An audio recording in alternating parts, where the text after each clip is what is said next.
All right. Got the internet working this morning. They had to send somebody out. I think that be the I think they I think they done sent the system in here to I'm like, that ain't nothing but ain't no coincidence and that crap. I don't be fooling with that stuff. I'm like, all of a sudden they gonna turn my internet off. Sudden I call, they talking about a technician has to come out. Yeah, come out and put some more bugs in my house. I'm I'm like they like, all right, listen, you slid through the shadow band one good time. That's not a shadow band the mess out of. Our last live, I think it only got like 2,000, and the one before that was 20,000. They realized, like, you know what? Hold up, Unc is slipping through the back door. We got right, and not only that, they like, we need to send somebody to the house and put a new spy device in there or something. I'm like, dude, boy, what you mean y'all gotta come to the house? Oh, y'all need to, I don't be letting people in my house. These people be putting stuff, all bugs and stuff on there. I'm like, well, whatever. Do what you will is the whole of your law. All right. So peace and blessings, everyone. We now we got the Ethernet on, so it shouldn't be no mess up. All right, let's do the present. I'm gonna present, invite guests. All right, copy, bang, close that. Come to the comment section. Let my brothers and sisters in. Control V. Um, okay. Enter. Thank you. Called. A call said Mishpaka. Oh, at called apart says Shalom Mishpaka. Brother Lee here. First time visiting. Oh, welcome, Brother Lee. Welcome. We glad to have you here. First time visiting. Peace and blessings to you, Brother Lee. Peace and blessings to all the new people that's gonna come over a little later. All right, as they, I don't know, we might get through it. I don't know, they ain't gonna let us get through the shadow, man. It is what it is, right? May the Most High bless this lesson and may it reach all who He wants to allow it to reach, men, women, and children of every nation, kindred, tongue, and people. May you reach this truth. Tonight's lesson, did Epstein and the Clintons flood the drugs in the crack era and African black diamonds in the 80's? Yeah. That's what we do on this channel. I bring receipts. I try to bring you things that everyone else ain't got out there. Everyone ain't talking about yet, right? So, you know, the Epstein files, that's the big thing, right? Things that Because everyone they else ain't released, got hold out on, there. let me mute Everyone the ain't talking elder, about yet, right? right? Because they released the files and stuff, right? So because they released the files and stuff, oh, and the elder way big, because they released the files and stuff, you know, it's over over 3 million files. So people are grabbing, you know, files all over YouTube. So I'm trying to grab some of the stuff that ain't splattered all over the internet yet. So I try to do my diligence. That's why I can't go live all the time, right? Because I'm trying to put together my intel, my diligence, and I got to put this stuff together. So tonight, Shalom Yasha. So tonight we got something exclusive because I ain't seen nobody talking about it all over the internet yet. And sometimes people be seeing our live, they be stealing my topics, but it is what it is, right? That's what it's about, sharing information, right? Now, tonight, did Epstein and the Clintons, because the Clintons is all over the Epstein files. The biggest let's do, no, they ain't allegedly because I seen the file. Shalom Yasha, Shalom Tamayah, shout out to Canada, shout out to Oakland, California in the building, right? These Clintons are all over the Epstein files, right? And now they want the Clintons, you know, they're going to have to testify and stuff like that, right? But guess what? Y'all know what Unc did? I went through the files, you know, searching through the files, right? And guess what tied in? Let me find out Epstein. First of all, Epstein and had his hand in everything, bro. I'm talking about everything from social media to AI to digital currency. He's been in our pockets all this time. We ain't even know this little dirty diggler. We ain't even know this little dirty dilly. And he been in our pockets, in our houses, in our homes, in our phones. All the intel is going to him. I was going to do that tonight, but that's going. I got to put more together, right? I got a lot. I might do it next Friday, or I might do it Monday. I might do it Monday. I got a lot to put together. I was going to do it tonight, but it's really big, right? And it's so much info that people don't got out there, right? So I'm putting that together. That was going to come tonight, but I got some just as good. Did Epstein and the Clintons flood the drugs into America in the 80's, the crack era, and the African black diamonds? Now, y'all know that movie, Black Diamonds, where they was smuggling the diamonds out of Africa back then? Epstein was in all. We did not know that Epstein, his little tentacles reach real far and back real far. And I'm going to bring out probably on my Monday one where he got his money from, but this is starting the foundation of his money. A lot of Epstein money came from their gods. Their gods is gold, oil, and drugs. You understand? He had diamonds and he had drugs and he was flooding it into America way back. And hold on, allegedly, Clinton, we gonna show it. We gonna show it. Clinton had something to do with it. Now, this was the Clinton before he was the president. This was the Clinton when he was the governor. All right, it's going down. All right, hold on. They coming on in. It's almost 75 to 100 here. They coming in. Let me share screen. Let's do this correctly. Window. All right. Bang. Bang. Share. All right. This is the thumbnail. Did Epstein Ross. Y'all know with these, right? Epstein and Ricky Ross. All right? We going somewhere. We gonna find out, right? So I put the thumbnail together, right? We got the image of Africa here, and we got the planes with it dropping kilos into the waters, into the marine kingdom. Epstein has something to do with the flood of drugs in America. Yeah, he did in the 80's when we didn't even know this little nasty, dirty dog. All right? Yeah, it's going down tonight. It's going down. So go on, get your snacks together. Come on in the building. Shout out to Call the Part. Shout out to everybody coming in on the vertical stream and everybody else. We going down. It's going down. Let me get this intro together so that, hold on, let me let Hakyama in.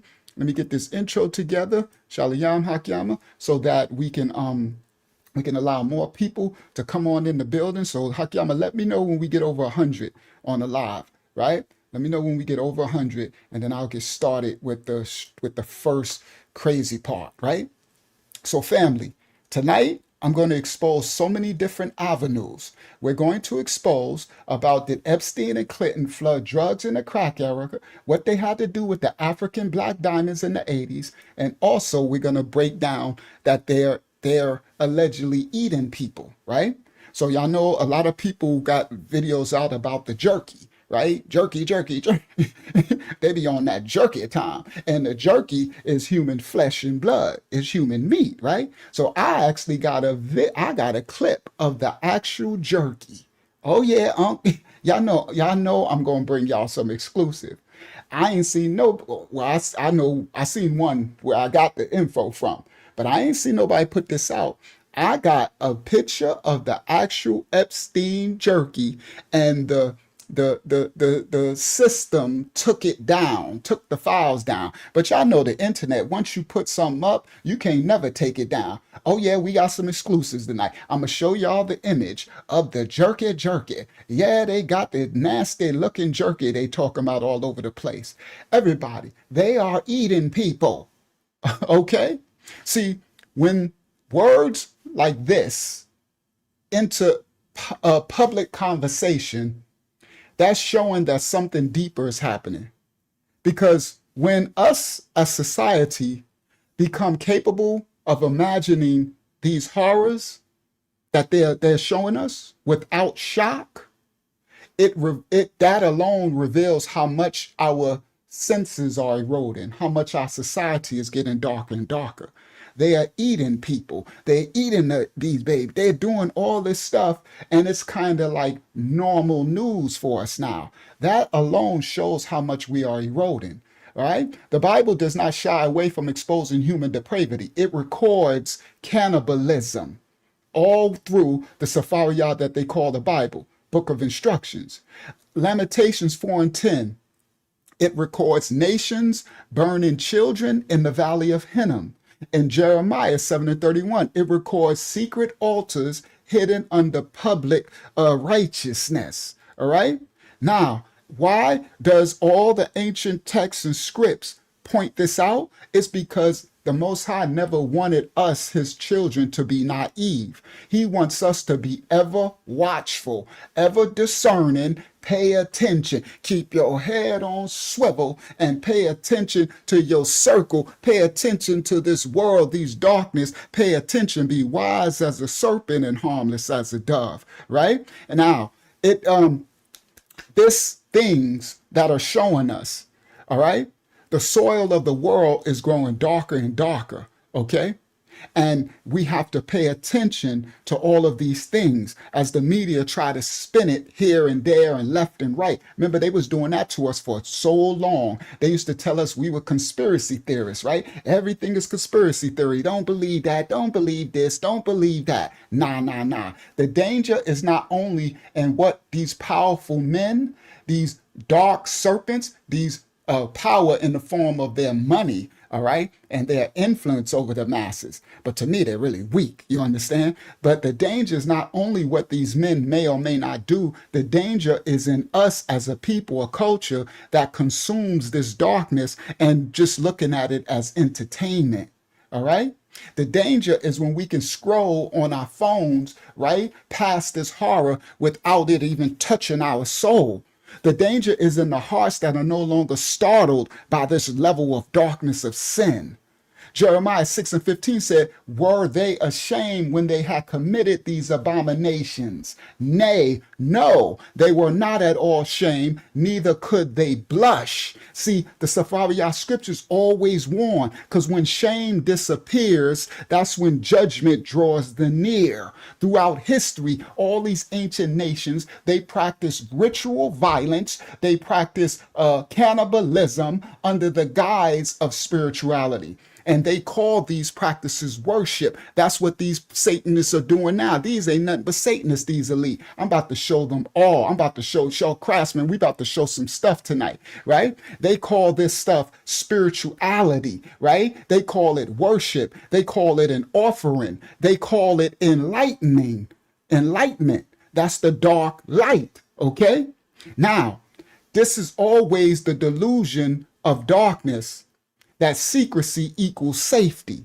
Secrecy. That's why the Most High calls us to call it all out, expose it all, tell it all, share it all, say it all, tell it to the mountaintops. Speak truth to power. Expose all these dark devils, all right? Nothing remains buried forever, okay?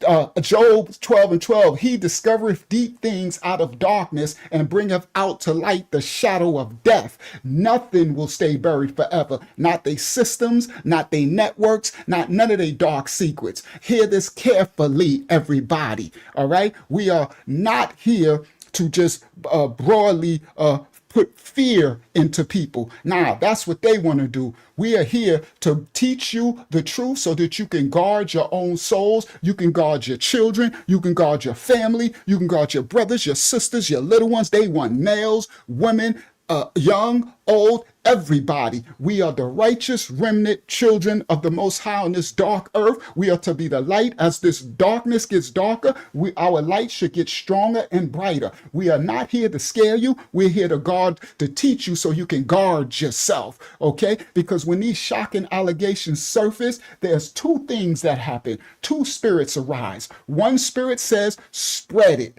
amplify it. One spirit says, spread it, show, pump fear, scare them, right? So, because fear is devil demon food, right? But the other spirit says, examine it, test it, stay righteous, stay sober, expose it, teach the children, all right? Now, we must not become reckless, all right? We have to diligently study to show ourselves approved and rightly divide what's truth from fiction. That's why I can't go live every day. I have to try to go every other day because I got to study this. I just can't grab stuff because I got to find out if is this stuff actually verified. You understand? Is it true? All right, let's get started. Let's get started. Now, these Clinton, these I'm sorry, no disrespect. I ain't a politician, but y'all don't understand what these Democrats been doing. All right. I'm not political. I didn't even vote. I'm just a man of truth, and I'm seeing what's happening. Do y'all not understand? These Biden, Clinton, all these Barack, yo, these devils are the darkest stuff in the world. Now, this Clinton dude, these all through the files. All right, let's get started. Where are we gonna go first? I'm gonna do. Well, I want to show a picture first. All right, let's do. First of all, let's show this, right? Because this is some of the stuff this is the leftovers of what when these people were in office for all these years, right? Because remember, they've been in office since Obama and all them, right? And this is the results of what they was doing since with office, and we still living this. This ain't about. I don't care if you Democrat, Republican. You need to be a child of the Most High.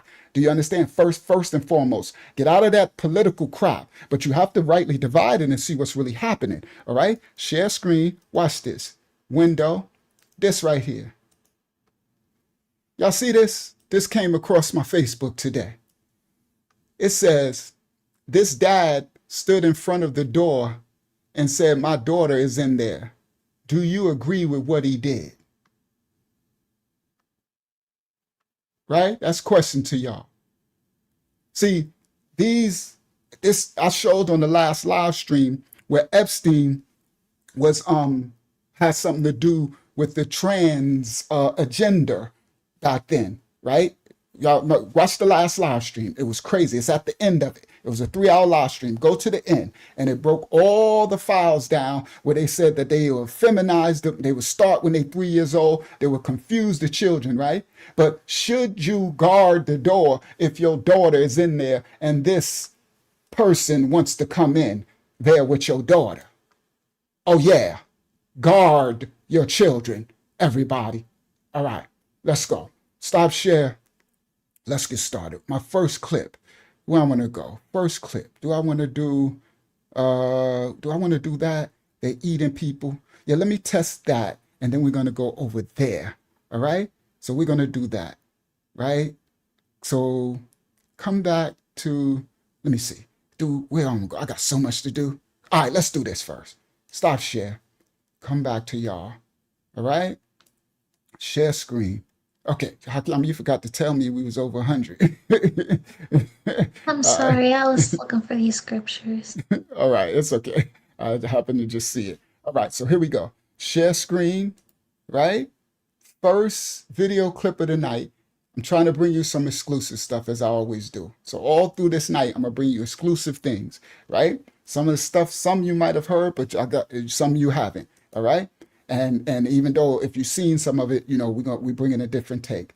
Copyright disclaimers are in effect for educational purposes only. All right. Share screen. All right. Full screen.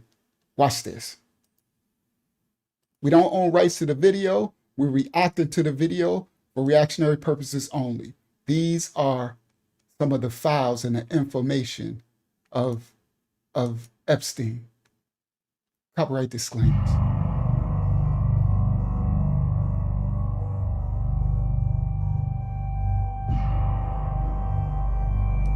So this video is very powerful and important.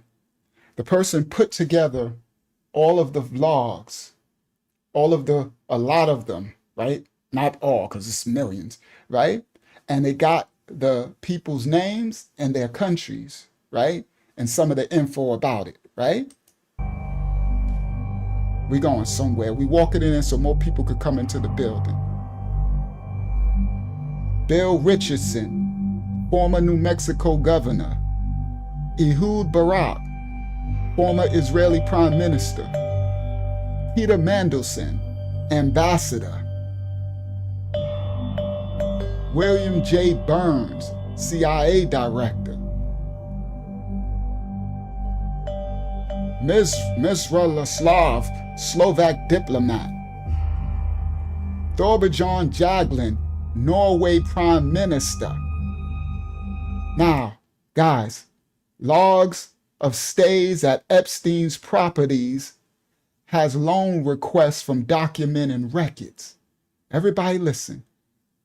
Resigned January 20th, January 2026, after, I can't see it. Hold on, make it bigger.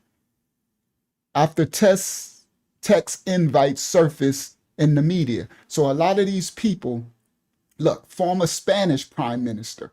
I'm trying to show y'all Jeffrey Epstein's tentacles worldwide. This pedo cannibalism satanic ritual abuse network was worldwide with these leaders, right? And everybody just kind of thinking they focusing on America. Nah, your somebody and told you wrong. Remember, we thought NATO was all just safe and pretty, right? They were like, NATO, y'all leave NATO alone, and y'all leave Greenland and Norway. They're just peaceful, and they're just, yeah, right. Everywhere, of course, the four corners of the planet Earth, where there is light, there's darkness. And these tentacles, this world belongs to the devil itself. We're supposed to be in the world, but not of the world. So let your light shine in this darkness, you heard? We bring the balance. If not, this whole planet will be totally dark, and they'll be running through and have everybody as their slaves and doing this for the slaughter of the innocents. Young, children, old, men, women, and everything. These leaders and these powerful people from every nation. Do y'all hear me? Slovak diplomat, prime minister of Norway, a former Spanish prime minister. You heard? Let's go. This part. The CIA director, the ambassador, 75,000 transfers resigned January 26th after bank leaks became public records. So a lot of them, they resigning, guys, because of the files are released. You heard? 2014 career advice, deep regret statement letter issued publicly by him. Right? Look, emails on gigantic fees, $2 million annual retainer discussed in this correspondence. You heard? All these nations of people. You heard? Former New Mexico governor accused Jeffries denied all claims until his death. All right? Let's continue. Y'all already know about the first three. I ain't right? Look. You're frozen. Oh my goodness. Is the video frozen? Video's all good though. But I Oh, just I don't want to care let you about know. me. Okay, thank you. I don't care. As long as you can hear me, as long as the video work, I don't care about me being frozen. You know, I don't even care about being seen. You know, we care about teaching the Most High's children. All right. So just let me know, Hakiyama, if the video freezes or if my audio freezes, then that I care about. All right. So look, Gordon Brown, former United Kingdom Prime Minister. All right. His pseudonym in the files, they call him John Pond. All right. Used in secret government and market emails. Alexander Acosta, former U.S. Labor Secretary. Look at it, and look at some of their faces, right? Can you imagine what these children was looking at when these nasty McNasties was doing their stuff, right? Look at that face. Kathy Romler, ex-Obama counsel, all right? Over 50 meeting logs, all right? Look. George J. Mitchell, former U.S. Senator. Sarah Ferguson, we already know her crazy, but she wanted Epstein. Please marry me, Epstein, marry me. Her and her sick Prince Andrews, those sickos, right? Look at this one. Norway Royale, all right? Over 1,000 mentions. She's sweetheart email surface, all right? Norway is in there twice, all right? Bob Kerry, former U.S. Senator. Is this the Bob Kerry that ran for president? I used to be no, what's that? Am I wrong? I don't know. But anyway, Steve Bannon, this dude, he look crazy too, right? He all over there, right? Hold on. Look, Sultan bin Sulaim. All right, this dude. This dude's gonna come up a lot. This dude is very, very, very important. Kevin Rudd, former Australian Prime Minister. All right? You got every nation. Look, Bill Snakes. You heard? Look, Elon in there, right? Sergey Brin, Google co-founder. All right? Documented island visit logs and dinner invitations. He was to the island. Documented to the island. Leslie Wexner, now this dude is all over the place, this billionaire, all right? His money is all through this, all right? Then you got Richard Branson. You got just this one gonna come out tonight, this person, Jess Staley. He was the Bank and Barclays CEO. Over 1,200 emails discovered using Snow White code names for clandestine communications. All right, Leon Black. These nasties, bro. They did the stuff they did to these little ones. To the allegedly, Glenn Dublin, Howard Lutnick. Oh my goodness, this dude. Promise secretary. They trying to deny it. Look, Indian businessman Anil Ambani. All right, let's show some of the other countries. New York Giants owner Steve Tisch, Peter Thiel, that's who old Palantir, Mortimer Zuckerman, these billionaires, Thomas Pritzker, Ron Perlman, Boris Nikolic, Woody Johnson, New York Jets owner. These football owners is crazy work, right? The Giants owner, the Jets owner, right? Flavio, F1 businessman, David Koch, Casey Westerman, Josh Harris. Look, the new Casey Westerman is the Olympic chairman for 2028. All right? Explicit email correspondence with Ghislaine regarding specific leather outfits, everybody. So this dude, over the Olympics, where some of your children go to do the Olympics, this dude is over there talking about some S&M leather outfits and stuff. You heard? Explicit correspondence, right? Look, Josh Harris, NBA, NFL owner, okay? All right? Now, it's so many. I ain't going to read them all. The Dolphins owner, Stephen Ross, the Miami Dolphins. This dude, Aston Martin chairman. Look at his face. His face looked like I got caught and I'm guilty. Okay? All right? Look at his face. The Minnesota Vikings owner. What? The NFL. Paul Allen, Microsoft co-founder. J.P. Morgan chairman. Former L Brands, Edward Razak. I'm going to stop because it keeps going. Right? Ron Burkle. Rupert Murdoch. Y'all, for some of y'all, look at Mike. Mike, if Mike don't look crazy, unfortunately, some of them just look really, I'm like, Mike, this is not a good look for you in this picture because you look real crazy in this picture, right? All right. So now all of these things don't mean all of these people are guilty of stuff. They're just mentioned. And then that's why I started reading some of them, right? Because some of them was to the island. Some of them did things, some of them, right? Now, all right. So this dude, I'll do him next time. He's nasty. Nah, I might do him tonight. Nasty stuff. Kevin Spacey and Willie Allen, nasty. Him, Naomi, these three, well, these four are some of the darkest in the files. Copperfield, Spacey, Woody Allen, some of the darkest stuff you can ever imagine. Leonardo, Kate Blanchett, Cameron Diaz, Mick Jagger, Alec Baldwin, Bruce Willis, Caroline Jane, Chris Tucker, yeah, to the island, Courtney Love, Dustin Hoffman, Elizabeth Hurley, Minnie Driver, Ralph Fiennes, Phil Collins, Brett Ratner, Sammy Sosa, Alicia Arden, David Brooks, John Casablancas, Ivanka Trump, Stephen Hawkins, everybody. Look, Marvin Minsky, he comes up a lot. All right, let's get started. Because this goes on and on and on and on. And Larry Summers, Harvard president, Alan Dershowitz, these key people here got a very key points. All right? All right. Now, Peter Attia too, right? So anyway, we'll do stuff on other live streams, right? Look at this dude, the Duke professor, right? Look at this dude. This dude. Look at this dude got half a beard and half a mustache. Duke professor, 2012 emails requesting the contact information of a smart redhead companion.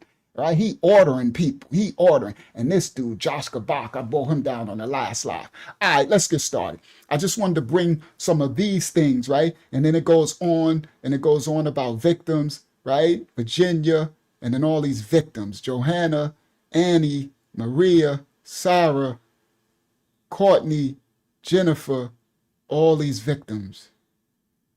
All right? RIP to the unalived victims, and our condolences to the family, to the other victims of these serpents. All right, let's get started. So the first thing I'm gonna bring out, let's get some connections. All right, share tab. Copyright disclaimers are in effect. All right, make it full screen. Come over here. Here we go. Copyright disclaimers are in effect for reactionary purposes only. You're one of the few people who's actually been allowed to see the unredacted Epstein files. What did you find? Well, first, we found that they were protecting the identity of 6 men. I mean, Massey and I went for 2 hours, and there were 6 men who were listed as co-conspirators, and their names were redacted. So this politician, this Republican, he went and they tried to get them because they're redacting the names and they were blocking names of certain key individuals, right? You're one of the few people who's actually been allowed to see the unredacted Epstein files. What did you find? Well, first, we found that they were protecting the identity of 6 men. I mean, Massey and I went for 2 hours, and there were 6 men who were listed as co-conspirators, and their names were redacted. I went to the floor of the House of Representatives today, and I called out those 6 men by name: Salvatore Navora, Zorab Mikaladze, Leopig Leonor, Nicola Caputa, Sultan Ahmed bin Sulayem, CEO of Dubai Ports World, and billionaire businessman Leslie Wexner. Shocking new emails, allegedly sent from the former group chief executive of Barclays Bank, Jess Staley, have been unearthed. And these emails appear to have been sent during the time that Sao Paulo... All right, now, the reason why I showed this part, there's 200 people here. Let me get into the, I'm gonna get into the title. The Epstein-Clinton flooding the drugs, right? 200 people here. Let me get into it right now, all right?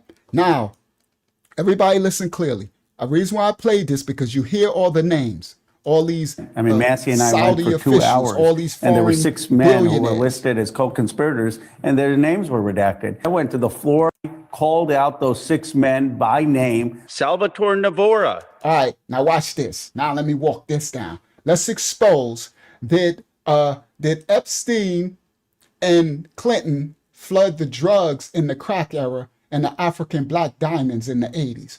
Let's get to the receipts. Let's get to files and receipts. All right, here we go. I'm gonna grab this one. It's this one. So let me click this one first, right? Thank you. I wanted to wait till at least 200 people on the live. All right, and welcome everybody in, everybody new. All right, come back. We live every Monday, Wednesday, and Friday, 9 p.m. We're gonna always bring exclusives. All right, here we go. Stop share, right? Share screen, window, this one first. So this right here first, there we go. That's the Epstein, one of the Epstein, a piece of the flight logs, right? And look at the names on the flight logs. Barack Obama, Ben Affleck, Beyonce, Beyonce, Bill Clinton, everybody on there, Bill Murray, everybody, Charlie Sheen, of course he on there, right? Chrissy Teigen, of course she on there, her and John Legend, they little psycho butts, right?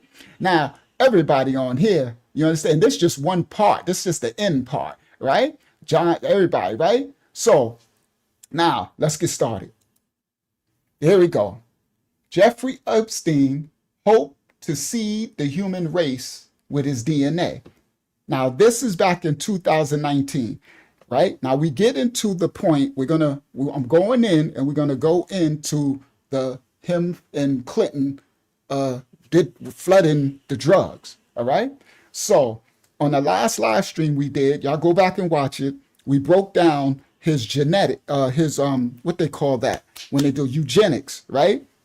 And they're cloning themselves and spreading his genes, right? Cloning themselves. Jeffrey Epstein hoped to seed the human race with his DNA. On the last live stream, I showed the clip of Bill Snakes, Bill Gates, and Larry, the one who owned BlackRock. And them, right? All of them back then, remember in the 2020, they were saying we have to reduce the population. We're going to reduce the population, right? Now, they're talking, they wanted to reduce the population and clone their own seed and fill the earth with their seed. These are the serpent bloodline, blue blood family seed line, right? That they try to keep pure. And then they wanted to reduce our population to have us just be their kind of slave toys, right? So they can be like a parasitic host on us regular citizens who don't have that fallen angel bloodline DNA. You understand? And it ain't a white, black, Hispanic thing. It's a bloodline DNA thing. Do y'all not understand that? That's where it goes back to. So if you think that somebody, Obama is quote unquote looks to be black, I got some stuff coming out. We got some exclusives, right? But their bloodline is all tied. All right. Now, Jeffrey Epstein hoped to seed the human race with his DNA. This was in the New York Times in 2019. The Harvard cognitive psychologist Steven Pinker said he was invited by colleagues, including Martin Nowak. Martin Nowak was the one from Harvard. We'll see that. It might come out tonight, right? These Harvard scientists, and Jeffrey was deep into Harvard with Larry Summers, who was the president of Harvard. And they got Martin Nowak to come over to Harvard, I think from Princeton. You understand? And that's where he had his room and stuff in Harvard. They were doing genetics. They was doing eugenics. They was doing experiments on human genomes. You understand? And AI. This when they was building this stuff back then. You understand? Epstein's now this part was when his money was up, and we about to get back to where this money came in at, right? From the 80s. So the Harvard cognitive psychologist Steven Pinker said he was invited by colleagues, including Martin Nowak, a Harvard professor of mathematics and biology, and the theoretical physicist Lawrence Krauss, to salons and coffee cliches.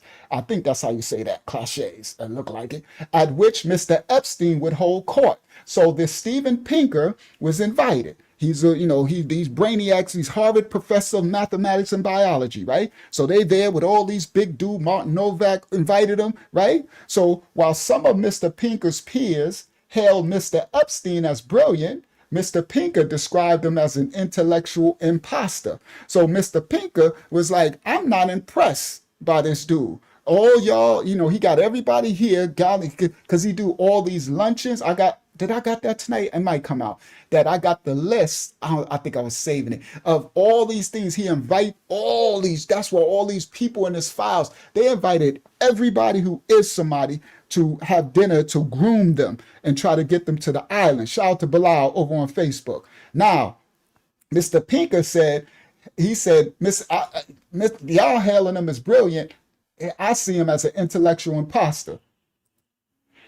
Mr. Pinker said, Jeff Epstein would abruptly change the subject like he got ADD. He said ADD style. Jeffrey would dismiss an observation with an adolescent wisecrack, right? He would make a joke, right? So Mr. Pinker like, yo, bro, we trying to have an intellectual conversation on this level, on this super nerd level. Shout out to the nerds and the super nerds, right? We, shout y'all out, right? He like, but this dude is doing some adolescent jokes and changing the subject all like, right? ADD, like, bro, this dude, why are y'all impressed with him? It's because that money and that dark power, that devil stuff power he worshiping, he got over them. Mr. Pinker said at one session at Harvard, Mr. Epstein criticized efforts to reduce starvation and provide health care to the poor. He said because doing so increased the risk of overpopulation. Everybody listen, that's tied into the last live stream we did about them population control. So Mr. Epstein said criticize efforts. So Pinker and them was trying to come up with ways to reduce starvation and provide health care to the poor, right? But Epstein criticized that, right? And he said, if you provide health care and if you to the poor and if you reduce starvation, then you run the risk of overpopulation. Mr. Pinker said he had rebutted this argument. Mr. Pinker cited research showing that high rates of infant mortality simply cause people to have more children. Mr. Epstein seemed to be annoyed, and a Harvard colleague later told Mr. Pinker that he had been voted off the island and was no longer welcome at Mr. Epstein's gatherings. Salute to Mr. Pinker. Good for you, Pinky Pinker. because you don't need to be doing none of this crap in these islands. This might have say, well, I don't think none of these people going to jail. That's the crazy part. The crazy part, what's about to come out tonight when I get past this part that's coming right now, right? And we get to the dark stuff, right? Like this email, right? Look at this one. Y'all probably seen this. Jeffrey said, how old is she? 16, Barry Jefferson. Thank you very much. Right? Very, very much. Right? Well, her full name again. Right? His niece. These people be selling their children, right? Her full name again. Is she in New York for a few weeks? Right? All right. So anyway, let's go. This one, is that Bill Gates? Yep, your niece. Also, I've been thinking a lot about that question that you asked Bill Gates. How do we get rid of poor people as a whole? And I have an comment regarding that for you. When can I call you today to discuss this? Right?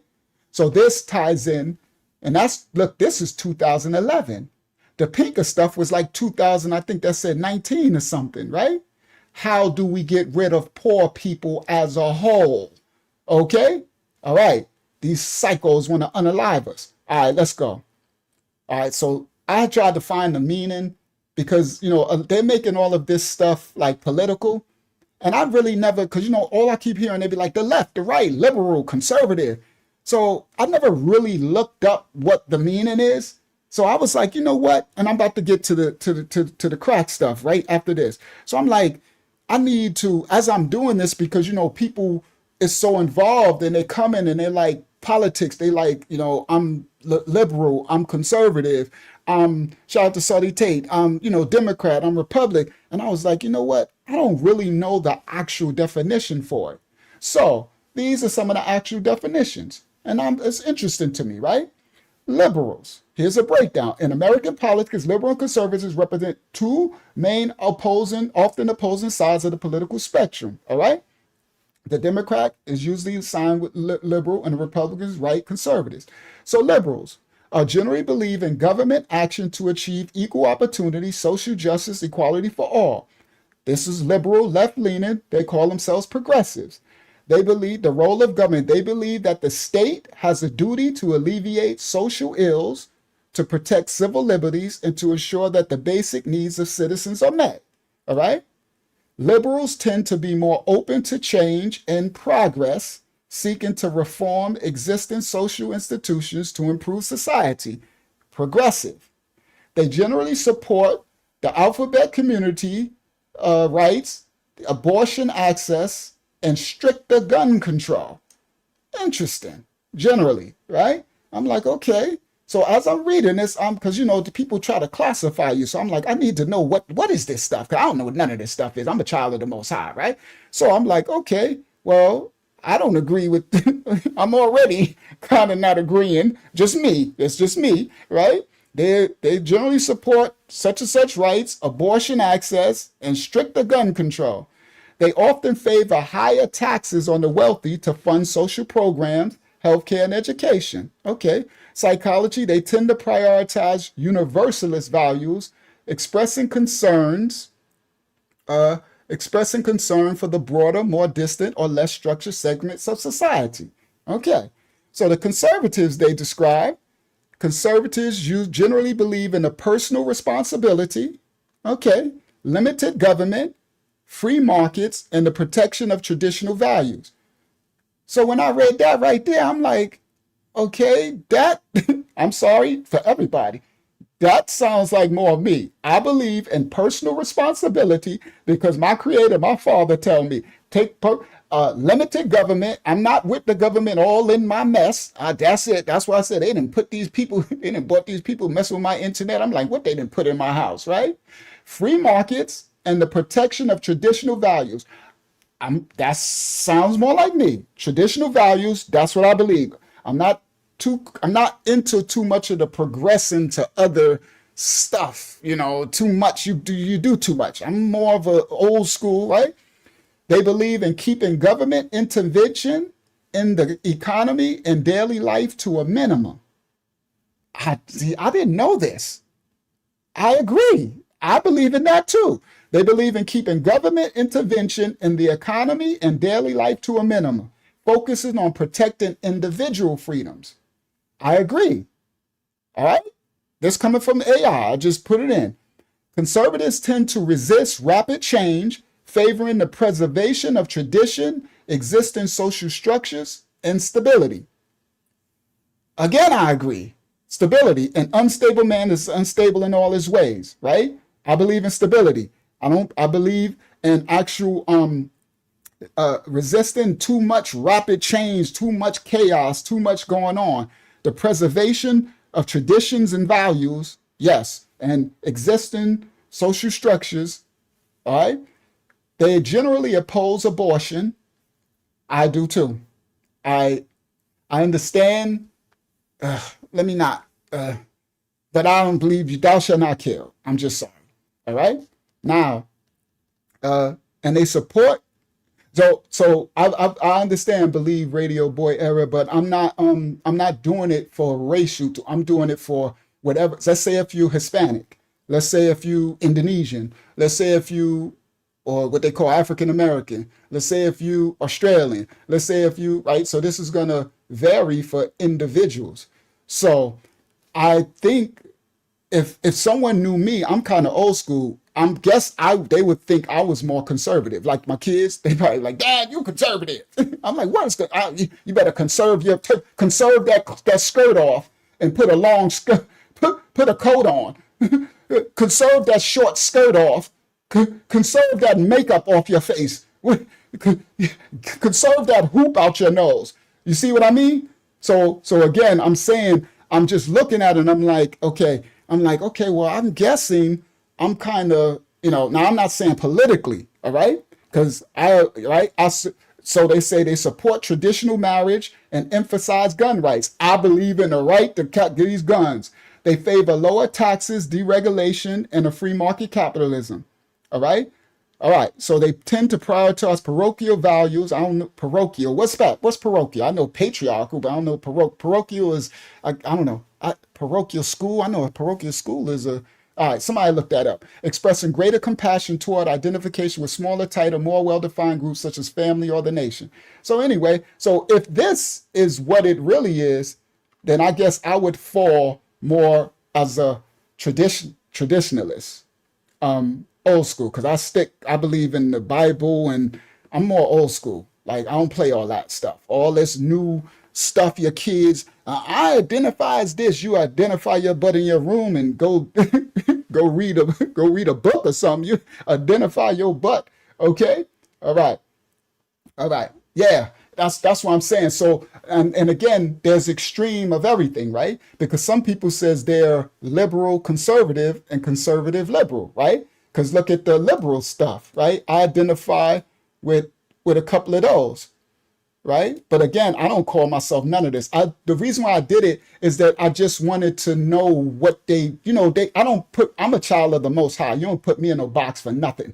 But I do know my values. And my values, I am a patriarchal. Yes, I'm sorry for the sisters that don't understand. The men are supposed to cover, protect, guide, lead, and provide for the women, the children, the nation, the people. And women are supposed to nurture, provide, do things. Like we have roles. The Most High instructed those roles. I'm not all that leading. I'm good. I'm good with the basic traditional values of righteousness, morality. You understand? All that changing people's identities and genders and all that. That's what gets you in this mess, these dark devils. All right, let's go. Sorry, I shouldn't even have did that, but whatever. Let's go.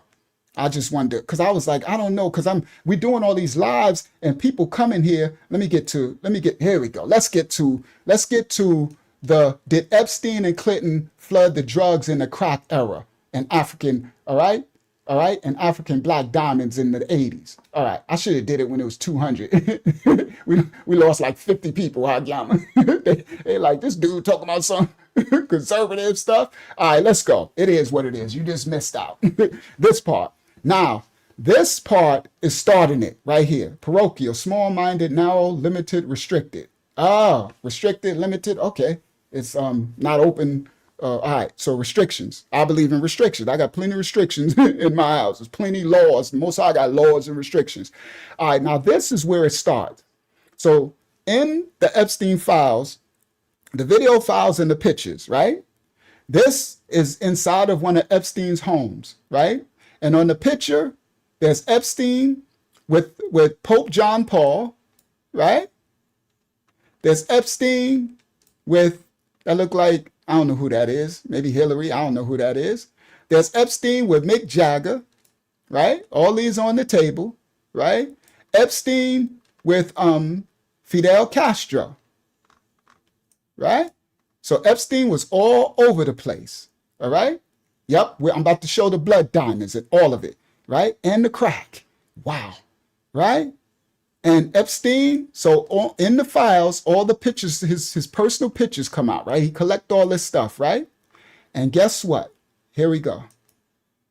On another desk, he had his pictures. He got a picture with Trump, right? Him and Melania, right? When they was younger, right? And he had just Ghislaine in the original picture, but in the one he got on his desk, he cut Ghislaine out, the picture. He was mad at her, right? Now, the key point in the picture is this. This is the most important part of the picture. Him, and I guess you call this a sultan, these trillionaires. So you see Epstein got the whole garb on, right? Hugging them, all that, right? This is a key piece to this puzzle. This goes back to the 80s. All right? Now, let's continue. Here we go. This is how you walk it in. This picture right here shows Epstein being very friendly with the Sultan Ahmad bin Salayem, an Emirati businessman. He holds 3 important positions. This dude. Y'all know these dudes, they be doing all that pooping on people and all that crazy stuff. He's the chairman of Jebel Ali Free Zone, the Jafza in Dubai. He's the chairman and CEO of DP World and the chairman of Branson's Hyperloop One. I guess that's Richard Branson. All right? Now, he is the key point in the crack era, in the blood diamonds. Yeah, let's go. I probably should have started this nice and early. All right? In the blood diamonds. Now, watch this. Again, we lost 50 people as soon as I started. We talk about conservative stuff. Like, oh, we out of here. All right, let's continue. Why is this relevant?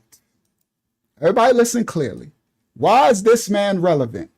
Let's go back. We got to go back to go forward. When Epstein was arrested the first time, when he got arrested for the child stuff the first time, I think that was 2009 or something, they found in his safe 2 passports. We walking it on down now. Everybody, I guess we got the note, we got the, what you call those people, they gone. So everybody who left, they want to hear the truth. When Epstein was arrested the first time, they found in his safe 2 passports. One was an Austrian passport. The passport was real. It was authentic, but it included a fake name for Epstein and listed his location as Saudi Arabia. All right, we going somewhere. All right, Saudi Arabia. All right, this was in first arrest. I think that was 2009. These are the passports. His United States passport and this passport. Passport, Republic of Austria. Y'all know I bring receipts. Let's go, bring it on out, Marara, y'all. Here we go. United States versus Jeffrey Epstein. It says, Dear Judge Berman, the government respectfully submits this letter to briefly respond to one aspect of the defendant's July 16, 2019 letter and provide the court with additional information regarding the defendant's foreign passport, Jeffrey Epstein. The defendant's July 16, 2019 letter, Jeffrey Epstein letter, asserts that A's for the Austrian passport, the government trumpets Jeffrey said, this passport expired 32 years ago, and the government offers nothing to suggest and certainly has no evidence that Epstein ever used the passport. Everybody listen. So Epstein is pointing out, he's saying, I never used, shout out to Ham, I never used the passport. All right? But we about to see. So they're saying the government, this is his lawyers. His lawyer is writing United States versus Jeffrey Epstein to the judge. And he like, the passport expired 32 years ago, Your Honor, and the government don't have nothing to suggest that, and they certainly don't have no evidence that Epstein, my client, ever used this passport.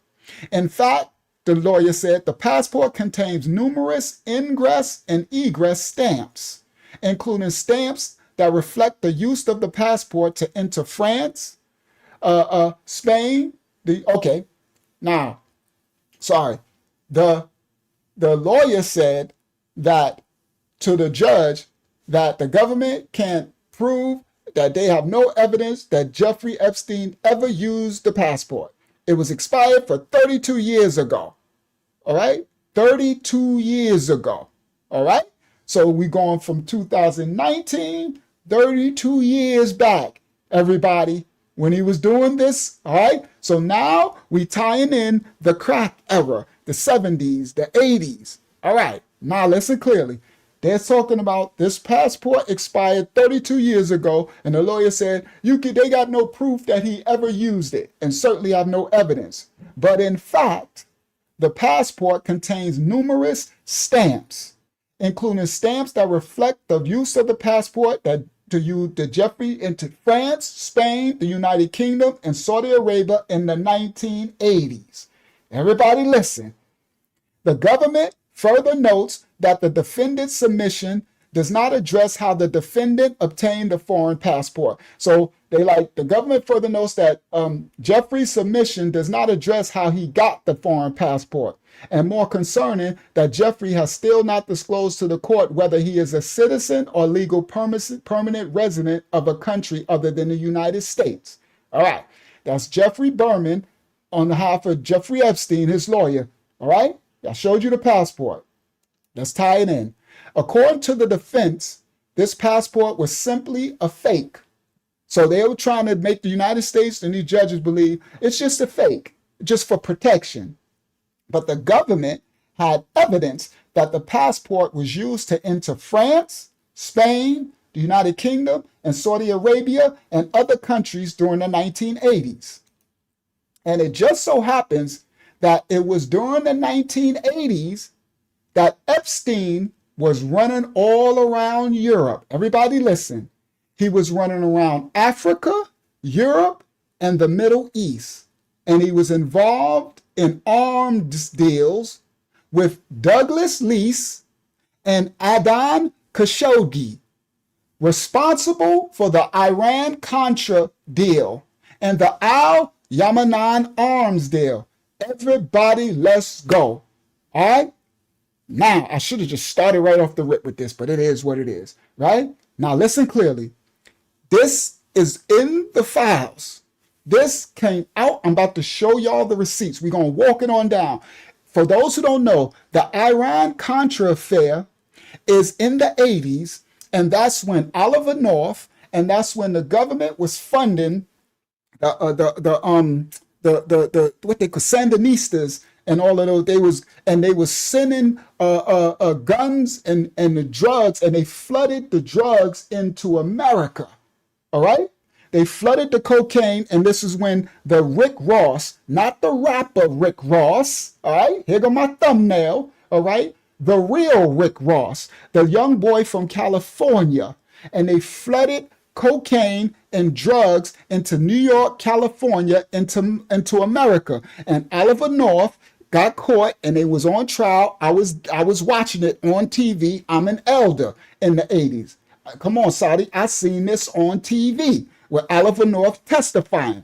This is the Iran-Contra. This is when all the drugs was coming in. Y'all remember Frank Lucas and all these stuff of the 80s. This is when they flooded all the crack. This when they created the system in in California, in Berkeley, when in our other lesson, when they hired these scientists to make crack from the cocaine, and they funded the Iran-Contra war, all right, with the guns and the stuff, right, and they pushed all the cocaine, the drugs, into America. Now, everybody, listen. We had no idea who Epstein was. Everybody. Epstein was the one, listen clearly, Epstein was the one from America that was bridging the connections with Africa, the Middle East, Europe, and he was making the arms deals. He the one who set it up with these sultans. All right? Now watch this. This is crazy. Yo, when I said, you gotta be kidding me. Epstein was involved in the crack war and the drugs coming in the Iran-Contra. Watch this. It just so happens that it was during the 1980s. All right, we just did that one. This continued right into the early 2000s when Epstein's wealth rapidly grew, as did his influence in the US and the UK. Now, everybody listen. When he started this in the 80s, this is when he first started to gain his wealth and his power from all these nations, all right? All these nations on the earth, right? They used him for this, right? Now, this goes back here. Let me do this correctly. Bingo. You see? All right? Now, he's pictured with Sultan Ahmad. Remember this person, all right? Let's continue. In the 80s, he was running around Europe, Africa, the Middle East. That's why he had the fake passport. And they showed that he was all in Saudi Arabia with the passport. And he was involved in arms deals with Douglas Leese and Adam Khashoggi, responsible for the Iran-Contra deal. They put this together. This continued into the early 2000s. This is when Epstein's wealth rapidly grew, as did his influence in the US and the UK, including close ties with Tiffany, the United Kingdom CEO Rosa McConten, the Tiffany brand, right? At the time, Epstein bragged, of course he did, to several people that he was making a fortune smuggling arms, drugs, and diamonds out of Djibouti. Oh, yes, let's go. Epstein was bragging, as they do, because he was a little pinion, right? That he was making a fortune smuggling these arms deals, drugs, and diamonds out of Djibouti, where he knew the owner of the port in Djibouti.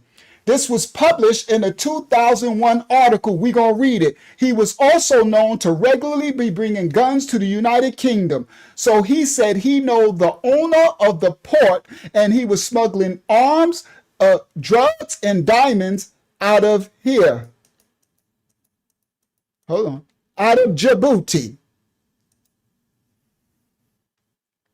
Everybody. Djibouti, Somalia, Ethiopia. Now this ties in. Y'all listen clearly. Go watch our last live stream where it tied in, or it was the last one or the one before the last one. It was the one that's titled, Did Epstein Torture Somalians? And his AI experiments of him all in Ethiopia. Everybody, this goes way back. Eritrea, Djibouti, Somalia. He said he know the owner who owns the port. I told y'all as they do this. Now look at the Red Sea and all this, right? All right. Now, Djibouti. I just wanted to show y'all so y'all can have a full understanding. Cape Beer, the Gulf of Eden, Aden, and the Red Sea. All right? Mount Musa. Wow, that's crazy word. Mount Esau. But anyway, Djibouti, right? All right, let me go back. Now, I wanted to show y'all it so we can get to it. At the time, Epstein bragged to several people that he was making a fortune smuggling arms, drugs, and diamonds out of Djibouti. That's the diamond trade, where he knew the owner of the port. This was published in the 2001 article. He was also known to regularly be bringing guns into the United Kingdom.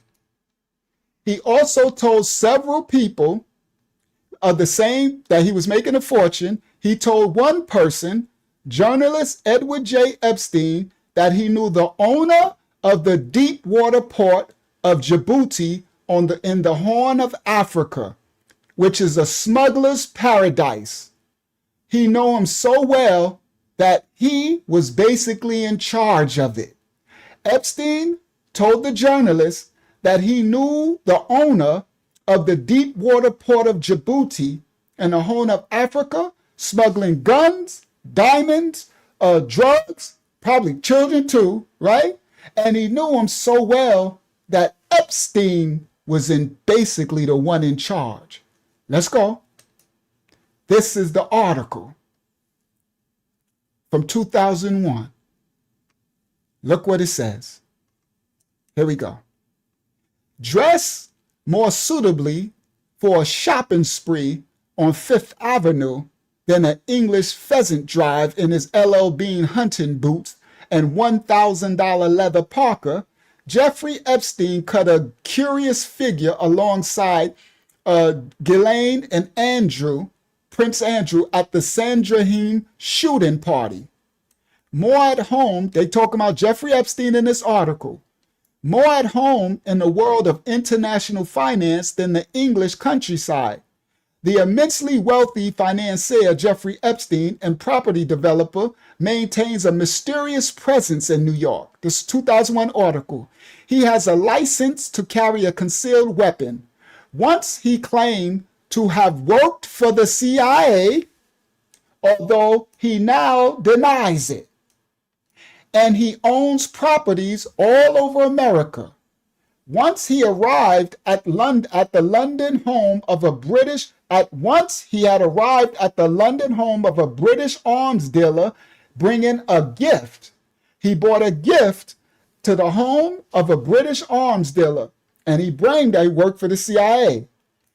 And the gift he bought was an issue pump action riot gun. The reporter said, God knows how he got this gun into the country, a friend said. He bought a police gun and gave it to a gift to a gun dude in the United Kingdom. He is also a close associate of multi-billionaire Leslie Wexner, owner, among other companies, of Victoria's Secret. Everybody, I got that. It's going to come out another time.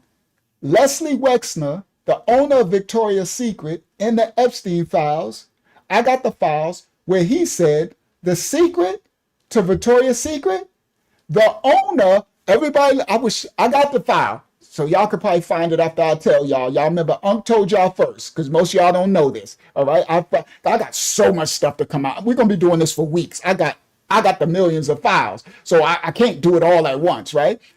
The owner of Victoria's Secret told us the secret. Guess what the secret is? The owner of Victoria's Secret in the Epstein files said the secret of Victoria's Secrets is that the models are not women, they're men. That's what he said in the Epstein files. He said the secret to Victoria is that all the models that you see dressing, they ain't women, they're actually men. Facts. All right. Now, it says Epstein, I'll show you that another time when I show that file. It says Epstein has the use of Leslie Wexner's $40 million New York house and owns 7 cars, including a V8 Corvette and a 1964 Volkswagen. He also owns a $3.5 million pink villa in Palm Beach and a $3 million whatever in Fortress in the Hilltop Mansion in New Mexico. That's Zorro Ranch, fitted with $600 bed sheets. One local said they think he's flown in from Mars down here. They said they think Epstein, he's so exotic to them, he flew down from Mars to come to Earth. Yeah, he did, from the devil. Epstein began working for Leslie Wexner in 1985, and by the late 80s, that's the one I showed you on the last one, his handler, the one who was smashing him. that Leslie Wexler dude, right? That burns Bears and Stearns and them, these millionaires, right? That's his handler. Epstein began working for Wexler in 1985, and by the late 80s, he had become wealthy through, among other things, handling his worldwide, let's go to the next, his worldwide, oh, all right, so anyway, that's what that was about. All right, so let's continue. All right, now, I just brought that out. They was talking about Epstein, 2001. All right, but no clear, all right, so let me go back. At the time, he bragged to several people that he was making a fortune smuggling drugs, arms, and drugs. I just want to show y'all the article, out of Djibouti, where he knew the owner of the port. He said he knew the owner so well that he was basically in charge of the whole smuggler's paradise in Djibouti, right? But no clear evidence has ever tied Epstein to the Horn of Africa, Djibouti, Ethiopia, Djibouti, Somalia, or suggested any real connection that Epstein had to Saudi Arabia or to Dubai or to any of the smuggling, other than the fact that he knew Adnan Khashoggi and Douglas Leese, those who created the Iran-Contra deal. So they had no evidence until the files came out. Until today, the evidence. They had no evidence until you look up who operated the port of Djibouti in the 2000s. It is none other than the shipping company DP World of Dubai, run by Sulaim, which took over the port operations in 2000 and ran the port into 2018. Everybody. So they had no connection of what Epstein was saying, that they couldn't tie it to him until the files came out, right? And the pictures, the receipts. All right? Watch this.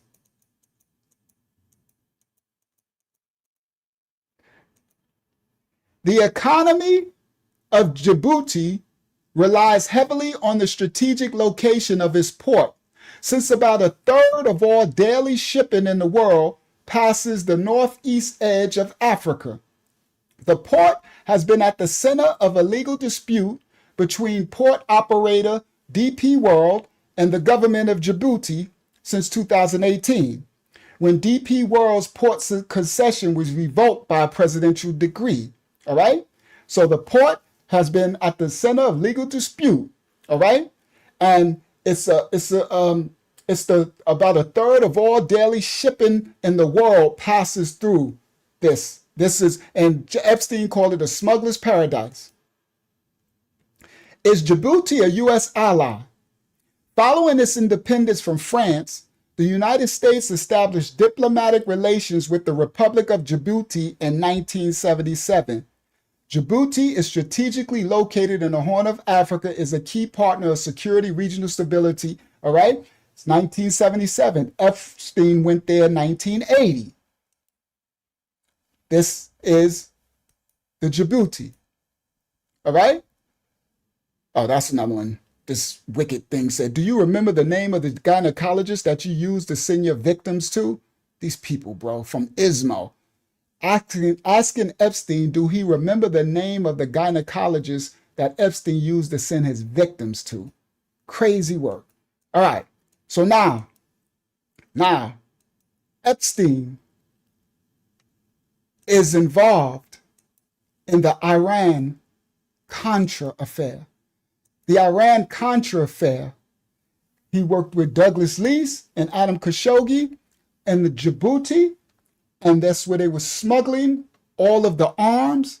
He was bragging about all of the diamonds and the arms. And it came all out because of the pictures in the files. So Epstein was the one responsible for setting up the whole Iran-Contra deal and running all the diamond through the port of Djibouti. This is Black Hawk Down. This is that other movie about the black diamonds. This is all the gone. This is the whole thing. And Epstein, crazy work, was responsible. This little devil dog. All right? Now, here we go. Watch this. Go to the next. Here we go. Go here. My next. Do I want to do that? Let's do this. Let's do that. All right? I don't want to do that because that's going to take away from where we're going. I'll do that later. All right? So let's do this one. All right? So this has come out now, right? And stop share. Share screen, right? Where is it? This one. I'm going to go to this one first, right? Share screen. All right, I'm going to share screen, bang, window, share, bang. All right? So this is Katy Perry, right? And Katy Perry, she said, human flesh is the best meat. Cannibalism got a bad rap. In 2017. So these Satanists been telling y'all that the whole time. Telling us. But this was back when, guys, they was calling us conspiracy theorists, right? There was this, anybody who say anything about, oh, y'all just conspiracy theorists, y'all just hating, these or that, y'all just, no, they've been telling you the whole time. Katy Perry said human flesh is the best meat. Cannibalism got a bad rap. Human flesh, this quote what she said, human flesh is the finest meat in the world, according to Katy Perry, who puts the exclusive flavor of the meat down to the taboo nature of the product and the fact that the forbidden pleasures are, all right, these celebrities. Watch this. Los Angeles, this is 2018. LA's elite cannibal restaurant boasts Katy Perry, Meryl Streep, and Chelsea Clinton as members. We going somewhere with the Clintons because we didn't get there. The Clintons, all right? Because the Clinton, all right, so when Epstein was running running in the 80's to back and forth during the Iran-Contra, Clinton was the governor of Arizona. All right? Clinton was the governor, and Clinton and Epstein was partners from way back then. Do you understand? So I'm going to tie it in later where Clinton was part of the Iran-Contra, and him and Epstein, that's why Clinton is all through him and Hillary. Wait till I get to the dark part. I got a video clip I'm gonna show y'all. Straight receipts, right? Clinton and Hillary was so intertwined. That's why he's all through. Clinton and Hillary is all through the Epstein files. That's his right hand, all the way back before Clinton was president, when he was the governor of Arkansas. We're gonna tie it in later. All right? Now, because look, his daughter. All right? So y'all go to the other lives. It's because as we keep doing these lives, it's gonna keep tying. Every live stream is gonna tie the pieces together. It's a weaving. It's a puzzle on them, right? Because there's over 3 million files released. So as we keep doing these lives, all the pieces to the puzzle are gonna keep coming together. All right? Now, the LA's elite cannibal restaurant boasts Katy Perry, Meryl Streep, Chelsea Clinton as members. All right? What do Katy Perry, Meryl Streep, Anderson Cooper, and Chelsea Clinton all have in common? They have all eaten flesh at Los Angeles' notorious cannibal restaurant called the Cannibal Club. All right? We going somewhere. All right? Hold on. Meryl Streep, cannibalism is more popular than you might think. Meryl Streep, Chelsea Clinton, and CNN's Anderson Cooper all hold Cannibal Club membership, according to the document. Katy Perry, who has previously said that cannibalism is way more popular than you think and human flesh is the best meat, is a regular diner, boasting that the restaurant is the cutting edge of experimental cuisine and serves LA's cultural elite. The Cannibal Club website makes clear they specialize in the preparation of human meat that comes from young and healthy bodies. Cannibal Club's visiting chefs hail from around the world, and they come to LA to practice their craft free of compromise and unbounded by convention, according to the Cannibal Club website. All right? Their visiting chefs hail from all around the world. Cannibal Club. All right. All right, here we go. Now let's go. The Elite Cannibal Restaurant. Copyright disclaimers are in effect. We don't own rights to the video for educational purposes only. We reacting to the video. Let's go. Share screen. Make it full screen. Let me see what y'all see. For reactionary purposes only. Copyright disclaimers. Jeffrey Epstein and his Hollywood elite circle have been exposed as cannibals. Not rumors, not whispers. Hard evidence from the files. Kuru is real. A neurological disease linked to ritual cannibalism. Tremors, cognitive collapse. So these celebrities are suffering from something called Kuru. It's like a mad cow's disease. Because when you become a cannibal, it's because if you eat the brain, when you eat the brain, there's something called, I think it's called phyto, something with a pH, right? Phyto something. And when they eat this consistently, the neurons from the brain that you're eating, because the Most High didn't design us to eat one another. So when they eat this, the neurons mess with the neurons in the brain of the person eating the brains. And it causes like a mad cow, it causes that disease. And they start to go crazy in their brain. They also said, and I'm about to show y'all, that Joe Biden, they said, suffered from a brain disease that made him more susceptible to pedophilia. I'm about to show the clip. I should have did this early. I don't know. I got to learn. I'm going to learn to just grab the clips and just go right from the rip. All right? So let's continue. Because I would rather the 200 or more that was here to see this fruit than to think I'm doing politics. You get it? So I shouldn't even read, Kuru. I shouldn't even read that thing about the conservative and stuff. I was just trying. I'm learning, right? Because as we go live and bring more of this, when these people come from the hundreds, I don't want them to think, that we're saying you wrong or wrong. I need them to get this truth if they're going to get truth, because people are so stuck in politics that they'll think, oh, you right wing or you something, and I'm none of that. And then they'll go away. Or you left wing something, and they'll go away and not get the fruit, the real lesson. Because the real lesson is about protecting your children and protecting everything that's out there from these devils. So people get so caught up on this politics. I ain't no politician. I'm a child of the Most High. I'm coming to bring. So I'm going to learn to just get straight to it and keep all that out the picture and just do it so that more can receive. Because I would rather you would say, this ain't about subscribers, none of that, but I want the world, the truth to get out. So I'll do that. I'm going to start learning to do that from now on. Just straight to the rip, straight to the raw. All right, let's continue, because that's what it's about. All right, now they suffer these serpent seeds, and they eating all this stuff, and then they're suffering from this mad cow disease in their brain, and they start to glitch.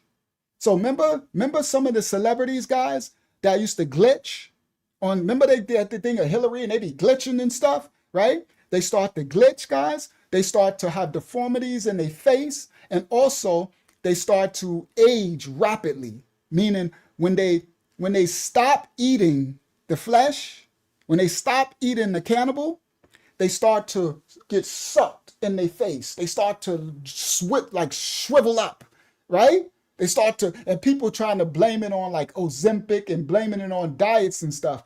It's because of the diet of the flesh.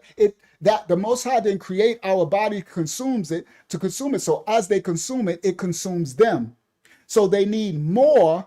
They need more of the flesh and the blood and more of the adrenochrome and more of the stuff to stay looking young, right? They need more of it, right? And that's why you'll see them just look so bad and sucked. They'll look so crazy because this thing is reversing against, it's going against their temple, their body. All right, let's continue. Not rumors, not whispers. Hard evidence from the files. Kuru is real, a neurological disease linked to ritual cannibalism. Tremors, cognitive collapse, a slow visible decline that no PR team can spin. So for those at the top engaging in cannibalism, the fallout won't stay hidden forever. Symptoms don't sign NDAs. And when powerful figures suddenly retreat from public life, citing health issues, private recovery, or stepping back from the spotlight, it raises serious questions. So what he's talking about, when these celebrities all of a sudden say they sick or they stepping back from the spotlight and all this stuff, and the next time you see them, they look all dried and shriveled up, that's because this is what it is. Some taboos don't just cost you morally, they cost you physically. This is one of the most disturbing videos found in the Epstein files. In the video, Epstein is filming himself very closely. You can see swelling in his mouth and strange, uncontrolled lip movements. At first, the video does not seem shocking. So why did it have such a big impact online? Some internet users connected it to a very rare and deadly disease linked to certain practices that cannot be named directly here. This disease is called Kuru, a brain disorder first discovered in the 20th century among people in Papua New Guinea. Kuru is not caused by a virus or bacteria. It is caused by prion, which are damaged proteins that slowly destroy the brain. It works in a similar way to mad cow disease. That's what it's called, prion. So they suffering from these glitches and that's why they do all of this plastic surgery stuff too, right? Because they be trying to correct the effects of this. Everybody listen. They be trying to correct the effects, right? So you see? In his mouth and strange, uncontrolled lip movements. At first, the video does not seem shocking. So why did it have such a big impact online? Some internet users connected it to a very rare and deadly disease linked to certain practices that cannot be named directly here. This disease is called Kuru, a brain disorder first discovered in the 20th century among people in Papua New Guinea. Kuru is not caused by a virus or bacteria. It is caused by prion, which are damaged proteins that slowly destroy the brain. It works in a similar way to mad cow disease. What looks strange in the video is not the mouth swelling, because Kuru does not cause visible swelling. The strange part is the uncontrolled mouth movements. In brain diseases, early signs can include loss of muscle control and speech problems. Here's the real danger. If we're not careful, the Epstein files are going to become the building 7 of our generation. Smoking gun evidence, buried by the government and the mainstream media, both determined to gaslight the public once again. This is why the elite are desperate to censor the masses and ban free speech. Babies in fridges, jerky as code, rituals that will make your blood run cold. An entire grotesque subculture of trafficking, consumption, and depravity on an industrial scale that has been blown wide open. And at the rotten heart of it for years, according to Epstein files investigators, Ellen DeGeneres, the daytime TV queen who smiled into America's living rooms while allegedly orchestrating horrors in the shadows. They called it conspiracy, they called it rumor. But nightmares like this don't disappear, they get buried. And what's buried long enough starts to rot. Back in 2016, I was the first person to dig deep into the leaked Podesta emails. And what they uncovered was explosive. Those emails were packed with code words. All right. So on our other live stream, guys, we pointed out Podesta, Hillary Clinton's campaign manager, and his brother, all over the Epstein files. This is with the whole WikiLeaks, the whole Pizzagate scandal, this is when all this stuff came out. And honestly, no disrespect, just telling the truth, President Trump was the one that actually exposed it all back then.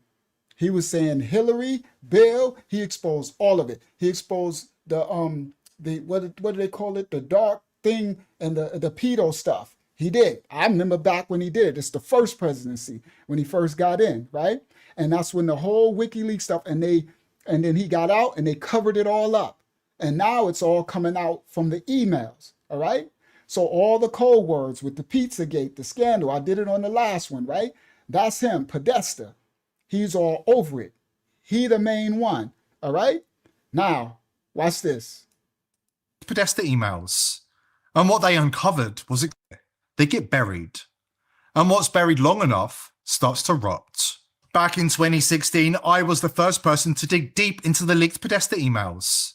And what they uncovered was explosive. Those emails were packed with code words, terms straight out of an FBI pedophile handbook. Words like pizza and pasta that pointed to something far darker than dinner plans. So is it any surprise that Jeffrey Epstein's own emails from around the same time period were loaded with exactly the same suspicious terms? Pizza, pasta, again and again. Take a look at these emails sent to Epstein by Kanya Shuliak. But if anything, Epstein's emails contain a whole new level of code word horror.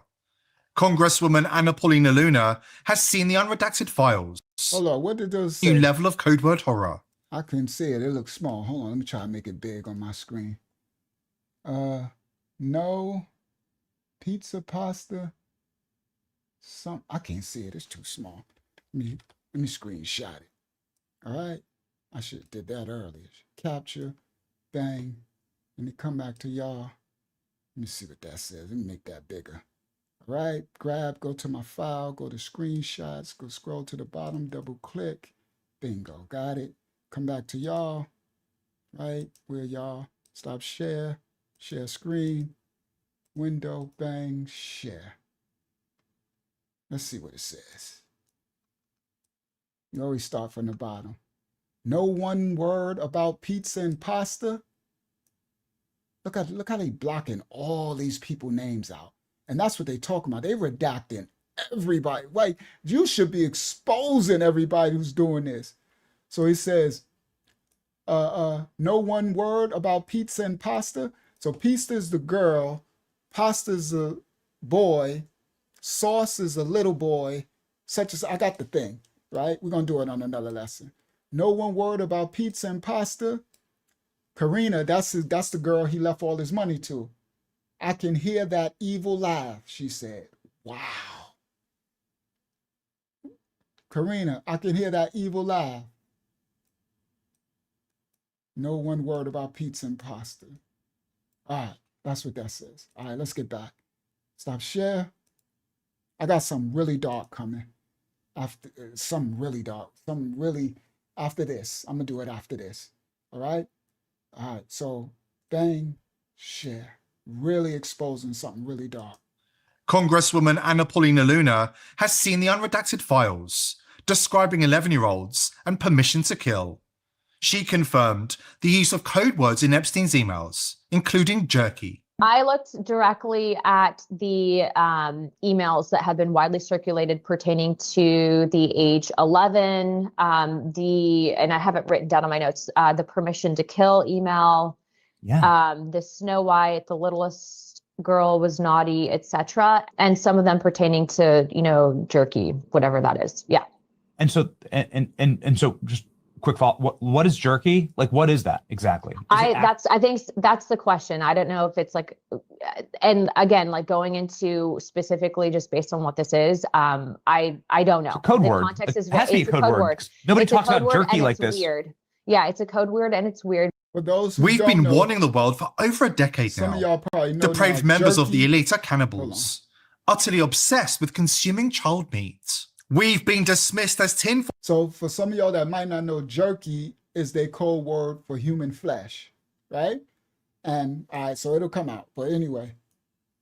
Obsessed with consuming. Yeah, it's a code word and it's weird. We've been warning the world for over a decade now. Depraved members of the elite are cannibals, utterly obsessed with consuming child meat. We've been dismissed as tinfoil hat wearing conspiracy theorists. even though everybody in Hollywood knows the truth. Hope you are feeling better. Did we analyze the jerky? Why didn't we get jerky this week? I also added more to the jerky and ginger lemongrass. Thank you so much. Super cool. Beef jerky, delicious. Jojo is here and we'll walk the jerky over to Jeffrey. We'll walk the jerky over to Jeffrey. Why would jerky walk around? Why would it do that? Delicious lunch, beef jerky. Steve and I are very grateful above all for your friendship. Some of these emails are so wholesome, aren't they? It's too bad they eat kids. It's like Steve Bannon, all these parts, they just jerky. They eat in the flesh and blood of these little ones and people, right? I'm walking the jerky over. Steve and I are very... Why would jerky walk around? Beef jerky, delicious. Jojo is here and we'll walk the jerky over to Jeffrey. We'll walk the jerky over to Jeffrey. Why would jerky walk around? Why would it do that? Delicious lunch, beef jerky.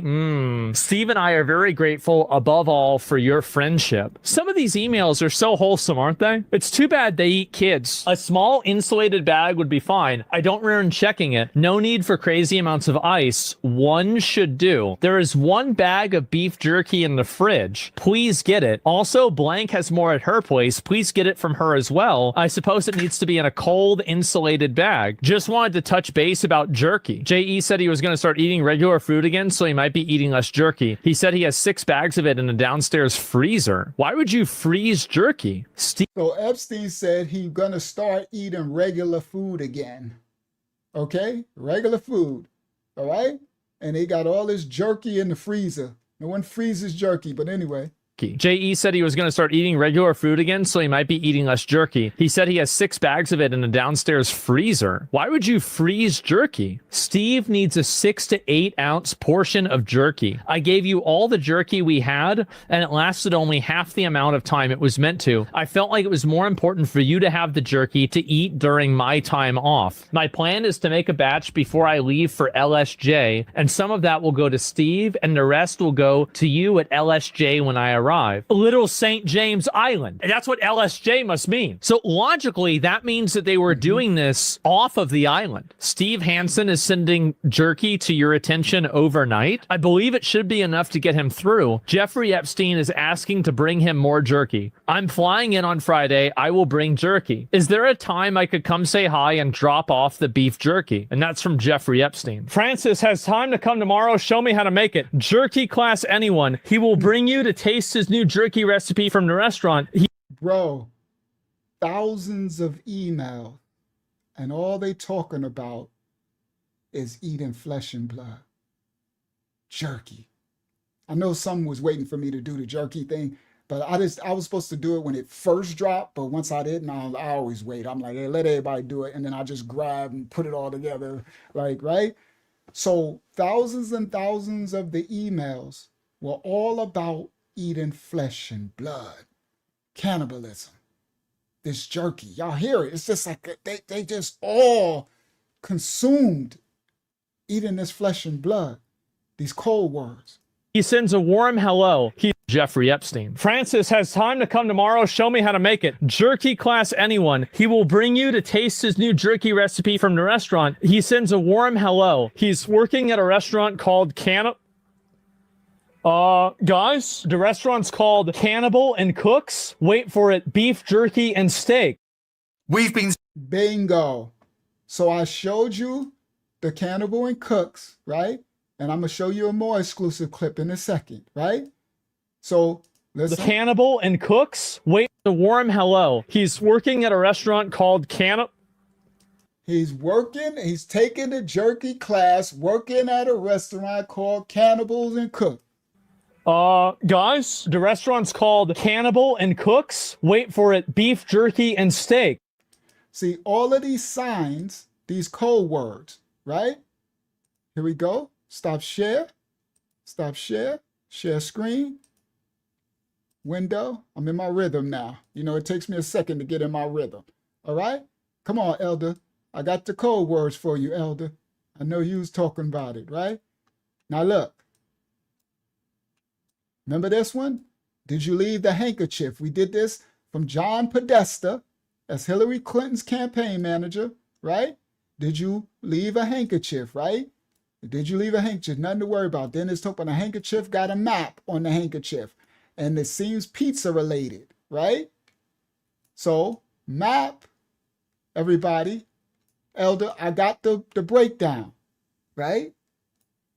Map equals semen, pizza equals a girl. And then look, this is a pillow for sale, right? For $10,000. This is the Wayfair article, right? This is when they was doing their Wayfair stuff, right? Selling these things. A duplex zodiac sign astrological pillow for $10,000, right? And look what this says. I also meant to inquire yesterday about the pillows you purchased. Hold on, I got y'all. Y'all know I got y'all. Okay? Come on, Elder. You know I do it. I'm going to keep going deeper. It's, did you leave a handkerchief? It's mine. Don't worry about it. The realtor found a handkerchief. I think it was a map. I think it has a map that seems pizza related. Is it yours? They can send it if you want. You left something at the field house. Check in a swear cloth handkerchief.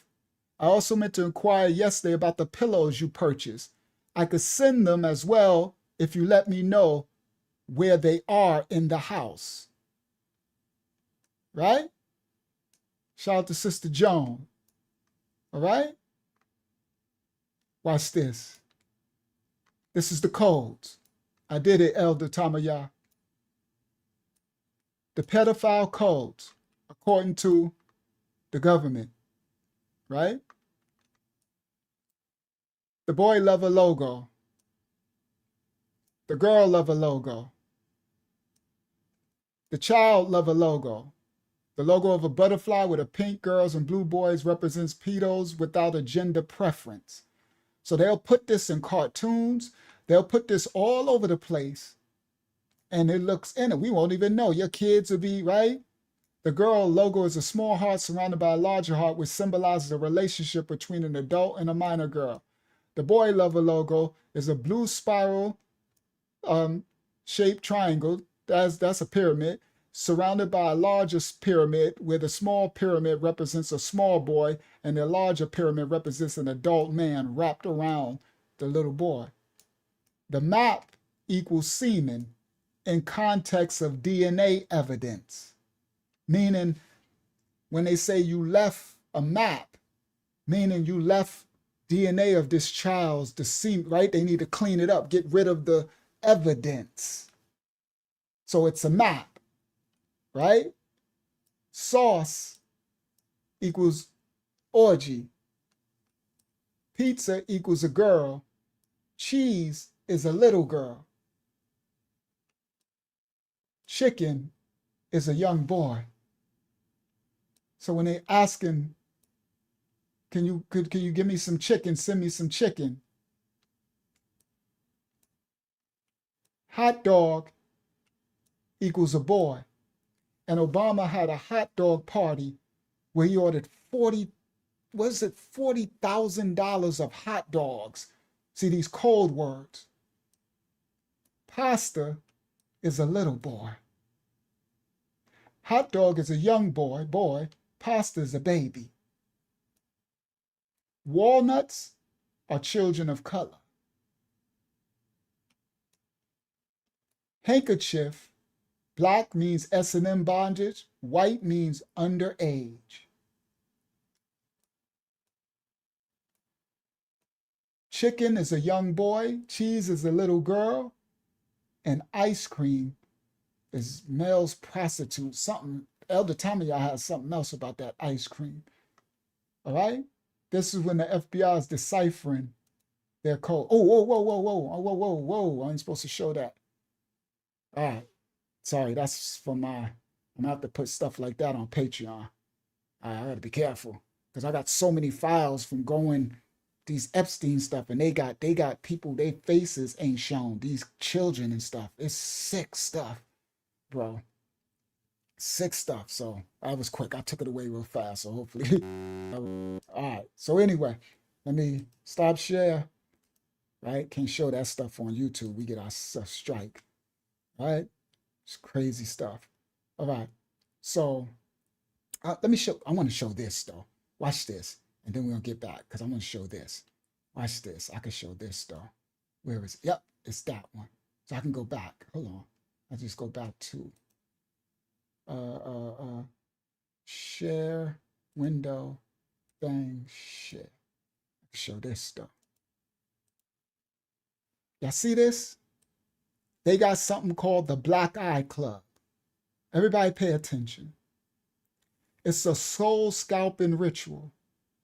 So have you seen all these celebrities with all these black eyes?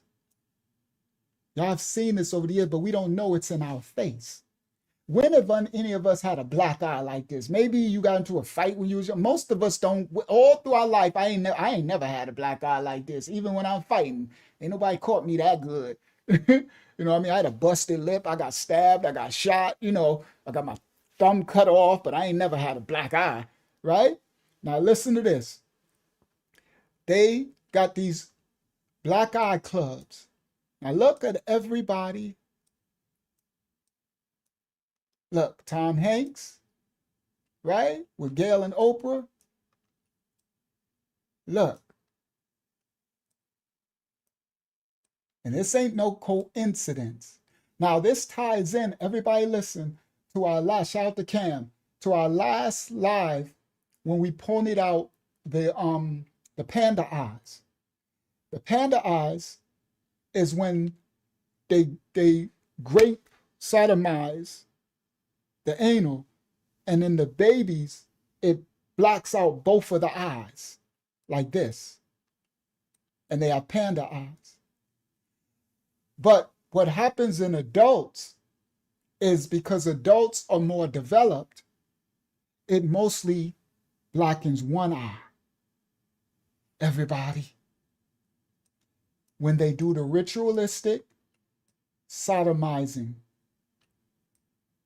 they said, remember Orlando in the last live stream when he said they hit that thing that what's the name? It's a portal in the rectal cavity, and it shatters the blood vessel in the eyes and gives you panda eyes for the kids.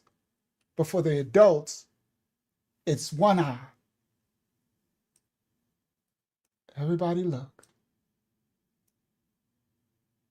How?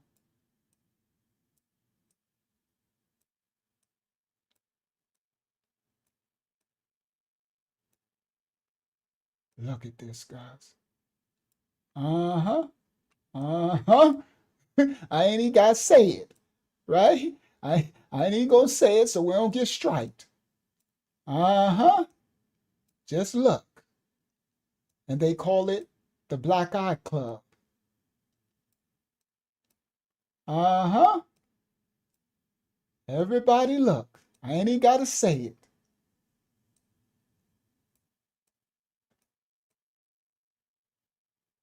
Wow, look at his. Hold on. Uh-huh. Richard Branson. Oh, he got it.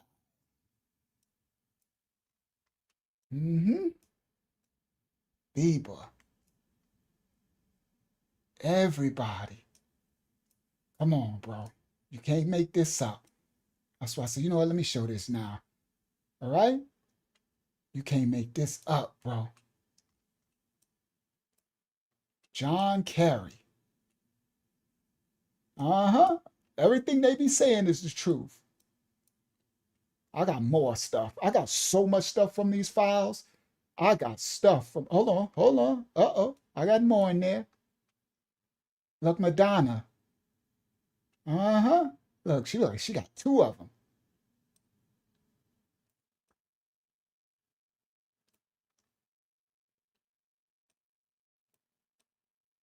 This is their badge. Same thing with that cigar. Uh-huh. Yeah. This part. That's just one. I got much more. I ain't gonna do it now. I got another one. I might do it Monday. Wait till y'all see this. Ooh, y'all gonna be like, yo, I need to keep my eyes open and I need to watch everything. They even got us wearing stuff that we think is fashion and it's actually part of the, oh, I missed some of them down here. I missed Robert Downey Jr. and I missed the dude, Simon Cowell. Oh, I missed James Bond too. I was missing some. Yeah, let's get them all. Yeah, wait till I'm probably gonna do it Monday. Wait till I show y'all. I'm probably do that Monday. I'm gonna show y'all another ritual they got. They got us wearing stuff and we don't know it's part of their stuff. You understand? Just like they got people running around with the big cigars and stuff, all this stuff. All right, let's go. Stop share. Come back. Share screen. Bang. Share. Yeah, I should have got started right away, Hakiyama, right? Just, all right, I'm learning though. We've been sounding the alarm about this restaurant for years, warning everybody who would listen that something truly horrific is going on behind closed doors. And what happened? The usual suspects stepped in. Snopes, all the big fact checkers. So, as people were saying, they called us conspiracy theorists back in the days, right? So these people come out and they say that they eating flesh and blood.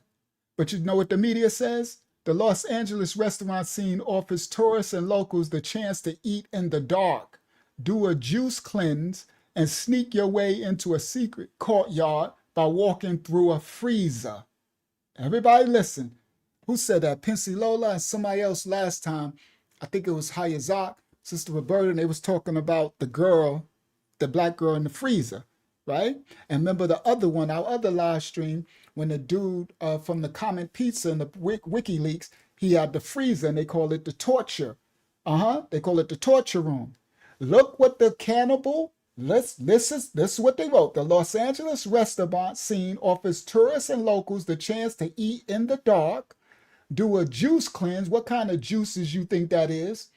And sneak your way into a secret courtyard where they eating people walking through a freezer. According to January 10th, 2018, they call it a fake news article. It also affords some elites, namely Meryl Streep, Chelsea Clinton, and Katy Perry, the opportunity to dine on human flesh. See, this is when they was telling us that this was all fake news back then. But guess what, Cam and everybody? The Epstein files got released and everything they were saying. Well, I was no conspiracy. I knew it was real back then. I didn't believe none of this crap they saying. I was what we would call a conspiracy theorist back then. And I told you could conspiracy right up your butt with it. I told you could conspiracy be gone from my presence. Because if you too stupid to think that this stuff ain't real, I knew it was real all the time. You understand? I just got discernment, man. It's just a natural in my DNA. The most I just plug me in the DNA that I could just hear something and it resonate. I know it's the truth. And I take it, I compartmentalize it in my brain, and I keep on moving in my life. But I never forget. Let me tell you something. And I watch everything, and everything stays. I got a Rolodex memory. It's a gift from the Most High, right? Remember she was glitching and all that? Right. So they used to tell you that all this is fake and all this is conspiracy theories and no, none of this and no, yeah, whatever. This part. All right? Now, let's continue. They rushed to debunk our reporting. They flat out declared that the elite do not consume human flesh and that no such restaurant even exists. How inconvenient for them that it's listed right there in the Epstein. Now look at the Epstein files. Here we go. Friday, May 3rd, 2013. This been going on a long time. Francis has time to come tomorrow to show me how to make it. Jerky class, anyone? He will also bring you a taste of his new jerky recipe from, now the recipe is different ways they unaliven these babies and all this stuff, right? And sends a warm hello. He is working at a restaurant called Cannibal and Cooks. Wait for it. Beef, jerky, and steak. He has time at 3 p.m. tomorrow if this is okay with you. Flesh and blood, these serpents. Files. For the record, confirmed restaurant guests include Chelsea and Hillary Clinton, Meryl Streep, Don Lemon, and Justin Trudeau's new partner, Katy Perry.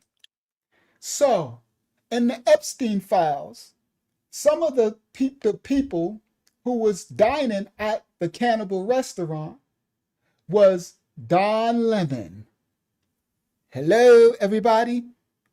Right? You see, all of these people who were elevated in these positions. Yeah, him too. Y'all already know what he played with, but it's very telling of all the mess he's in now for the stuff with the Minnesota stuff, right? Mm-hmm. For the record, confirmed restaurant guests include Chelsea and Hillary Clinton, Meryl Streep, Don Lemon, and Justin Trudeau's new partner, Katy Perry. And that was just the week we had an inside source providing details. Mexican model Gabriela Rico Jimenez wasn't crazy. She wasn't making it up. Back in 2009, this 21-year-old broke down in hysterics right outside a luxury hotel, screaming the unthinkable. She had just witnessed VIPs consuming human flesh. ¡Comieron humanos! ¡Asquerosidad! ¡Comieron humanos! Yo no estaba enterada de nada. Que había, o sea, los asesinatos sí, pero que habían comido humanos. ¡Humanos! According to insiders, Ellen DeGeneres introduced Jeffrey Epstein and his island crew to the pleasures of human flesh. And in Los Angeles, Ellen is responsible for force-feeding hundreds, if not thousands, of unsuspecting friends, as well as members of the public, with human meat. So they got files against Ellen DeGeneres that she was feeding all these people human flesh and they didn't even know it. Putting it in there. And Mariah, you're correct. The stuff they did, they putting it in the stores and in the food and in the McDonald's and in everything else, right? So Ellen was feeding it to her staff and all the people around her. And they found out and they brought up on charges and stuff. Chrissy Teigen, a friend of Ellen DeGeneres who's been a freak of unsuspecting friends, as well as members of the public, with human meat. Chrissy Teigen, a friend of Ellen DeGeneres who's been a frequent guest at Diddy and Obama parties for decades, has made it clear that she's open to eating human flesh. Here she is pleading her case for cannibalism. If the person okayed it, I would eat a human. If you were at a very fancy restaurant and they were like a tiny piece of human meat. No. I think the only way you wouldn't try a tiny bite? No. Really? Teigen didn't walk it. So that's Chrissy Teigen, John Legend and them. And in the Epstein files, I was going to find, I'm going to do it another time. She's all through the files. And she's through the files with their 12-year-old daughter and stuff, giving them the Epstein and talking, going back and forth and trying. She was like, my daughter is being mentioned and this and that. And they trying to control the media, Chrissy Teigen and John Lennon. All right? Yeah, with their 12-year-old daughter all through the files, giving them for these things, right? Bite? No. Really? Teigen didn't walk it back. She doubled down. She said that she's bored with normal food and it's time for humanity to become more open-minded about the ingredients used in fine dining restaurants. Wait, would you really eat human? I mean, what body part would you eat? Haven't you been to that bodies exhibit down on right? Have you been there? I've been there. I feel like we've eaten everything. Like everything has been eaten in fine dining. What's one thing that hasn't been served? These serpents, guys. Now, do y'all see how eager they are to hear it? Look how they lean in. Right? Have you been there? I've been there. Look at the football player dude with his little lifts. I don't know, they be, boy. Panda. I'm gonna start saying panda. That's what I'm gonna start calling these serpents. All the panda for you, panda. All y'all pandas, you panda files. That's a good one. I like that. I'm gonna start using that. Yeah, Malcolm Strahan, the panda files. You see how excited they were to lean in? So you're eating humans. You're eating humans. Look how he leaned in and all that. Haven't you been to that bodies exhibit down on right? Haven't you been to that bodies exhibit? That's Marina Abrabica, whatever, the Jay-Z serpent lady, right? And they making all this, right? So they sit up there eating these people and they are excited. And look at them, right? Look how excited he is. Yeah. I've been to that exhibit. they so excited. Oh, we got to taste this flesh and blood. These pandophiles. And it's time for humanity to become more open-minded about the ingredients used in fine dining restaurants. Would you really eat human? I mean, what body in part like would you eat? haven't you been to that bodies exhibit down on right? Have you been there? I've been there. I feel like we've eaten everything. Like everything has been eaten in fine dining. What's one thing that hasn't been served? These attitudes run rampant in Hollywood, according to multiple insiders who've come forward with horrifying revelations. They claim that babies are kept whole in refrigerators, stored cold and intact. When I knew Ellen, she was already a household name. She had a full staff, including a personal... So this is the woman back. So all this stuff is coming back out now because they said it was conspiracy theory and stuff like that. These are cases brought against these celebrities. And this is one who this is her audio speaking out against Ellen from back then, right? When I knew Ellen, she was already a household name. She had a full staff, including a personal chef trained in Paris. The kind who turned lentils into sculpture. But when it came to certain meals, she didn't let him touch a thing. There was a separate kitchen on her property, stainless steel, private entrance, no security cameras inside. The chef handled the sauces, the garnishes, the staging, but she insisted on doing the hard part herself. Said it grounded her, said it made the energy right. She wore a chef's hat like it was a crown. She believed consumption was transformation, that youth could be taken in, that vitality could be absorbed. She talked about ancient rites, about elites throughout history who understood what the masses didn't. It wasn't framed as cruelty, it was framed as tradition. The dumplings were her signature, folded carefully, almost lovingly, served at private dinners first. Studio heads, rising stars, political donors. She would watch as they ate, not hungrily, not nervously, but with that sociopathic calm, studying their faces. They complimented the seasoning, the texture. She would smile. And she wasn't an anomaly. That was the part that still keeps me up. There were whispers, other estates, other gatherings, special occasions, contracts signed over candlelight. Refrigeration units in basements stocked with whole babies marinating in special sauces. Jokes about saving something rare for a premiere or an award win. You heard enough and you stopped reacting. It wasn't about appetite. It was about power and crossing a boundary so absolute that... Yo, I can't. It's definitely a crime, but they're not going to hold nobody responsible because they're all in it. This world belongs to the devil, right? So for the righteous, for us, this is a crime, right? They'll lock you up if you go steal something, steal a piece of candy out of store, right? But they coming out with all the evidence. It's all in the files. Ain't nobody got locked up yet, right? All these files out, and the government had this for all these years. I got another clip that's gonna come. Well, I ain't gonna do that one tonight. But they had these files for all years, and some of the people who snitched on Epstein, the government locked them up back then in 2018 for snitching and buried the evidence. It's all coming out now. So yes, this is a crime. It's a crime against the Most High. It's a crime against righteousness. It's a crime against humanity. But it's not a crime in this dark second world of devils. This is their will. This is their works, and this is what they live for. This is their gods that they serve. So to them, it's legal. To them, we are illegal. Those who want to be righteous, those who want to do the right thing, those who want to protect the children, those who want to protect morality and righteousness, we are illegal to them. So keep being illegal in the dark world. You get it? In the dark world, I'm illegal. In the righteous world, they are illegal. That's the truth of the matter. So everyone, let your light stay bright. Keep your light in the darkness. Keep your righteousness. You understand? Because this will play out. This is an Armageddon. The Armageddon war is a spiritual war between the righteous spirits and the dark spirits. They serve in their father, the darkness. They serve in them well. You serve your creator, the light, the righteousness, and you just be light no matter what.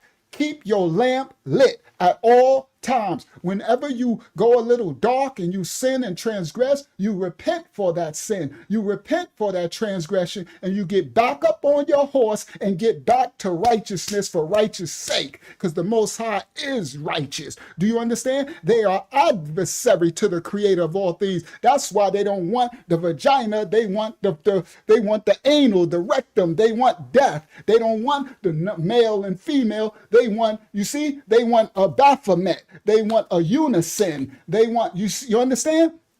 And they want, do what they will is the whole of the law. So that's why she said, well, we've had all other meat, flesh and blood. Why not? Why? See, that's why I said I'm not progressive. That's why I brought that out. I shouldn't have did it tonight. I should have did it later, right? When other people, but I learned, I'm like, cause yeah, if you want to think, I am not progressing toward, because if you don't have boundaries and don't have things, limits, you have to have limits. And they took the limits away, guys, from the children. So the children, the whole world is, they call it an oyster, right? Do what you will. So they like, I can do anything. That's what the children, I can be anything, whatever. I could be a furry. I can be this. I could be, no, you are a male because the Most High created you that way. Now you're confused because they've poisoned you and toxined you. They've played this thing. You got to go watch my other live stream.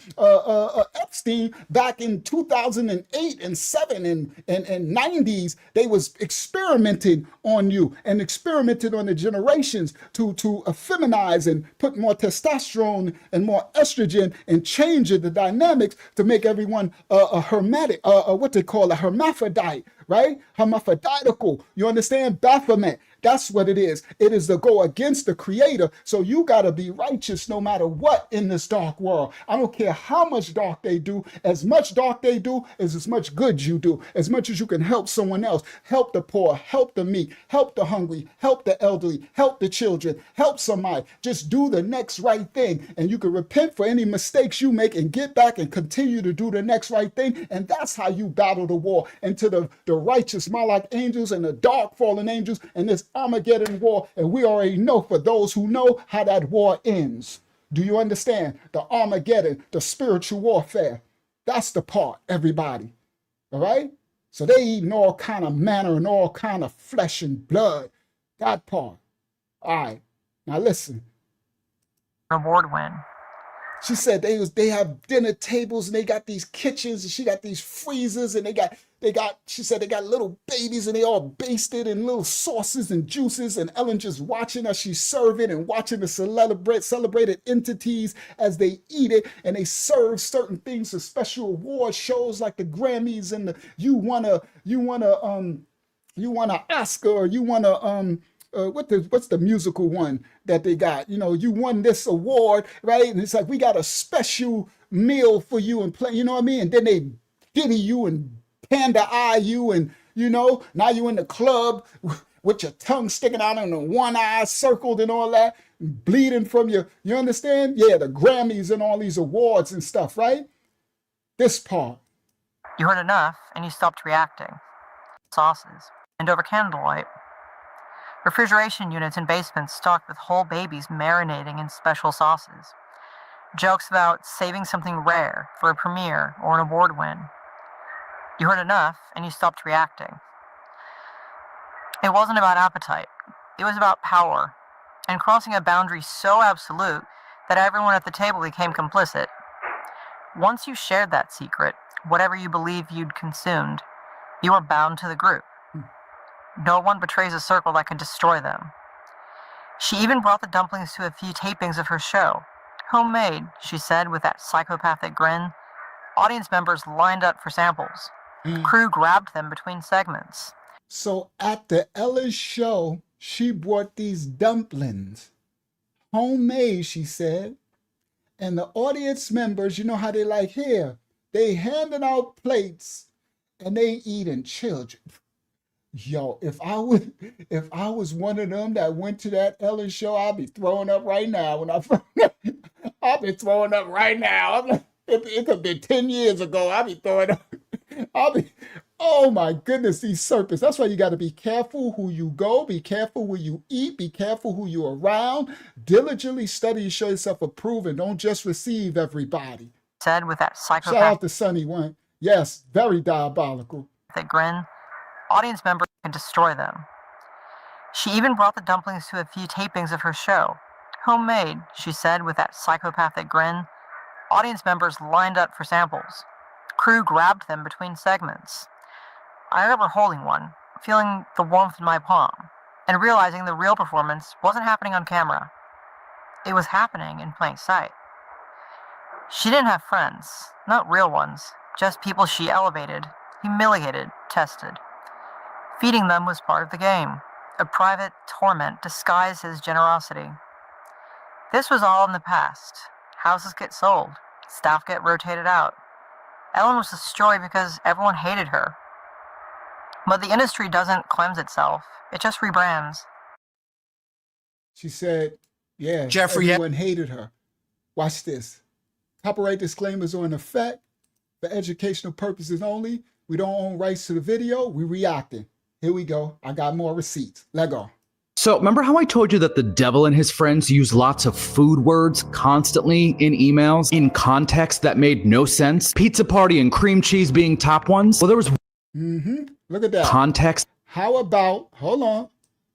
How about a hit list for the next subjects to ice cream boarding? My version of torture. Yes, great pecan pie, pumpkin pie, apple pie, cheesecake, amazing with whipped cream. Kill me now. Everybody. There's some sick stuff in these files, bro. It's just millions of them. I got the darkest crap I've ever seen, and my soul won't be the same no more. I can't even show it here. I'm going to make a separate Patreon for it. I'm going to do it. It'll be up by next week, right? To show it there, because I can't show it here. They'll strike us. Because they got pictures and videos and images of, oh my goodness, right? How about a hit list for the next subjects to ice cream boarding, my version of torture? And he says, yes, all this pecan pie, all these pies, these, oh my goodness, let's continue. In context that made no sense. Pizza Look, searching for the party and cream cheese being top ones. Well, there was one food word. Your pizza is yummy, yummy. Call Yankee paintball, confirmed about, asked about ammunition. Hold on, let me go back a little. Red pizza party, U9 red pizza party, pizza party, pizza party. Ask about a pizza party this weekend. Being top ones. Well, there was one food word that these people seem to obsess over more than any other one, and that was jerky. Now, we don't know who this is from, but to the devil again, Steve needs a 6 to 8 ounce portion of jerky. I gave you all the jerky we had, roughly 2 pounds, and it lasted only half the amount of time it was meant to. I felt it was more important for you to have the jerky, to eat during my time off. My plan is to make a batch before I leave for LSJ, and some of that will then go to Steve and the next to you at LSJ when I arrive. This one LSJ is his little St. James Island. Is hope you're feeling better. Did we analyze from the jerky? the devil to Steve Hansen. Hope you are feeling better. Did we analyze the jerky? Now, I'm not a big jerky guy, but do you normally analyze your jerky? Ready for this one? From Francis Derby, subject jerky.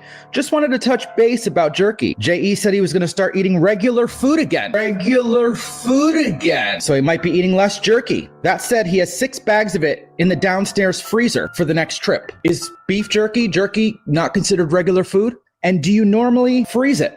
I actually have no idea. Delicious lunch, beef jerky. He would get pissed when he didn't have any. Hundreds of these emails about jerky. This I thought was super odd. That's the one. Yeah, I know. I thought I screenshotted it before. Let me screenshot it now. Y'all know I try to bring y'all some stuff y'all ain't seen. I always do it. The Most High always allow me to find y'all some exclusiveness. You heard? Actual jerky in a new taken down document. This is the actual, what they would make the flesh and blood into. Picture of jerky. It was in the files. The FBI thought it important enough to take a photo of just one piece. But if that's not weird enough, that picture and file is no longer on the DOJ website. They deleted it. Now, you might be wondering, who is Francis? So now y'all got y'all little exclusive of the finally some of the jerky. And the government filed it away, and now it's gone. In the files, the FBI thought it important enough to take a photo of just one piece. But if that's not weird enough, that picture and file is no longer on the DOJ website. They deleted it. Now, you might be wondering, who is Francis Derby? Because I thought the same thing. Well, not only was he... So now, everybody, the reason why this jerky was so important to them, this flesh and blood, is because when they take the flesh and blood of us, the children, whatever they're making it from, they is able to preserve it and carry it around. You can have jerky, you can have that in your pocketbook, and they could be on a plane sitting next to you and take it out and be eaten, and you just thinking they eating some jerky, and it's actually human flesh and blood. So this was so important to them. And it's still a code word for all type of stuff, right? For flesh and blood. But that's why that was so key, because you could just eat it in front of people and they won't even know. Because I thought the same. I know, the word called yummy, right? That's crazy word. Thing. Well, not only was he Epstein's personal chef. Now, this is the guy, guys, I tell you, I'm going to bring y'all receipts. This is the guy that owns the cannibal restaurant. This is the one that they said that he works at the cannibal spot and he's going to do jerky classes, right? We got the image of this dude. Derby, because I thought the same thing. Well, not only was he Epstein's personal chef, he also owned an exclusive tiny little restaurant in New York City called The Cannibal. So you got the Cannibal Club in LA, and you got the Cannibal Club, the restaurant in New York, and he apparently from Long Island, right? Right? And look, and he was Epstein's personal chef, all right? Francis Derby. Little chef. He also owned an exclusive tiny little restaurant in New York City called The Cannibal. I fuck you not. Francis was even featured on Hallmark's YouTube channel. The video's still up, where he showcases how to make his famous cannibal burger. We are back with Chef Francis Derby. He's the executive chef of Cannibal. All right, this is where I lean on you guys. Am I nuts, or are you seeing and reading what I'm seeing and reading? Did y'all see that? Live? Look, his cannibal burger. I fuck you not. Francis was even featured on Hallmark's YouTube channel. The video's still up, where he showcases how to make his famous cannibal burger. Look at that nasty thing. And beer pairings. We are back with Chef Francis Derby. He's the executive chef of Cannibal. All right, this is where I lean on you guys. Am I nuts, or are you seeing and reading what I'm seeing and reading? All right. Copyright disclaimers are in effect. It's about to get dark now. I know y'all like, that ain't dark. That ain't the darkest. Share this tab instead. Let's go into the Clintons. You heard? The Clintons. It's, did Epstein, Clinton flood the drugs in the crack era, the black diamonds? Yeah, let's go. Hillary Clinton, everybody. Copyright disclaimers are in effect. For educational purposes only, we reacting to the video. What people are also waiting on is the public testimony of Bill and Hillary Clinton regarding the Epstein files. But one representative says it might not happen exactly the way the public may think. That's why old Bill is just lounging. I got the stuff that's going to come out when I do them, right? He got plenty pictures of him and Ghislaine. They all in the, look at old Bill getting topped by a little girl, right? I got the redacted file. Guys, that's why I said I got to be careful in my screenshots, because I got the files where they don't block out the thing and you can see the child's face. So y'all know the pictures where they show where Bill Clinton got the girl and they block out the face? I got the picture with the block off the face with these kids. That's why I got, whoa, I can't even put this stuff up, right? So look at them, and they all in these pools and they all in this, right? Now, let's go, because the Clintons is the dark. These are the darkest stuff of it all right? And he been running with Epstein since the since the 80's, all right? The Iran-Contra affair, all right? Bringing the crack and the drugs. Bill Clinton and Epstein has something to do with bringing all those drugs and crack into the ghetto neighborhoods in the 80s. Copyright disclaimers are in effect. What people are also waiting on is the public testimony of Bill and Hillary Clinton regarding the Epstein files. But one representative says it might not happen exactly the way the public may think. James Comer. All right. She wants to tell you how to do your job. You're saying no. No, look, she has moved the goalposts millions of times throughout this entire process, then fires out an email attacking me today, accusing me of moving the goalpost, and she's the one who's tried to move the goalpost again. She agreed to a standard deposition. The deposition will be made public. So what she's asking for is already going to happen. The deposition will be videoed. You'll have the audio and a transcript. Everyone in America will have access to it. Every deposition I've ever done in the 3 years I've been chairman of the House Oversight Committee, we have released the transcript and the video and the audio. So what she's asking for is already going to happen. But what she really wants, Sean, is a committee hearing. And everyone that's ever watched a committee hearing in Congress, including the one in the House this week with the Treasury Secretary, knows that committee hearings are more for entertainment than substance. The deposition is for substance. This is a serious investigation. The purpose of the investigation is to get justice for the victims and to figure out why the government failed the victims and who the bad guys were and if they can be held accountable. So this is about the victims. This isn't about the Clintons. The Clintons are trying to play the victim cards. The victims of Epstein are the victims, not the Clintons. All right. So she wants, yes, she's playing the game. Now, everybody, this is dark. Let's just do it. 11:30. Copyright disclaimers are in effect for educational purposes only. You know, I did my diligent study and research, and I got y'all exclusive. Some of you might have seen this, I don't know, but this is a very exclusive. Everything is resurfacing now because of all the files released. This is the real foundation of it all. Creepy Joe. Now we call him Sleepy Joe, right? But he wasn't always Sleepy Joe. We called him Creepy Joe before. Now they calling him Sleepy because, you know, he got old and, you know, right? But before that, they was calling him Creepy Joe. But I don't forget. So let's go back. Creepy Joe. All right, let go. Let me go here. Watch this. Tonight, bang, bang, bang. What's that one? I didn't show that one. What's this? Oh, there you go, Creepy Joe. Let me show that. That's funny. I didn't even, hold on. Let me show that really quick. And then we're going to show this video. Stop share screen. Watch this. This is what it's all about. And they're doing a smoke screen. They're trying to put everything, I'm sorry, I'm not right, left wing, but they're trying to put everything on Trump and they're putting a smoke screen on y'all. On there. I'm saying because you ain't smoke screening me. You got everybody, whatever they point you, wherever the media is trying to make you think is a problem, is usually that's not where it's at. It's a deflection, right? Look at this.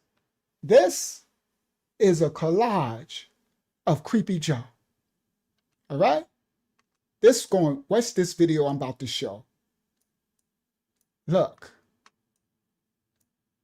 Creepy Joe. Look. All the way back when he was young. Creepy Joe. Creepy Joe.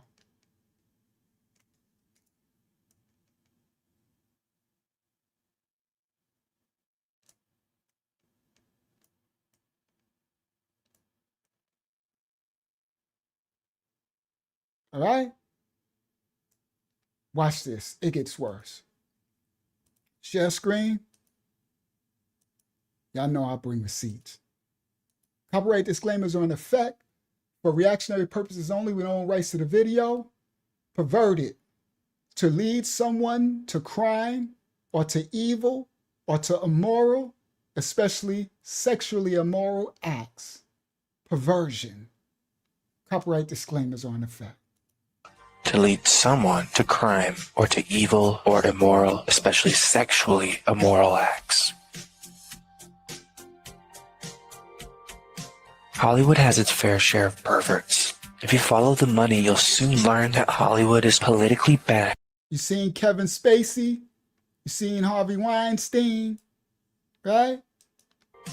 Hollywood has its fair share of perverts. If you follow the money, you'll soon learn that Hollywood is politically backed by a deep state of key players, carefully and meticulously creating narratives to get you to think, feel, and act as they wish.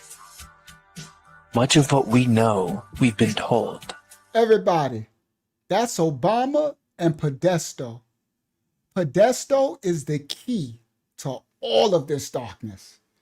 You think Epstein, Podesta, Epstein is all through the Epstein files because he was like Epstein looked up to him and his brother. This is Hillary Clinton's campaign manager. Look at him walking with Obama. These are the devil themselves. This is going to be crazy what's coming out right here. Y'all pay attention. You'll soon learn that Hollywood is politically backed by a deep state of key players, carefully and meticulously creating narratives to get you to think, feel, and act as they wish. Much of what we know, we've been told. But what haven't we been told? A 16-year plan was in motion from the start of Obama's presidency. Hillary was meant to finish that plan, but couldn't defeat Trump. Now, Joe Biden is being... All right, now y'all listen clearly. This is leading from Obama's campaign into Biden's. Y'all see him walk past that sign with the hot dogs and stuff, right? This is Hillary's campaign manager. Hillary was supposed to come after Obama, but we had enough, the American public. How soon we forget? Don't forget. I'm gonna explain something to y'all. After Obama's 8 years, the Democrats had our society so destroyed that the American public wanted a change so bad that Donald Trump offered us that change. I remember back then. That's how he won. He beat Clinton because he wasn't a politician. Most don't remember. I'm going to rejar your memory because the Most High calls us to remember. Do not forget, okay? Lest things repeat themselves, all right? And I'm not pro or against. I'm pro-truth and reality, and I don't forget. Everybody listen. The reason why the Trump and the first thing beat Hillary and they thought it was a shoe-in because of Obama. They had us lock, stock, and barrel, right? With all the rights of the rainbows and all that crap they had us, right? And remember, this is when the 2020, later, the 2020 lock-in is going to come, right? But it would have came earlier. Their plan, they thought Hillary was going to win, but they had this new runner, and he wasn't a politician. He was brash. He was arrogant. He was rough around the edges. He had a TV show called The Apprentice. He said, "You're fired." He was this New York, real estate, right? He was different. And the American public wanted something different at the time. Yo, Saudi, they forget. I don't forget nothing. The Most High blessed me with Rolodex. This is how he won, because when he was doing, remember he was doing the campaign against Hillary, he would just say stuff off his brain. He would just say what was on the front of his thoughts. He was saying the stuff that wasn't politically correct. He was saying stuff that the politicians, you ain't supposed to say in the political game. Everybody listen, for those who forgot. So when they was doing it, the American public, it was refreshing to the American public, because all we've been getting was these politicians for hundreds of years lying to us and talking out, saying this and saying, but when he was talking, it was like the regular people were talking. That's how he got popular the first time. I'm not talking about the second time, the first time. It was because we were so tired of being lied to, and because we all fell for the Obama juice. Remember, everybody, white, black, Obama got in because everybody voted for him.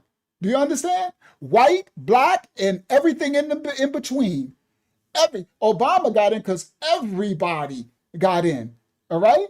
Now he shafted all of us. He promised us everything. He promised us and gave us a rainbow. He gave all the rights. And watch what I'm about to show y'all. And in the Epstein files, he is the worst, one of the worst that the victim said, because he liked little boys. That's what they said allegedly. And he was a masochist against them, what he would do. Now, the reason why Trump won that first time, because America wanted something so different, all right? And he went after them. See, I don't forget. I'm not telling y'all to be Republican. I'm telling y'all to see truth. Come out of this politics. They playing y'all with this crap. It's a smokescreen. They want y'all to blame everything on him when he was going after them. Everybody listen clearly. These two are in the they are in the all in the Epstein file doing the most and Hillary and Biden. It's like the rapist telling you that the person that's calling out the rapist is the rapist. Do you understand? The one who called it out, the one who went against them, the one who said, I'm going to drain the swamp, I'm going to go after all of them. He said they all need to be like and then they locked them up. They did everything. He did everything he said he was going to do. Yeah, we got bamboozled. And we believed them. We believed Obama. Oh, they gave us a good one with Obama, right? Young, handsome, well-spoken, and just, it was like diversity. And they had everybody. And they was, at the time, they was right here. They got little children allegedly tied up somewhere and they going to Epstein Island right here. And we knew nothing. And when the president now came in, he said he's going after the deep state. He said he was going after all the pedos. He said he was going after all them, the Pizzagate. He was going after Hillary. That's what he said. I saw it. I remember. I was there, and he did what he said. All right, he went after them, and they didn't. They got too much power, so the left, they had the power at the Congress and stuff, right? So watch this now. Now what you're about to see, it hits different because all the files are out, right? All the files. Now watch this. Start of Obama's presidency. Hillary was meant to finish that plan, but couldn't defeat Trump. So they had a 16-year plan, listen clearly, and act as they wish. Much of what we know, we've been told. But what haven't we been told?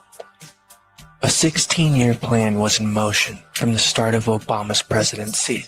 Hillary was meant to finish that plan, but couldn't defeat Trump. Now, Joe Biden is being steered into the race to finish what Barry Obama started.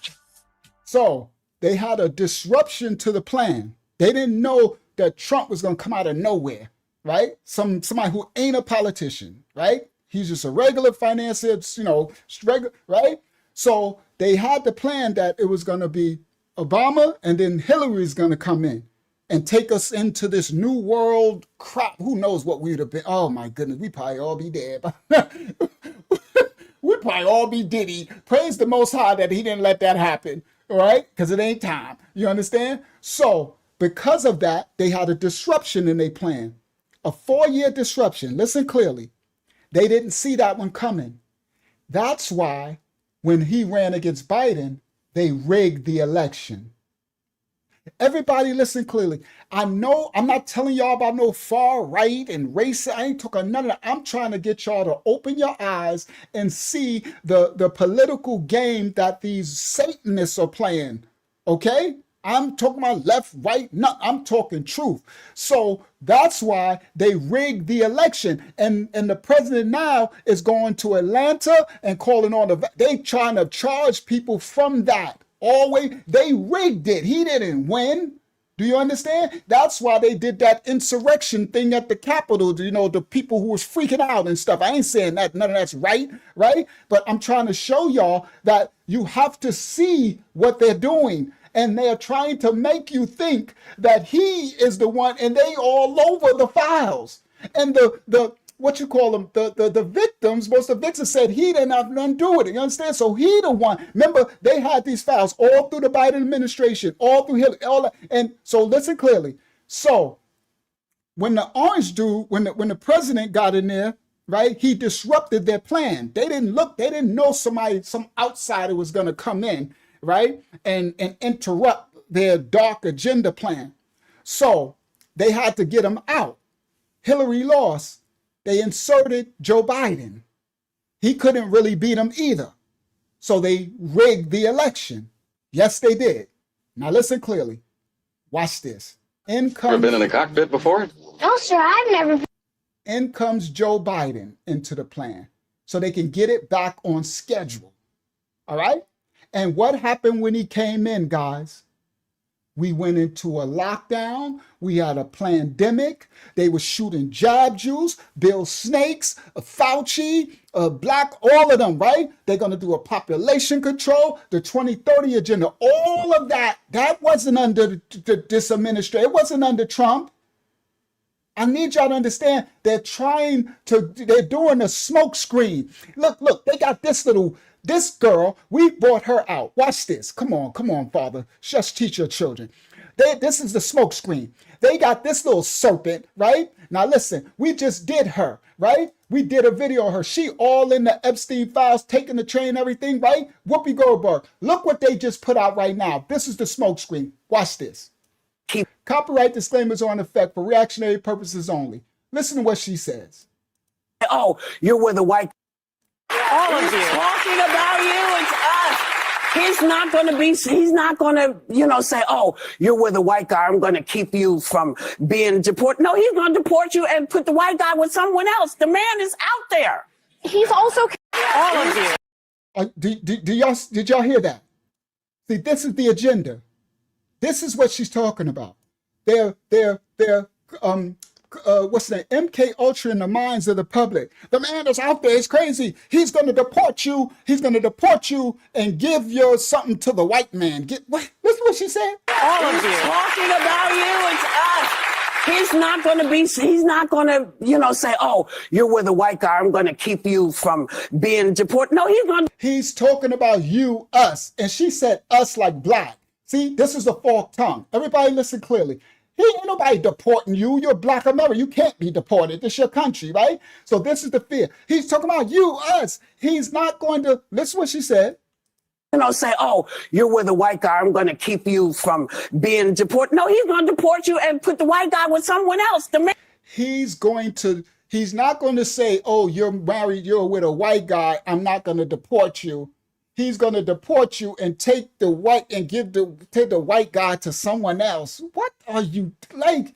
What? Right? And this immigration thing, right? So again, this is the distraction. All of you. Talking about you, it's us. He's not going to say, oh, you're with a white guy. I'm going to keep you from being deported. No, he's going to deport you and put the white guy with someone else. The man. He's going to deport you and put the white guy with someone else. The man is out there. Now look who's out there. See? Look. See? Right there. The man is out there. But you in the files. See, this is the distraction. Look at my live stream, guys. Y'all go back in our channel, the live stream section. I got it, Whoopi and everything. Watch it. Right there. He's out there. He's gonna deport you and put the white man with someone else. What are you talking about? What? He's after us, and right? Fear mongering to distract you from the files, because they all in the files, guys. That's why I need to show y'all. Don't fall for this. Gonna keep you from being right? He's the boogeyman. He's coming for you. But the Epstein files, you're in the files. Let's talk about that. Get to that. He's coming for you. Forget Epstein, forget what's her name, Ellen DeGeneres, forget the jail, get to the jerky, all this stuff. He's coming for you. All of you. Talking about you, it's us. He's not going to say, oh, you're with a white guy, I'm going to keep you from being deported. No, he's going to deport you and put the white guy with someone else. The man is out there. He's also... And that's my point. She had her fair share of white men, her husband Ted Danson and all that. Okay? Now, let's get back. I just need to show that because y'all know I don't play. All right? Now, let's go back. This is the smoke screen I'm talking about. Whoever they trying to tell you is the problem, look, that mean it ain't the problem. Do you understand? That's the devil. It's a deceitful. It's always a deceit. It's always the opposite. All right. Now watch this. Now we back to Hillary and the plan, right? The plan got disrupted because Trump won that presidency back then, and they didn't bank on that. So now they got Biden to come in now, and he couldn't beat him, so they rigged the election. Watch this. But couldn't defeat Trump. Now, Joe Biden is being steered into the race to finish what Barry Obama started. Ever been in a cockpit before? No, sir, I've never been up in a plane before. You ever seen a grown man naked? They call him Creepy Joe for a reason.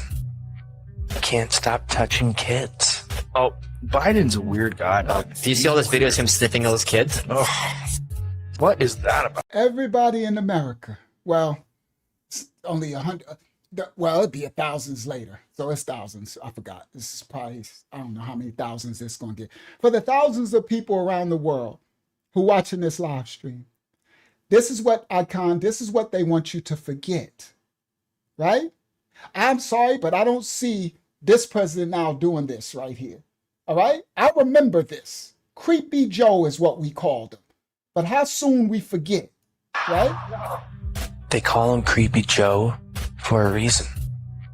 Can't stop touching kids. Oh, Biden's a weird guy. Do you see all this videos of him sniffing those kids? Oh, what is that about?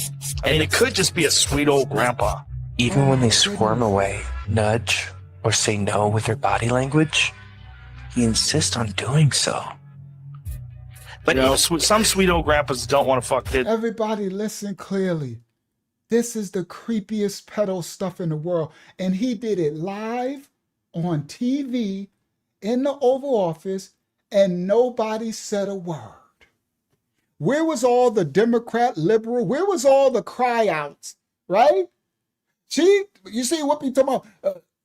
Trump is going to deport you and take the white man and give you to another, like, all in our face, Cam, the whole time. Do you know these smelly, can you imagine the little girls and what, and this image, they say he said something, I tried to turn the volume up, but I couldn't hear it clear enough, right? They said he said something about some perverted thing in her ear, sniffing on them, touching on them. He couldn't even resist himself to do it in the public. If you're doing this to these children in the public, imagine what's happening behind closed doors. And they said he was one of the creepiest, darkest of them all. Look at him. Look. Everybody, don't they call this now sexual assault, right? He got hands on both shoulders, on at the back of her, all in her. He doing it, and he doing it. It's like they couldn't stop this pervert. They couldn't stop him. He was the king of it.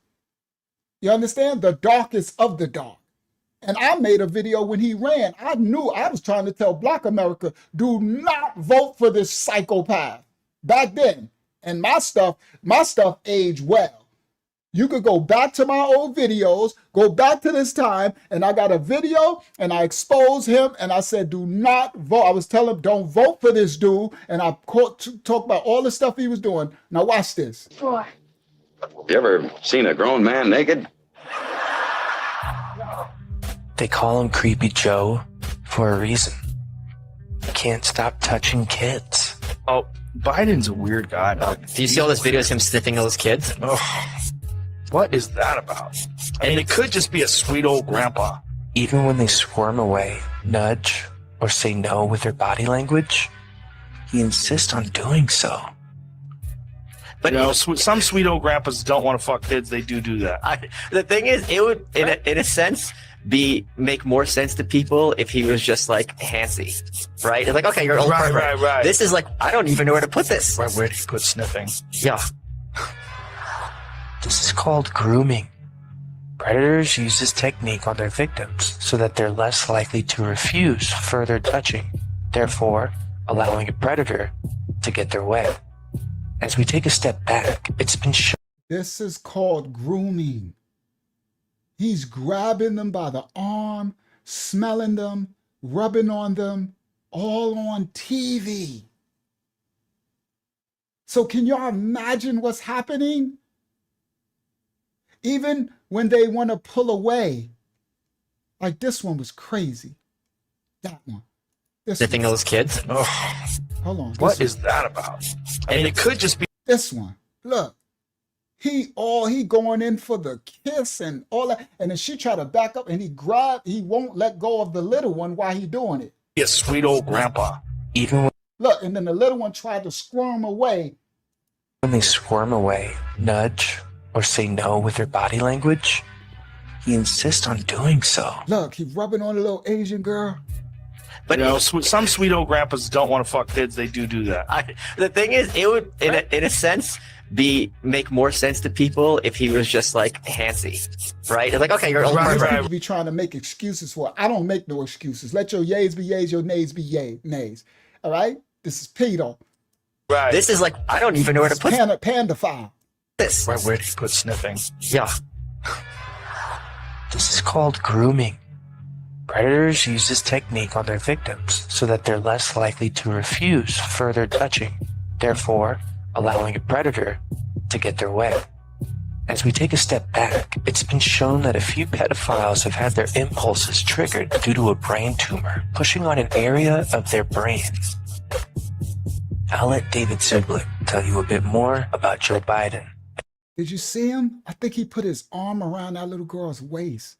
Is that his hand Well, around her waist? As we take a step back, it's been shown that a few pedophiles have had their impulses triggered due to a brain tumor. See those fake smiles? Because they tell him, smile, smile. And look, he be saying stuff. Pushing on an area of their brains. I'll let David Zublick tell you a bit more. Yep.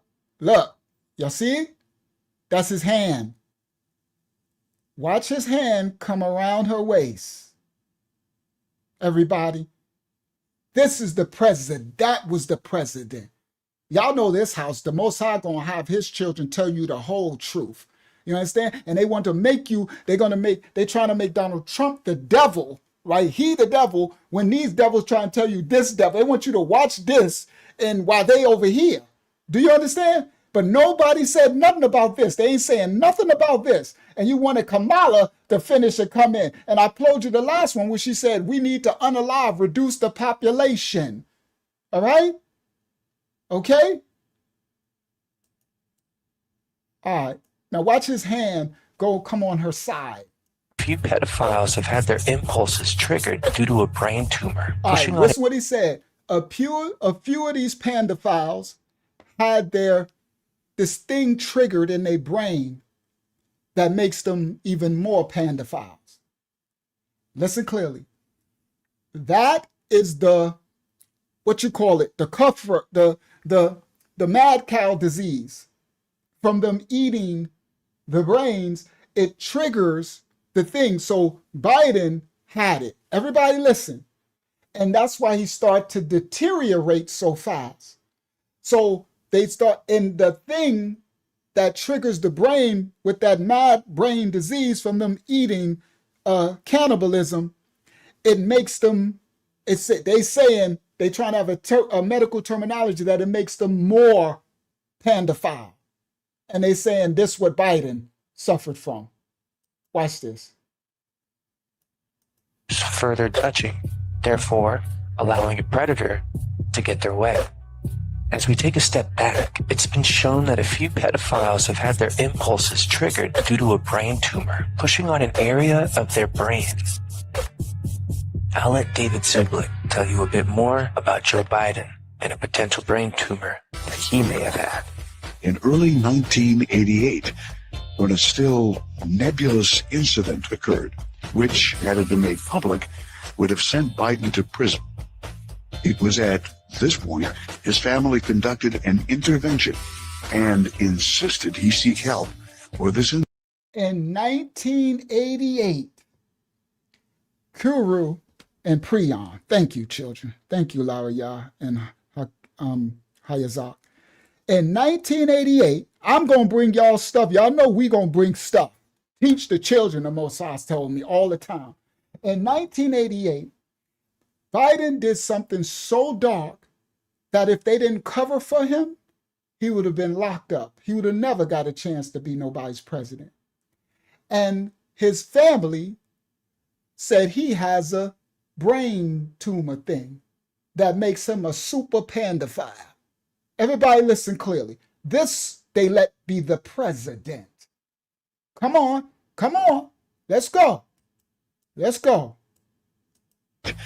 When a still I'll let David say incident occurred.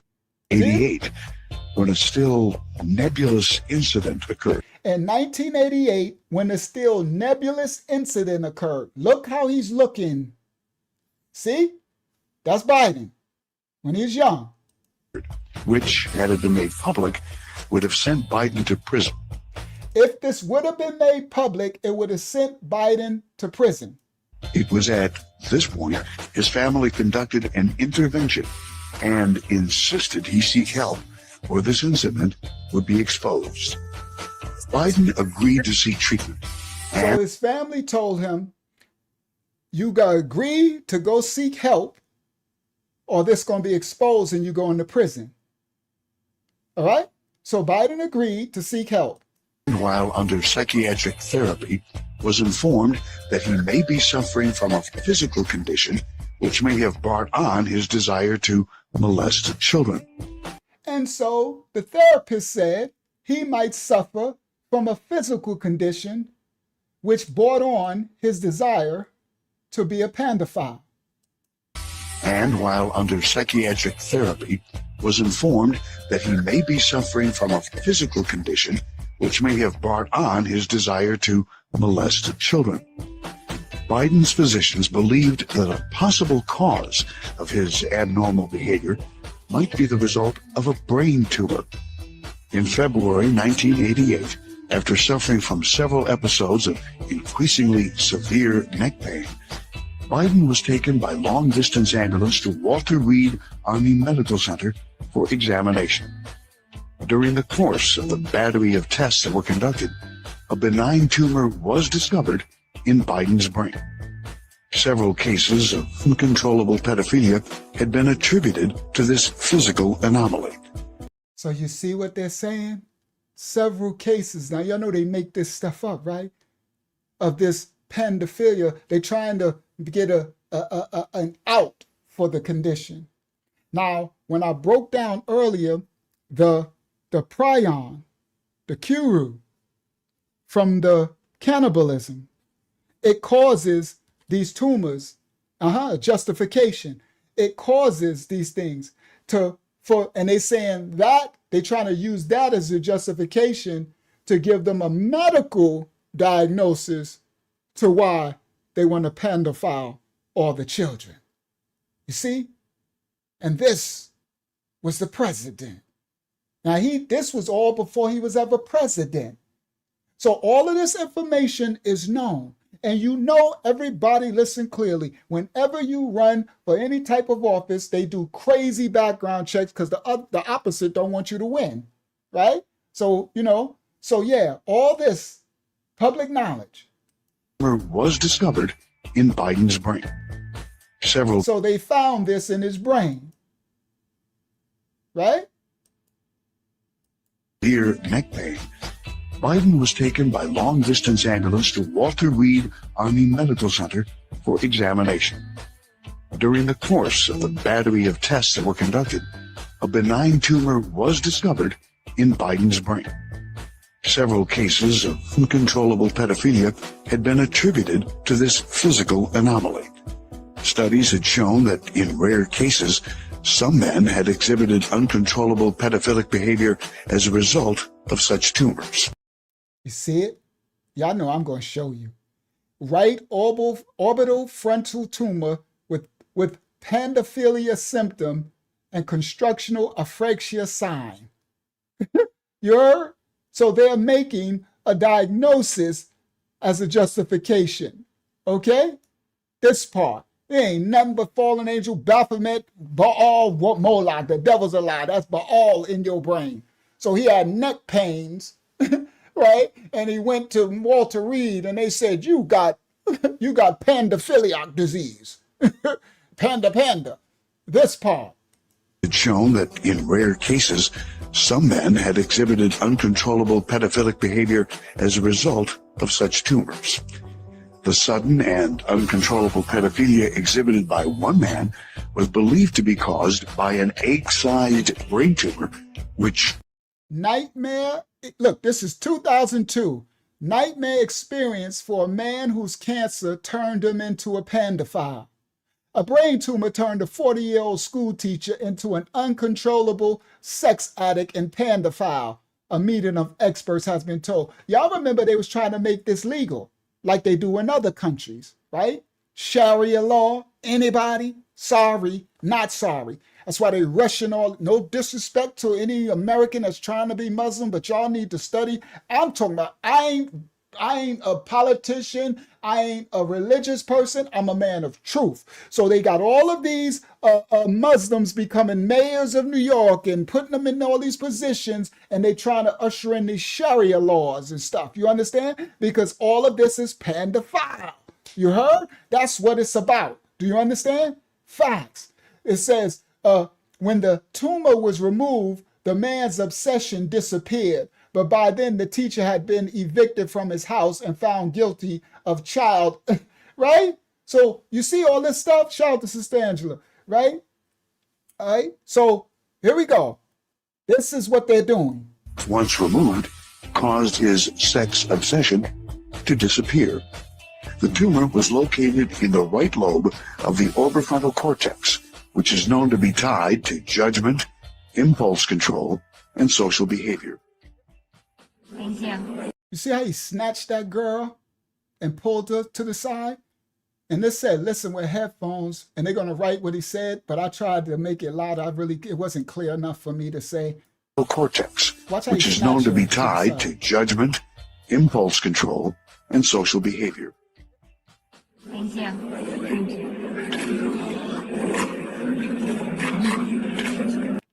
So, what they say he said, and I tried to listen. You can hear it, but it's not clear enough for me to definitively say he said. I don't bear false witness, right? I'm not called to do that. They say, allegedly, he said, do you want to know how horny I am to have a 13-year-old standing near me, right? And I turned it up. You can hear pieces of it, but it's not as clear enough for me to say that's what it said, all right? Orbifrontal cortex, which is known to be tied to judgment, impulse control, and social behavior. Thank you.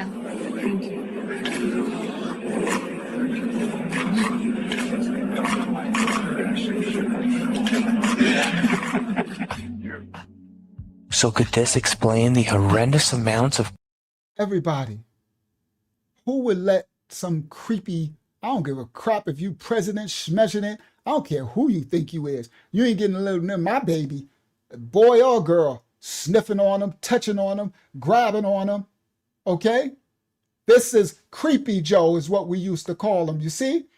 And now we switched it later because he got old, and that's how we forget, but the Most High don't call us to forget, guys.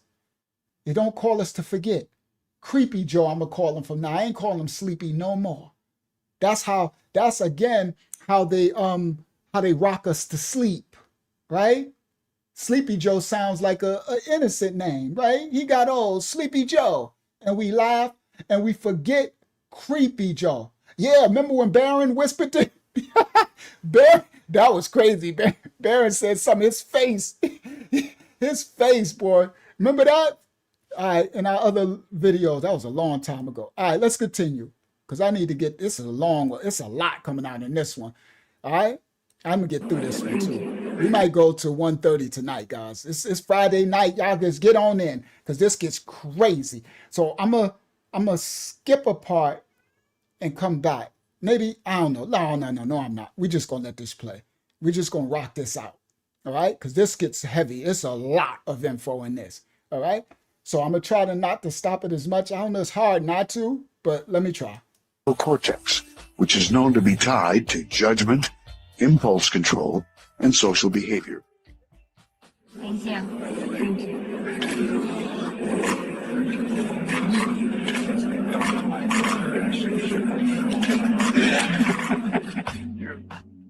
So could this explain the horrendous amounts of garbled gibberish that has been a trademark of Joe? Because we cannot get re-elected. We cannot win this re-election. Excuse me, we can only re-elect Donald Trump. Does he seem fit to be president at all? Let's explore some of Joe's earliest political criticisms. Democratic presidential candidate Joseph Biden today faces a controversy. 3 weeks ago at a debate at the Iowa State Fair, he used phrases identical to those delivered by British Labour Party leader. History, 1988, right? And this video is from back when he was president, all right? This is old. We got some receipts. You got to go back to go forward, right? So this is stuff when all the way back from when Biden was young coming in. He was lying, cheating, stealing, all of it. Watch this.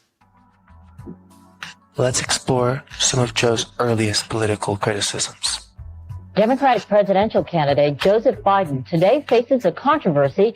3 weeks ago at a debate at the Iowa State Fair, he used phrases identical to those delivered by British Labour Party leader Neil Kinnock. Biden seemed to be claiming Kinnock's vision and life as his own. Why is it that my wife, who's sitting out there in the audience, is the first in her family to ever go to college? Why is Gladys the first woman in her family in 1,000 generations? So they charged him with plagiarism back then, right? So y'all just said about his wife, and he just said that. So listen what he's doing. Now watch his speeches. Identical to those delivered by British Labour Party leader Neil Kinnock. Biden seemed to be claiming Kinnock's vision and life as his own. Why is it that my wife, who's sitting out there in the audience, is the first in her family to ever go to college? Why is Gladys the first woman in her family in 1,000 generations to be able to get to university? My ancestors who worked in the coal mines in northeast Pennsylvania and who come up after 12 hours and play football. 8 hours underground and then come up and play football. It's because they didn't have a platform upon which to stand. There was no platform upon which they could stand. The notion that every thought or notion or idea you have to go back and find and attribute to someone, I think is, quite frankly, ludicrous. The problem here is that Senator Biden told his audience he'd just been thinking about these things, and he failed to give any credit at all to his famous British speechwriter. You know, I was thinking on the way over here. Now that's a little too much because, as you point out, what's behind the words? What's there? And a lot of people that rap on Biden has always been, it's just a surface. I should have said, to paraphrase Neil Kinnock, it's the only time I didn't. And all. So now he's lying. Look at him. That's when he's young. Creepy Joe, right? Now everybody know. Now y'all know he was doing all of that pedo stuff, panda stuff, right? So now he's caught. He like, well, the one time I should have said, the one time I didn't say. Biden has always been, it's just a surface. I should have said, to paraphrase Neil Kinnock. So he got caught. Yeah, there's a hand signal. He got caught stealing, and now he caught. He said, I should have said, to paraphrase what. Yeah. Now you caught, right?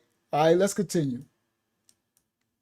People that rap on Biden has always been, it's just a surface. I should have said, to paraphrase Neil Kinnock. It's the only time I didn't. And all the times I've ever used it.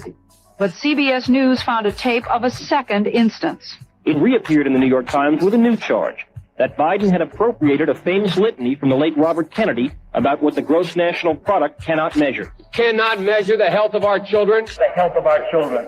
The quality of our education. The quality of their education. The joy of their play. for the joy of their play. Biden gave Kennedy no credit. He has also quoted or paraphrased John Kennedy, Hubert Humphrey, and British Labour Party leader Neil Kinnock, all without credit. Joseph Biden admitted. So he out there stealing everybody's stuff to make his speeches. All right? But they don't tell you, it's like how soon we forget who these people are. All right? Gave Kennedy no credit. He has also quoted or paraphrased John Kennedy, Hubert Humphrey, and British Labour Party leader Neil Kinnock, all without credit. Joseph Biden admitted today that he committed plagiarism when he was in law school. He said it was a mistake, but that it was unintentional. He quoted 5 pages of someone else's work without proper citation. I've done some dumb things. So now he admit I was doing this all in college. That time, remember, he just said, I got caught. I doing it, right? He been stealing Joe, creepy Joe. Unintentional. He quoted 5 pages of someone else's work without proper citation. I've done some dumb things, and I'll do dumb things again.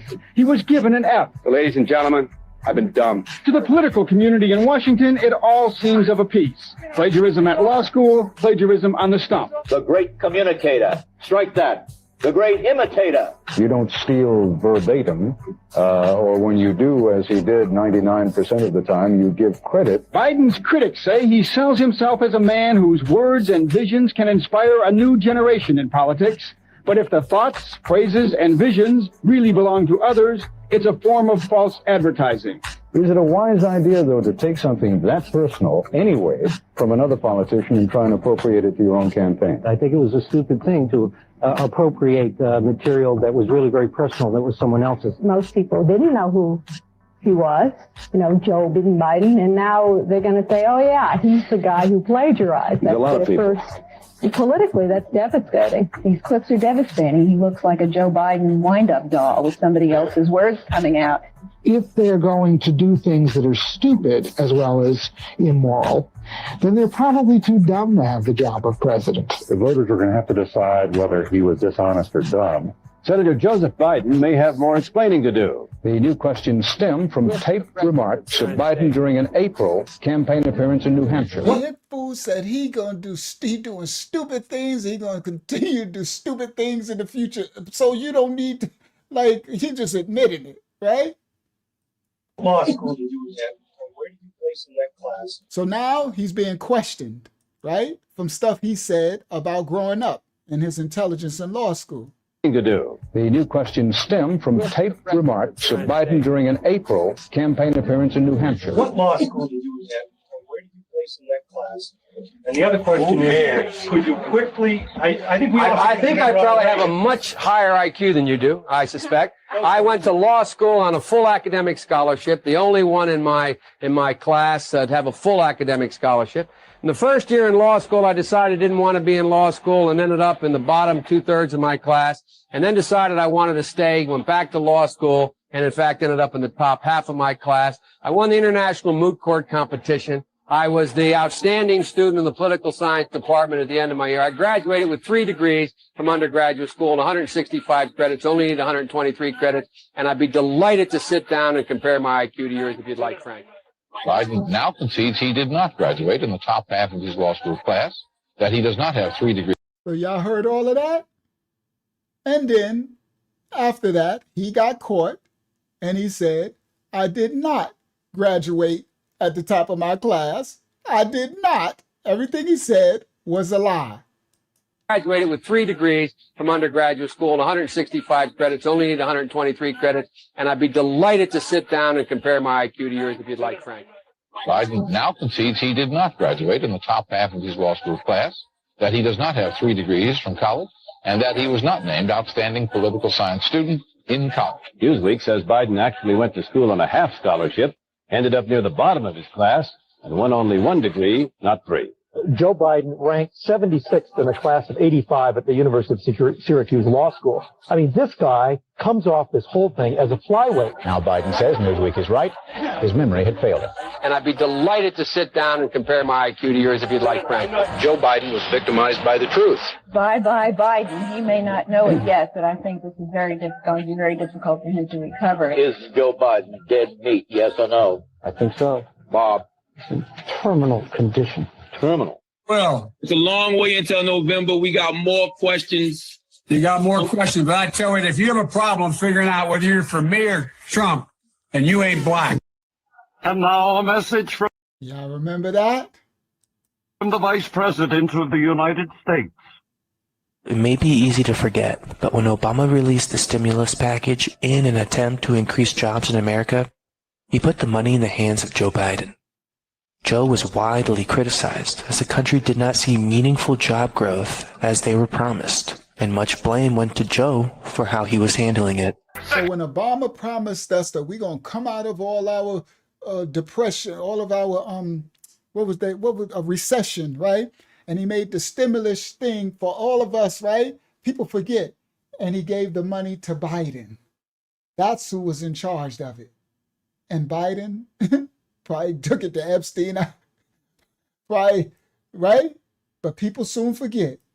In an attempt to increase jobs in America, he put the money in the hands of Joe Biden. Joe was widely criticized as the country did not see meaningful job growth as they were promised, and much blame went to Joe for how he was handling it. Second choice was to fix the economy. Now, the problem there is, we already did it. I said it once, I'll say it again. The stimulus is working. Now, I know that might be tough to swallow if you're unemployed, but look at me. The stimulus is working. Right now, there are thousands of new jobs being created every day across America. Foreclosure lawyers and repo men. So he's doing a comedy skit of Obama when he was in office. The stimulus is working. The stimulus is working. Now, I know that might be tough to swallow if you're unemployed, but look at me. The stimulus is working. Right now, there are thousands of new jobs being created every day across America. Foreclosure lawyers and repo men, temps and bankruptcy specialists. So don't tell me no one's hiring. The quality of the workforce is improving too. If you drive behind a Home Depot right now to find a bunch of guys back there ready to help you put in a new deck, you're going to find fellows with master's degrees, former professors, and accountants. I mean, it's amazing, and it makes me proud to be an American. Let's face it, Joe is no longer captain of his own ship. And if he's not captain, then who is? You're a lying dog-faced pony soldier. Barack Obama, the starter of the 16-year deep state plan to destroy America, just like Joe, has a problem with being authentic. All right, I'm going to get back to Obama. I want to go to the dark because it's 12:40. Let's get to the darkness because we're gonna close out with them doing Obama, but we got to get to the Clintons. I should have did them before Sleepy Joe, but it's okay. Let's get to the gangsters. The gangsters are these two, Hillary and Bill. We're going to get to Obama after this. Hillary and Bill. Watch this. Absolutely everything you were told about 44 was a lie, and so was his presidency. When it comes to keeping secrets, Obama is a pro. But you know who's even better? Hillary Clinton. This is the gangster of all the gangsters. Hillary. Watch this. I want to highlight something many of you may already know, but for those new to this topic, it's imperative to understand. The threat of dying for exposing the Clintons' secrets is real, only because of the mysterious deaths of countless people surrounding the Clintons. The Clinton kill list. Hillary. Isn't that crazy? It's a joke, and everyone knows they say, better watch what you say. Yeah. Hillary will kill you. And that chick is running for president? And that's like a joke. Did you ever see that meme? And people forget that was a joke. When she was running for president against Trump, you better watch what you say about Hillary. They called her Killary. But people forget. These are the same people in the Pizzagate and the Epstein files, all of it. All right? Listen clearly. There's a meme of a deer laying on the side of the road, it's dead, and it said, "What did that deer know about Hillary Clinton?" See, it's a joke. Everyone's laughing. That chick is going to be president. Everybody's laughing. Everybody's laughing. Yeah. The only reason we would laugh is because it's true. That's the only reason we would laugh. Yeah, it wouldn't be funny if you did that about Oprah. Yeah, No, that's that wouldn't not be funny. funny. That's a legit point. That's not funny at all. It's totally true. Yeah. Watch this video by a citizen journalist documenting all the The Clinton kill list, full list of people that are mysteriously dead after working with the Clintons. strange deaths surrounding Hillary and Bill Clinton. The popular term The Clinton body count Clinton body count refers to a conspiracy theory, parts of which have been advanced by Newsmax publisher. So they try to say it's just a rumor.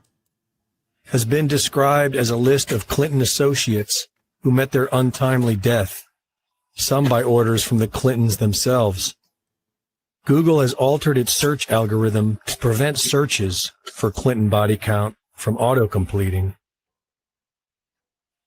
Just recently, the Twitter account @Robbie12692 released a thread called The Clinton Body Count.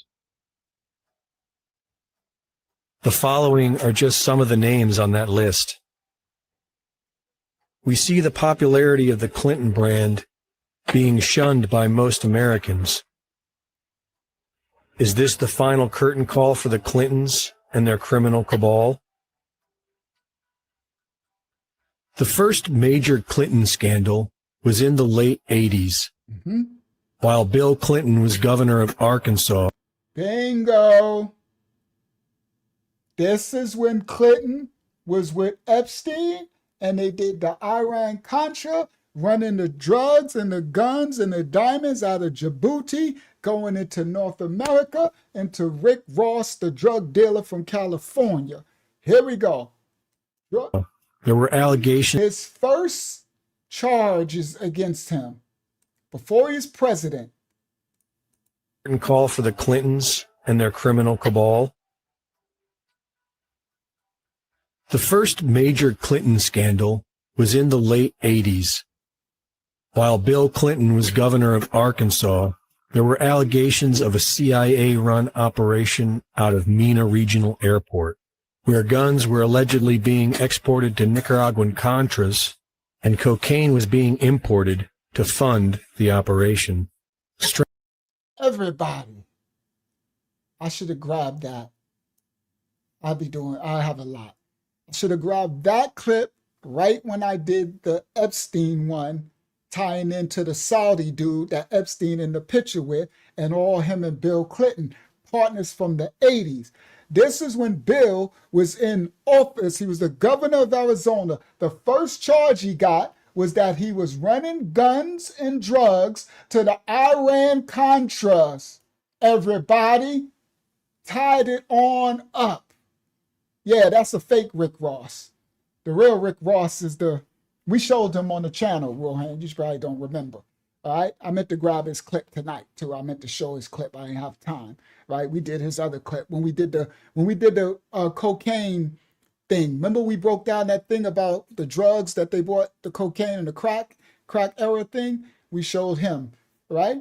The real Rick Ross. Now, this is the tie-in. I told y'all know I tie in, I bring the receipts. What I should have did was grab this clip and put it then to tie it in then, but it's all right. Let's get to it. All right? His first charges are what? The first major Clinton scandal was in the late 80s. While Bill Clinton was governor of Arkansas, there were allegations of a CIA-run operation out of Mena Regional Airport. And do you remember the clip I showed where Epstein said, I work for the CIA? And that's when America in 77 got Djibouti from France. And then Epstein got his connect and he had a fake passport. Him and Bill running way back. Somalian, Ethiopian, you heard? Let's go. Where guns were allegedly being exported to Nicaragua. Bill Clinton was governor of Arkansas. there were allegations of a CIA-run operation out of Mina Regional Airport, where guns were allegedly being exported to Nicaraguan Contras and cocaine was being imported to fund the operation. Strangely enough, several key witnesses involved in this investigation were murdered. And everybody, those funds started the crack era. They funded the crack epidemic. This was 1980, 82, 83, and then he got back in. I think he got out and he got back in 82. Crack flooded 83 into 84. And the cocaine flooded first. This was Epstein and this was Bill Clinton in the 80s with the Iran-Contra. And it's tied in now because the Epstein files came out. And you know, the Most High allowed me to tie it all together. Tie it on up, let's go. Was in the late 80s. While Bill Clinton was governor of Arkansas, there were allegations of a CIA-run operation out of Mina Regional Airport, where guns were allegedly being exported to Nicaraguan Contras and cocaine was being imported to fund the operation. Strangely enough, several key witnesses involved in this investigation were murdered before giving their testimony, and several investigators were also murdered. Next came the Whitewater scandal, and oddly enough, several more witnesses and investigators mysteriously died. So this is why they call Hillary Clinton and the kill list. But most people forget. Then you got Pizzagate. You got you got Podesta. You got Epstein. All this stuff. And honestly, this is most were declared to what I'm sorry, not sorry. This is what Trump was talking about in the first presidency and all that stuff. He was exposing it, right? And they put it right back under the radar all this time. Look at all these people unalive. And the next scandal is the Whitewater scandal. Explained for people who don't remember the Clinton presidency. These are the dark gangsters. These are the true terrorists. giving their testimony, and several investigators were also murdered. Next came the Whitewater scandal, and oddly enough, several more witnesses and investigators mysteriously died. Most were declared to be suicides. Vincent Foster was shot in the mouth and in the back of the neck with 2 different calibers, and it was ruled a suicide.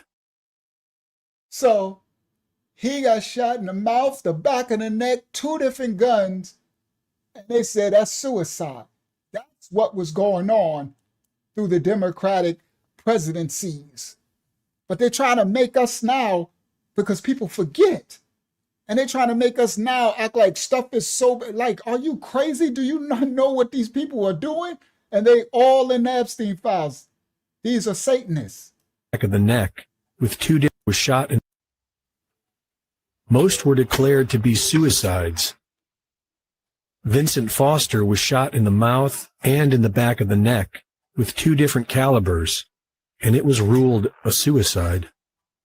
And did you know that during the Monica Lewinsky scandal, 2 of Bill Clinton's female interns were murdered? Coincidence, maybe. Throughout the years, several journalists investigating the Clintons were killed, committed suicide, or remember Gary Webb? He did some great work. And he said that he ain't dead. He said, if they kill me, I ain't killed myself and all that. And they try to say he committed suicide. Throughout the years, several journalists investigating the Clintons were killed, committed suicide, or mysteriously died. And after President Trump called for an investigation into the Clinton Foundation. Hold on. What date is that? 2000 and what? 12? Strangely enough. After, when he got in office, same thing he's doing now. Committed suicide, or mysteriously died. And after President Trump called for an investigation into the Clinton and Russian ties. And so again, I'm not saying nobody's guilty or innocent, but I'm trying to explain to you that the stuff he been calling out from the first time, he came in calling, he said when he came in, he's going to expose all their stuff. That's what he said. He's going to expose all their stuff. Yup, they want to take they want to take our guns. Come on, Sonny. That's the devil's a lie. That's why I said I'm not with all that. That's why when I read the thing at the beginning, I said, well, I kind of fall more on the conservative side if that's what the definition of it is, right? Because you ain't taking my guns, and I don't want the government all in my business, and I believe in personal responsibility. Now, I'm not agreeing with no right-wing crazies, remember, or no left-wing crazies or nothing, but from these definitive descriptors, or if that's what the word is, because I'm a man of the Most High. I'm an old soul traditionalist. You understand? My kids is gonna cover themselves. They ain't all that makeup and you ain't just going nowhere. You ain't all this stuff. These too much. You progressing. Where you progressing to? Cause progressing into sin. You progressing into more sin. The Most High got boundaries up for a reason. There's laws in this house. All right. So now, when he was in, he called for the investigation of their Russian ties. Everybody, they had ties to all these countries because Bill went back with Epstein all the way back to the Iran-Contra affair and all of this stuff. All right? Watch this. Clinton Foundation. Strangely enough, several close associates, whistleblowers, and investigators also killed themselves. The Palladino's house exploded. So these are everybody y'all listening to, all of these people, they don't let y'all know this, are all tied to the Clintons. All these deaths. And all these deaths, these people killed themselves. So this John and Carol Palladino, their house just exploded. Boom! Nothing to see here, right? Everybody tied to the Clintons, right? Anybody that spoke out against them, all right? Gone forever, years back, right? Listen. Or mysteriously died. And after President Trump called for an investigation into the Clinton Foundation, strangely enough, several close... Them two, Barry and Honey, what's their name? R.I.P. to all these people that died trying to expose these serpents. Strangely enough. Barry and Honey Sherman, suicide. They look pretty happy, right? In this best crazy work that it got suicide, they look pretty happy in this picture. Enough. Several close associates, whistleblowers, and investigators also killed themselves. Kate Spade. Yeah, that Kate Spade. From the bags and the clothing and stuff. Uh-huh. Anybody that spoke out against them. Uh-huh. The Palladino's house exploded. And Lara Projodko fell 27 stories down a trash chute. Is it all coincidence? Are the Clintons cursed? Or are they criminals? Paul Walker. Y'all remember the actor? His car hit a tree and caught fire. But if y'all remember, it came out that wasn't no hitting a tree. It was an explosion. His car blew up. He was set to come forward to expose the Clinton Foundation crimes against children in Haiti. He discovered it when he went to Haiti doing the charity work. I got another clip of the woman who was running Hillary stuff in Haiti, and the Haitian kids were going missing, and they was taking them to Africa, to West Africa. I got the clip. I'm going to show it on one of these live streams of the girl. And I think she's in jail now, or she's hiding somewhere. I got the girl, her right-hand man, Hillary's in Haiti. They went to Haiti during the earthquake, and they was kidnapping all the children for their children thing, guys. Pizzagate stuff. And this dude, Paul Walker, exposed it. He found it out when he went over there, because remember, a lot of the celebrities went over there to try to help. And he was apparently a good dude. And when he went over there, and he like, yo, the Clintons over here running a panda ring. And all of a sudden, boom, this part. Paul Walker, November 30th, 2013. His car hit a tree and caught fire. The video, however, looks more like an explosion. He was set to come forward, exposing the Clinton Foundation's crimes against children in Haiti. He discovered this through his charity work. Moment of Paul Walker car crash caught on nearby security cam. Now watch this. His car's going to come right through here. I remember this. There goes his car. It drives, and then you're going to see an explosion. Boom. Oh, you can't really see it. Boom. There you go. The explosion. Chester Bennington worked with Chris Cornell to expose pedophile leading. Now this person, Chester, he worked with Chris Cornell to expose the pedophile leading Podesta and Clinton. Podesta, her campaign manager, all over the Epstein files. I broke it down. I told y'all every time we go live, it's going to keep tying the pieces together. The Most High had me do this, so as you go back, as you keep coming in, these pieces, everything's going to keep tying together. This is the Podesta dude, right? And something's weird about this because he looks identical to this dude. That's crazy work. But he was going to expose him. All right, let's continue. Yeah, they underlie Paul Walker. Chester Bennington worked with Chris Cornell to expose pedophile leading to Podesta and Clinton. He died in the same manner Kate Spade and Anthony Bourdain died, hung on a doorknob. Hung from a doorknob. These were humiliation killings, unalivings. Anthony Bourdain, the food dude, Kate Spade, the fashion. They all tried to expose the Pizzagate and the Clinton stuff. And them three got hung from a doorknob. The other sister got thrown down 25 slices into a trash bin. And they try to say this is all suicide. Everybody listen clearly. Podesta and Clinton. He died in the same manner Kate Spade and Anthony Bourdain died, hung on a doorknob. Oddly, his facial profile is an 80% match to John Podesta. That percentage is only possible with a parent involved.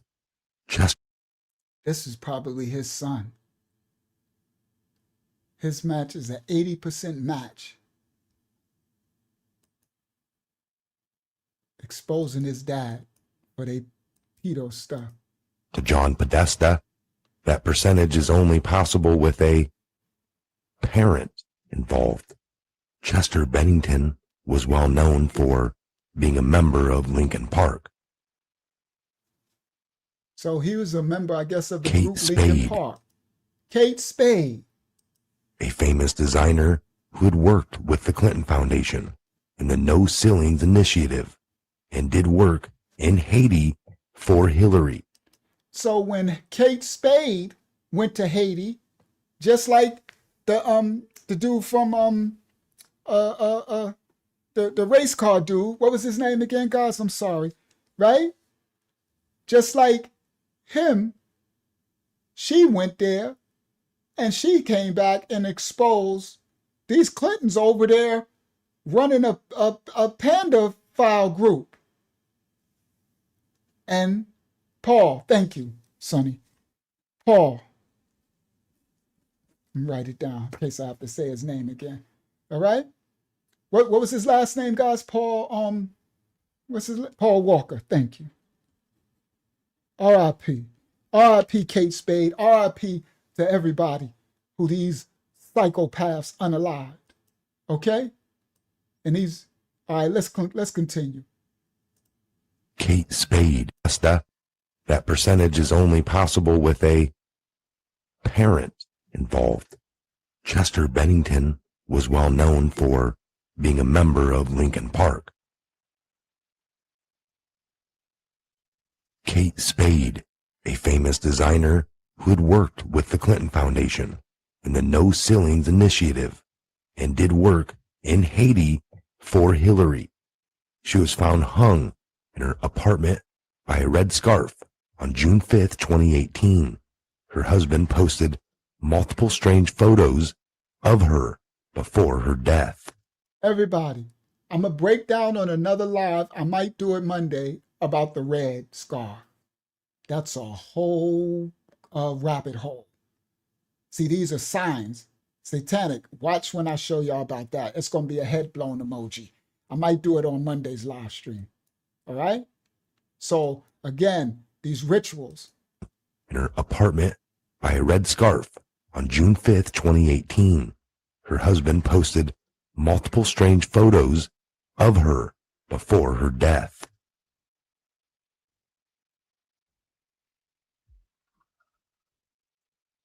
Antion Scalia. Steve Elmendorf worked for Monsanto, sent an email to John Podesta 3 days before Scalia was found dead on Steve Elmendorf, who worked for Monsanto, the one who putting all the poisons in our food and stuff, right? Poisoning us. He sent an email to John Podesta, Hillary's campaign manager, 3 days before Antonin Scalia was found dead. After a party, it mentioned wet works, which is code for assassination. When they removed Scalia, it opened up a Supreme Court seat and allowed Monsanto to go into the Supreme Court unchallenged. 2/13/16. After a party, it mentions wet works. We know that's code for assassination. Removing Scalia opened a Supreme Court seat and allowed for Monsanto to go unchallenged. Anthony Bourdain, CNN host of Parts Unknown and renowned chef, traveler. He was shedding light on the pedogate and the American genocide in the newer episode of his show. On June 8th, 2018, he was found hung in his hotel room in France. Many suspect he was murdered.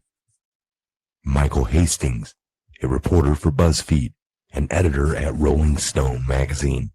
His car exploded 3 separate times on June 18th, 2013. He was exposing pedogate, leading to the firing of General McChrystal, all linked to Clinton and Podesta. Clinton and Podesta.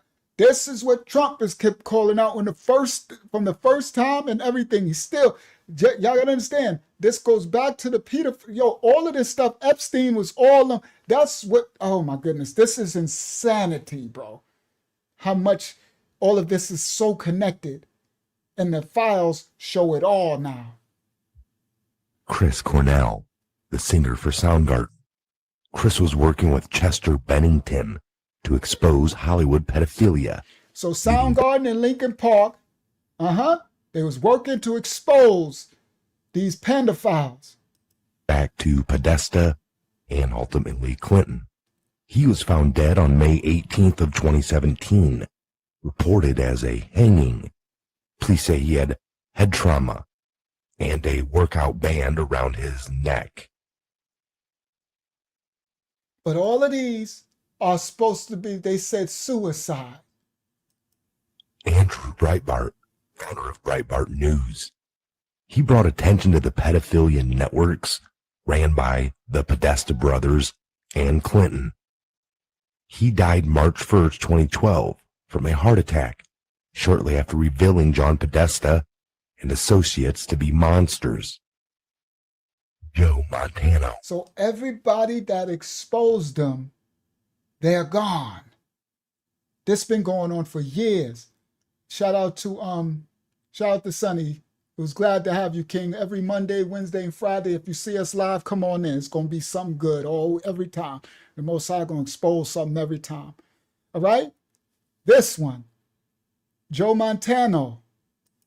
Chairman of the DNC before Debbie Wasserman Shorts. died July 25th of 2016, had a heart attack at the age of 47. A few days prior to this, WikiLeaks dropped the DNC emails. Victor Thorne, author of 4 books exposing the Clintons, Hillary and Bill volumes, the sex volume, the drugs volume, the murder volume, and then Crowning Clinton.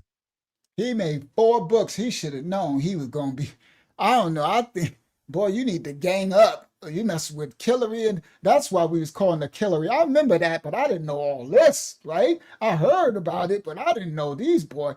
So he made 4 books exposing them. You should have been strapped up. You should have been doing that from some, boy, the day is coming for you, brother. R.I.P. to all of those that they unalived. He was shot and killed on a mountaintop in Pennsylvania, August 1st of 2016. I would never commit suicide was something that was well known that he said. He spoke out that I would never commit suicide like a lot of the others did, because they know when these people try to unalive me, don't y'all believe them.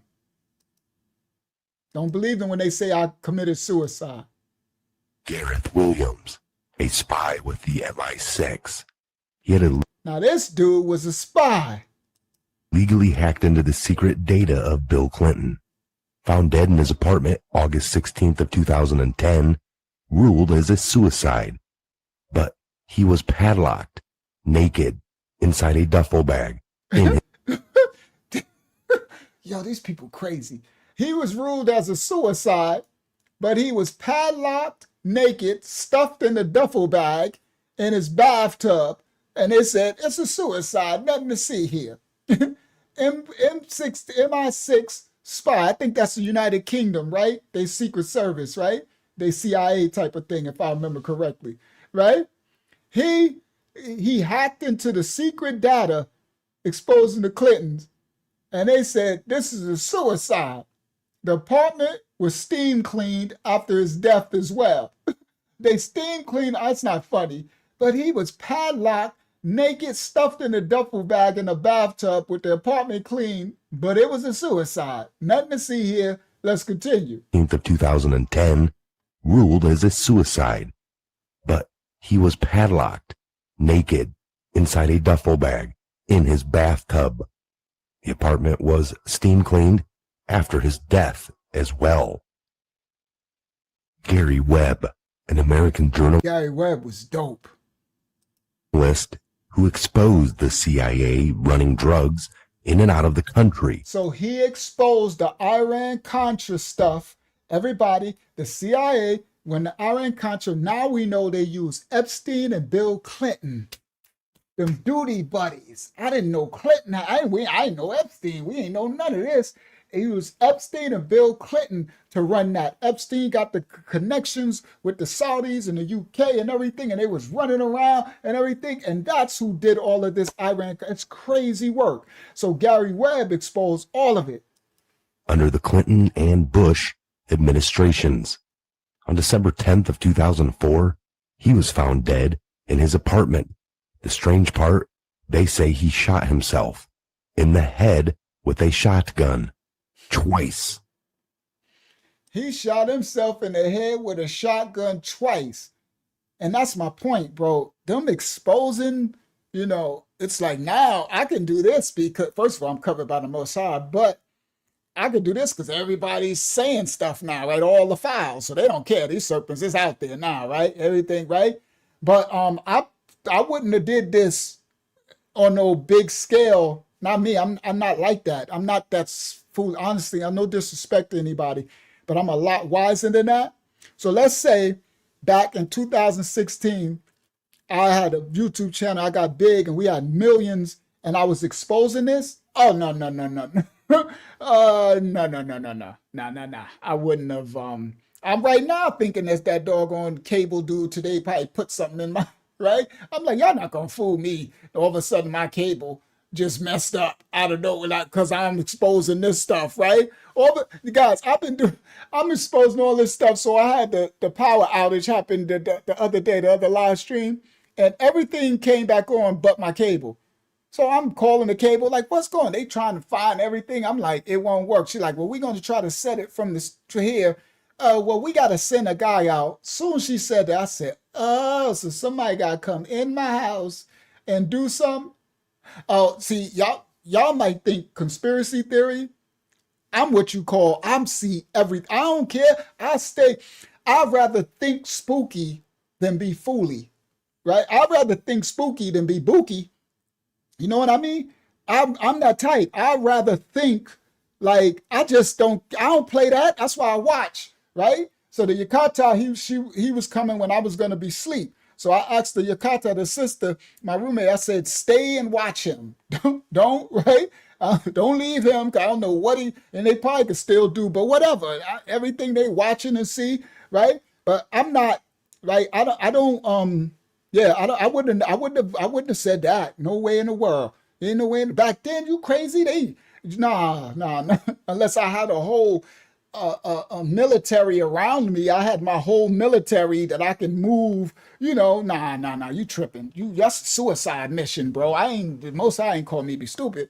No. You got to be very wise. Wise as a serpent and harmless as a dove. You got to pick your battles very wisely. Every battle ain't for you to fight. For real. The Most High will, even spiritual warfare, he'll tell me to back down on certain things, right? And I listen because, I'm thinking like, he said, The Most High be like, don't open that door, because the darkness that's going to come after you, you're going to wish you didn't open that door. And I listen and I back down. Because you don't pick every fight. Don't pick every fight in the spiritual realm. You do not want that smoke. There's things that you leave to the Most High. Vengeance is his, and he will handle it. There's things way above your spiritual pay grade. That's to everybody. You want to think, you want to be all religion man or spiritual man? Yeah. There's certain goblins and devils and Sabaoths, dark heavenly hosts that you don't want to be on your butt. Warlocks and stuff. Mosai told me years ago, there was this one witch and she was coming and I was about to slay her. You know how I'm good with mine. And I was about to go at her. People in the ministry know. And the Mosai said, shh, do not. I was like, whoa, I had to be still with the Father. I'm like, what do you mean? He said, do not mention her. Don't make a video. Do not. You don't know what I would have to do to keep her off you. To keep those spirits. Once you get on their radar, that attention, and I stopped and I learned that very important lesson right there. This was years ago, about 4 or 5 years ago. In the spiritual warfare, I learned every fight, even though I'm a strong spiritual warrior, every fight ain't my fight. And there's certain dark spirits that he don't want you to don't get on their radar. Don't get on their bad side. All fight ain't your fight. Sometimes mind your business and shut up. Learn there's a time for everything. So that was a very important lesson. Yes, don't engage. And I sat with it. And I said, that's interesting, because I didn't know that was a thing in spiritual warfare, I was like, okay. So I had to sit like, what are you teaching me? So you teach me, I got to discern each spirit and know when to engage and when not. Okay? Yup, the LEDs much more than light. I don't know what he didn't put in there in my thing. So everybody, and hopefully that can help some of y'all in spiritual warfare. Don't engage everything, even in the physical realm. Don't engage every argument. Don't engage. You know how people, the devil will send people in your midst to spark an argument with you, right? In the grocery store. Don't engage. Politely remove yourself from the situation. That's why people get gang stalked and people get, right? You get on the radar of these psychopaths. It's like, keep your light, keep your peace around you. And the only way you really should be engaging is if it's just self-defense. Never, always leave the situation when you got an out. Never corner a cat in the corner. Never, always give yourself an out. Leave them to be angry. Leave them to be, don't engage. And the Most High will cover you if they as long as you do that part, the Most High put a shield in around you if they try to take it further. But once you engage and interact, we ought to be light and righteous. And I had to work on that because I used to engage anybody, I was engaging on it, it was on site with me. That's it. Be careful of the provoking spirit, Tamaya. It used to be on site with me. Now it's not. Now I'm more wise. I'm more careful who's trying to provoke me, who's trying to engage with me. Because attention is currency. It's the spirit. It's doors. It's portals, dalayots. It opens. You open the door. You open the door and let someone in your life. Right? So let's say if someone try to engage you, you out in the pub, you out the Walmart or something, and they try to engage you in something crazy, and then you keep engaging, and then you just open the door to that person in your life. You understand? And it's like, he wants you to, All right. So, John F. Kennedy. All right? Gone. 4, he was found dead in his apartment. The strange part, they say he shot himself in the head with a shotgun twice. John F. Kennedy Jr., Carolyn Bessette Kennedy, and Lauren Bessette. Shout out to Yaron and Saudi Tate. Y'all keep it up. Just keep fighting that good fight. I know what that is, man.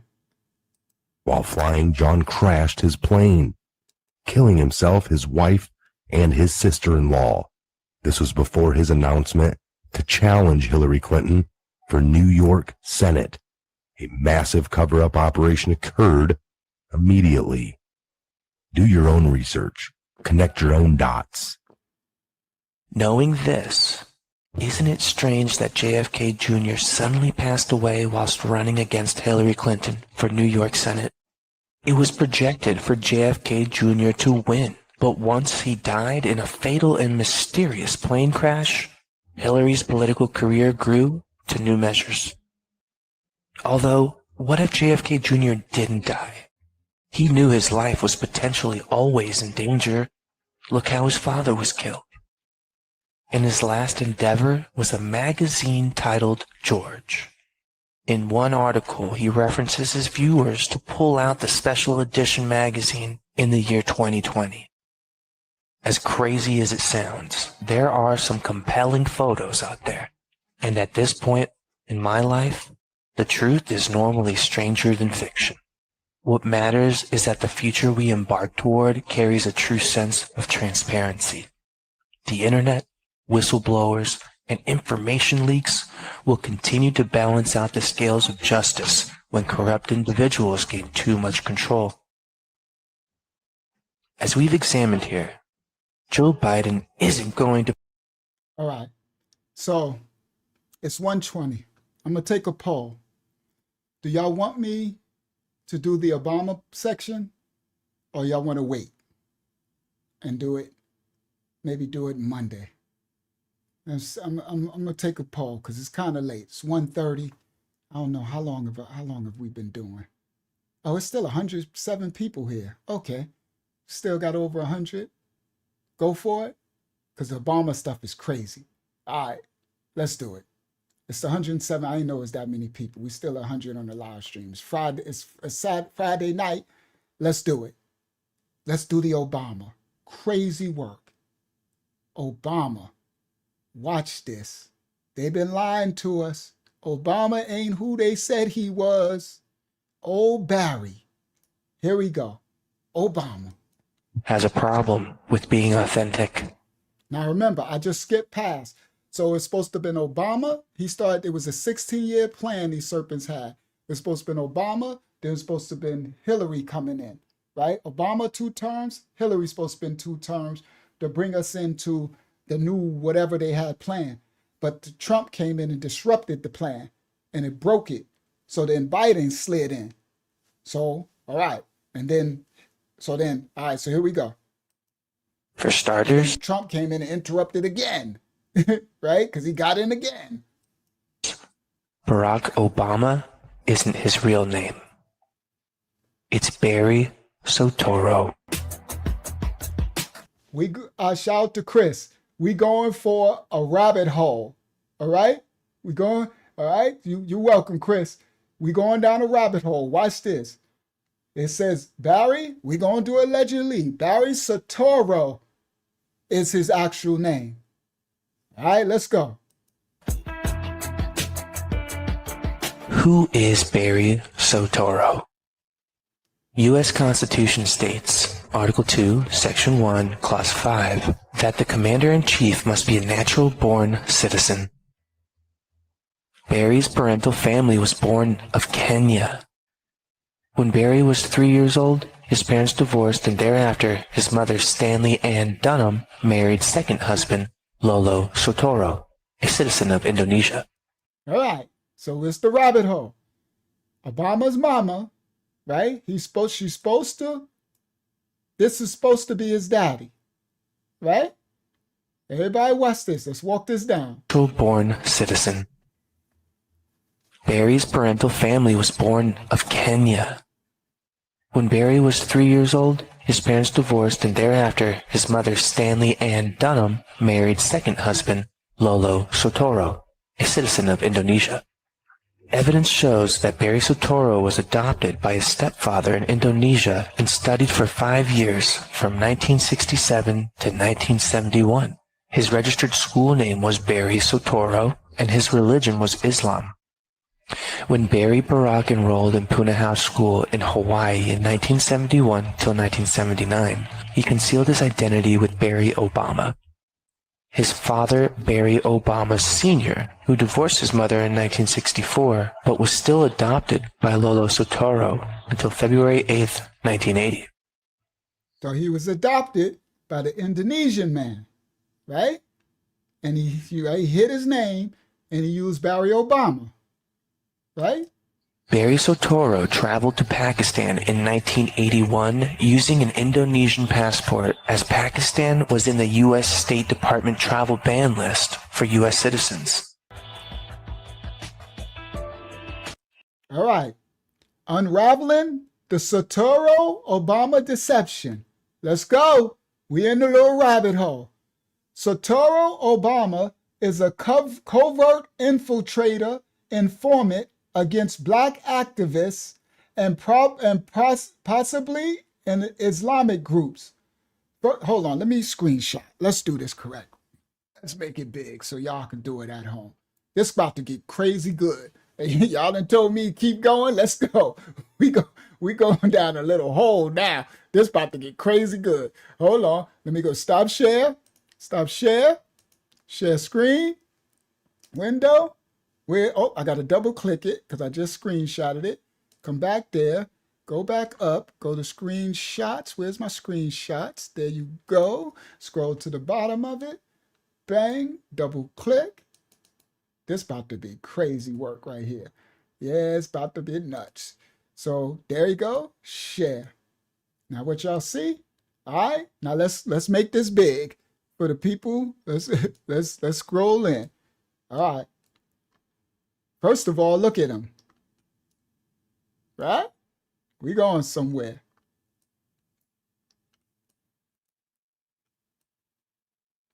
Barry Soetoro Obama is a covert infiltrator, informant against black activists and possibly Islamic groups.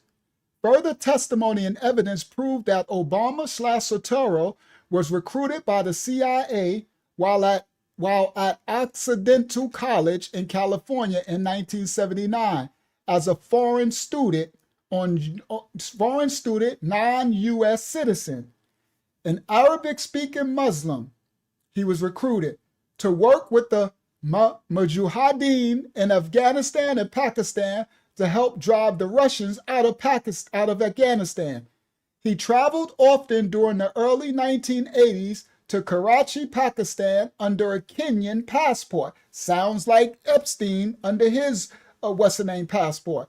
He traveled often during the early 1980s to Karachi, Pakistan, the Kenyan passport to visit often with his mother, who is of modest means. She ain't have no money, where she lived in the 5-star hotel for 5 years while working for the Asian Development Bank, which was a proven front for George Bush Sr.'s CIA.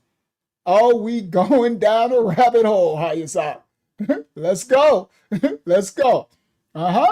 Because he working for the CIA now.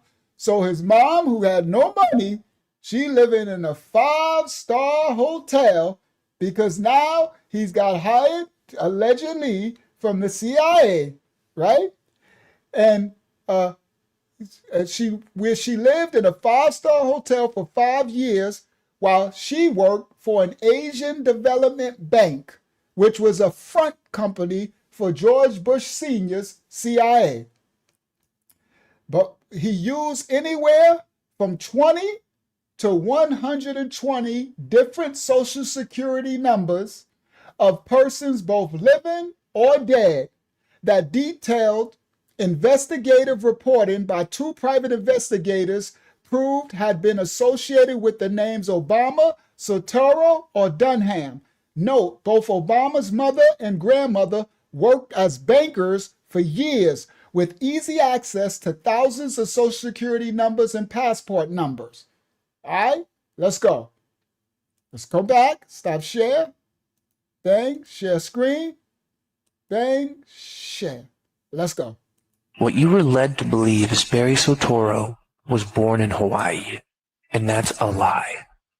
Barack Hussein Obama and Barry Soetoro have the exact social security number, which when tracked actually leads to a registered Connecticut resident by the name of Thomas Woods, who is deceased. And this social security number was issued March 17th, 1977. Everybody listen. Y'all remember when Trump was saying he don't have a birth certificate and we was getting all offended? I remember. Because, I don't know nothing. I was just going by what they said, right? He's like, Trump was saying he ain't illegal. He ain't got no birth certificate. He ain't got no social security. He was speaking it out. And they had me thinking too, it was like a black versus white thing, right? It was like, because they had us thinking, for a while they had us loving Obama until we found out, right? Now, yep, the crazy thing, he was telling the truth about everything. And it's funny, that's why we put him in there the first time, because he just says the stuff off his head, right? And we would rather have that than the forked tongue of these politicians. He wasn't a politician, right? So, again, watch this. See, I don't be forgetting. So when this stuff come out, I'm like, I remember all this. What you were led to believe is Barry Soetoro was born in Hawaii, and that's a lie. Barack Hussein Obama and Barry Soetoro have... We're going to screenshot that. Well, I'm not going to bring it out right now, but I need to screenshot it for later. I'm going to read that later. All right? Capture. All right, let's continue.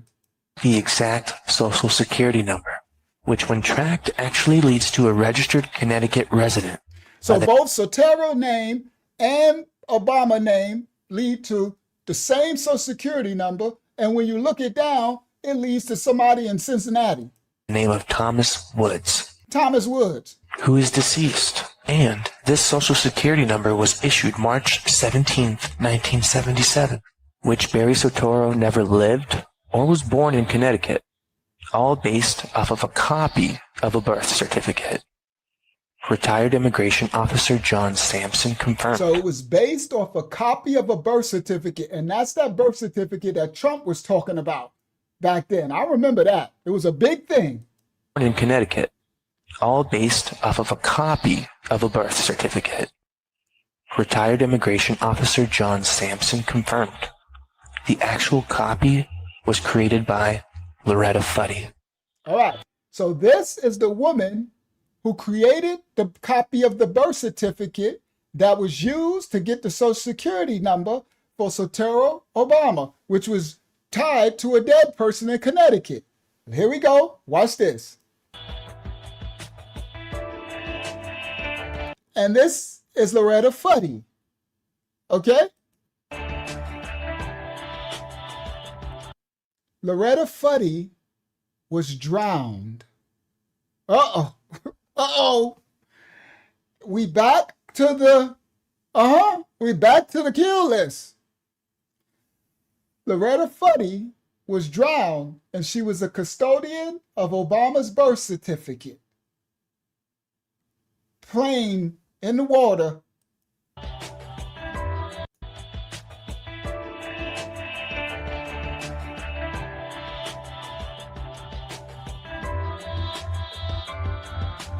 So how or why did Barry Soetoro get into Columbia University on a fake certificate and a false name? Or did he? So, they said he went to Columbia University, right? Reminds me of the Biden one. But he said, but really, did he really go? Class of 83, Barack's documented class, pre-law and political science. At about 150 students max, one of the speakers at the 33-year reunion never mentioned or said a word about the so-called future president. Henry Graff, a 40-year professor during the so-called period of Obama's tenure with Columbia, admitted never knowing of Obama during any class or session. So, hold on. Through all of the reunions of his class years at Columbia, the professor that been there, nobody ever knew no Obama in Columbia. This is what's the name? I'm sorry, but this is what Trump was talking about back then. He was calling out, but it looked like crazy. It just looked like, I don't know. It looked like, Upon graduation leading up to his Senate race, all Columbia documents related to Barry Soetoro were Columbia. At 150 students max, one of the speakers at the 33-year reunion never mentioned or said a word about the so-called future president. Henry Graff, a 40-year professor during the so-called period of Obama's tenure with Columbia, admitted never knowing of Obama during any class or session. So these are all the records that are sealed. His Harvard Law record sealed, Columbia College record sealed, Columbia Senior Thesis sealed, his Occidental College record sealed, his files from career at Illinois State sealed, his law client list sealed, his Hawaii school record sealed. Everything says birth certificate is right. Oh, right. All right, let's continue. Graduation leading up to his Senate race, all Columbia documents related to Barry Soetoro were labeled classified. Classified for a simple college student or something more planned. The CIA is known for its crude, militant, communistic style of policing the world. A lot of scenarios, particularly country-shattering ones, are conjured up by deep state actors who are in the CIA. They created the CIA. From 9/11 to the Coco pandemic. They don't act quick. They plan for years, and they choose their dates symbolically. What if the information we've been given wasn't discovered, but leaked on purpose? This would serve as a distraction to attempt to stop further investigation into truths some want to keep hidden. So what if Obama's father was someone else? Whoa, hello, Susie. Down the rabbit hole we go. Look at this phenome match. Everybody, this looked more like him than the Kenyan that they saying is dad.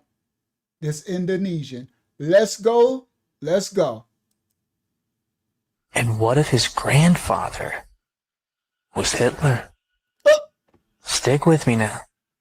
This rabbit hole is about to get a whole lot weirder. I kind of like rabbit holes. We ain't did a rabbit hole in a while.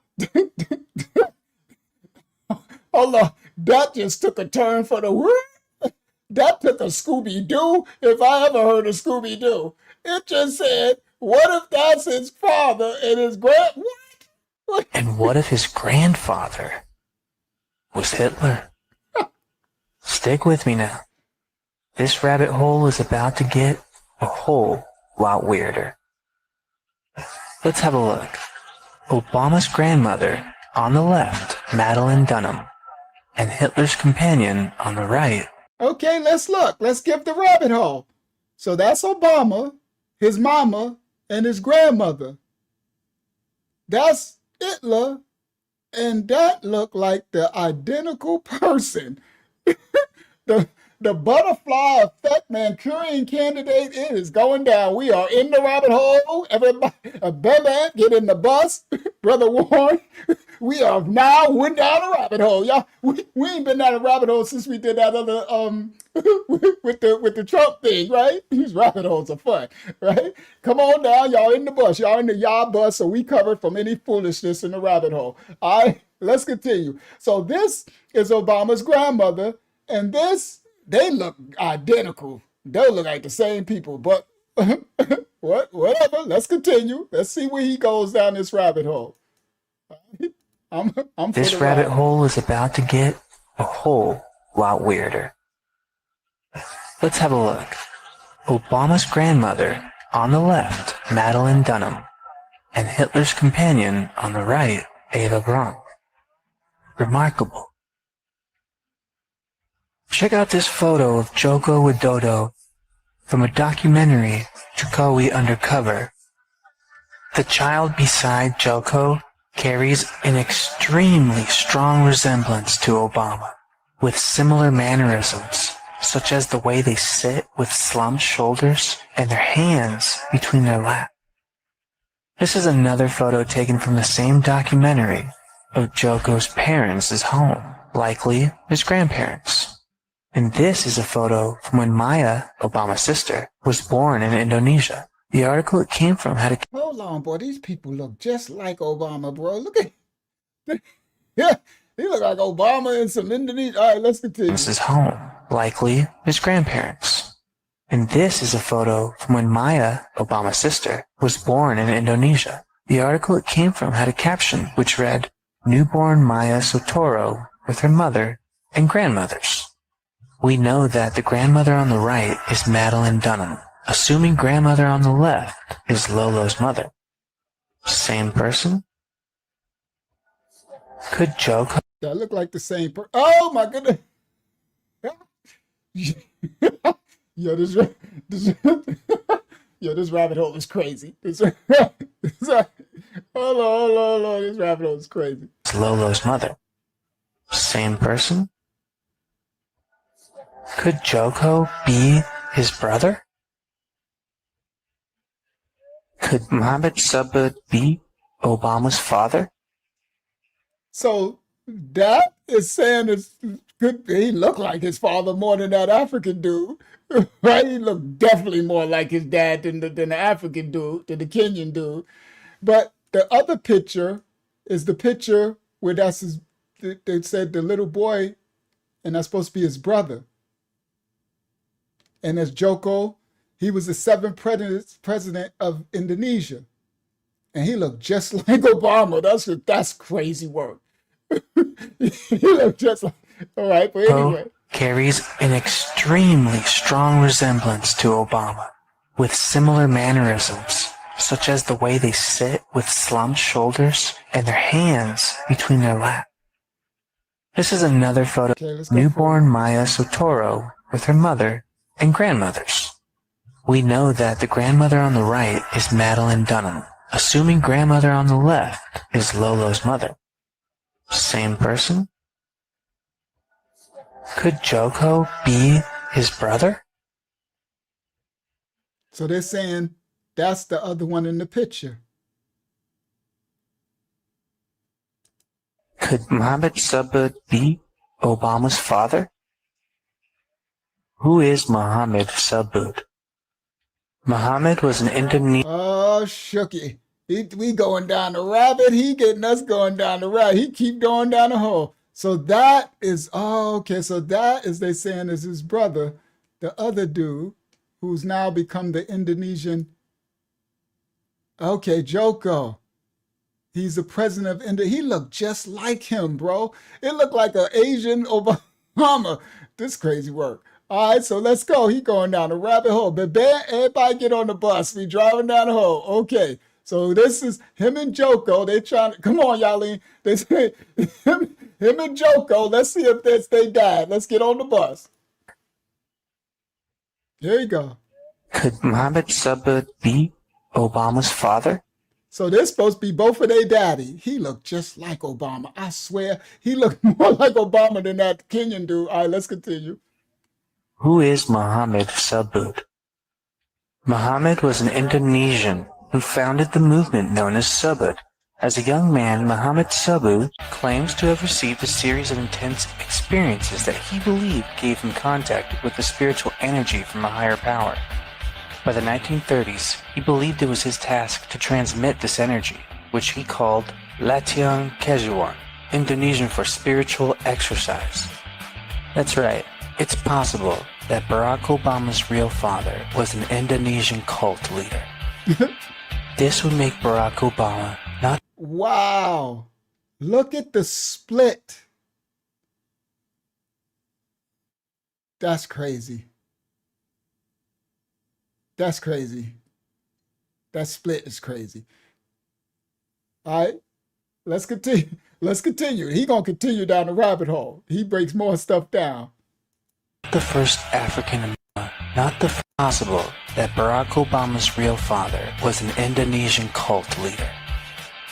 This would make Barack Obama not the first African American president of the United States, but the first Indonesian president. They say, could Obama Sr. have thought that the boy was his, never knowing the truth? Because his mom did marry this Kenyan, but he looks nothing like the Kenyan. He looked just like the Indonesian. But we going somewhere. Watch this. Of the United States. There's strong evidence that Ann Dunham had an affair with the leader of the Subud cult in Indonesia, which... And they said that his mother had an affair with the leader of the Subud cult, that dude. All right? Soetoro Obama is from a third-generation CIA family. Stanley Ann Durham of Soetoro Obama mother, 70s, 80s, Dunham, microloan projects for the Ford Foundation, the CIA-linked East-West Center, and U.S. aid in Indonesia. She was CIA-linked Dr. Gordon Donald Jr., directed USAID, U.S. aid, Dunham Project, also in let me make it bigger so I can read. Also in Lahore, Pakistan, where Durham spent 5 years in the Hilton International Hotel working on the Asian Development Bank. So she was working for the CIA, his mama. And they put her up 5 years in a 5-star hotel. She's worked for the CIA in Jakarta, alumnus Robert F. Greeley, director for Asia Pacific for J.P. Morgan Chase Treasury. Secretary Timothy Geithner's father, Peter Geithner, was the Ford Foundation's Asia grant selector who funneled the money to Ann Dunham's Indonesian projects, Obama's mother, CIA Black projects, and Hawaii. While U.S. aid, while something was in Pakistan, Soetoro/Obama visited SAD in 1980 and 1981. Obama visited Karachi, Lahore, and Hyderabad, or whatever, India, during the South Asia visits. It was during the time period that the CIA was beefing up its anti-Soviet operations in Afghanistan from Pakistan. This is a photo of his mama, her U.S. passport application in 1981. Wow. All right. Let's continue down the rabbit hole. This is a dope rabbit hole. Let's continue. Produced Barack Obama. It is hardly a coincidence that the Subud... There is strong evidence that Ann Dunham had an affair with the leader of the Subud cult in Indonesia, which produced Barack Obama. It is hardly a coincidence that the Subud cult is based in Chicago and that Loretta Fuddy, who produced Obama's fake birth certificate in Hawaii, was the chairman of the Subud USA. Hold on. Here we go. The rabbit hole gets deeper. The woman who faked the birth certificate, Fuddy, she was hold on. She was a part of the suburb USA in Portland, Oregon. Oregon is always in some mess. What is wrong with Boy, Oregon is always in some mess. If there's one state in America that be messy, it's some Oregon. They always in some stuff. All right? All right. Now, anyway, it's funny work. But let's continue. So, which produced Barack Obama. It is hardly a coincidence that the Subbud cult is based in Chicago and that Loretta Fuddy... So the Subbud cult is based in Chicago from that Indonesian cult leader, the one they saying his daddy, and Obama was in Chicago, right? who produced Obama's fake birth certificate in Hawaii was the chairman of the Subbud... And the woman who produced his fake birth certificate in Hawaii was the chairman of the Subbud group in Portland, Oregon. USA from 2006 to 2008.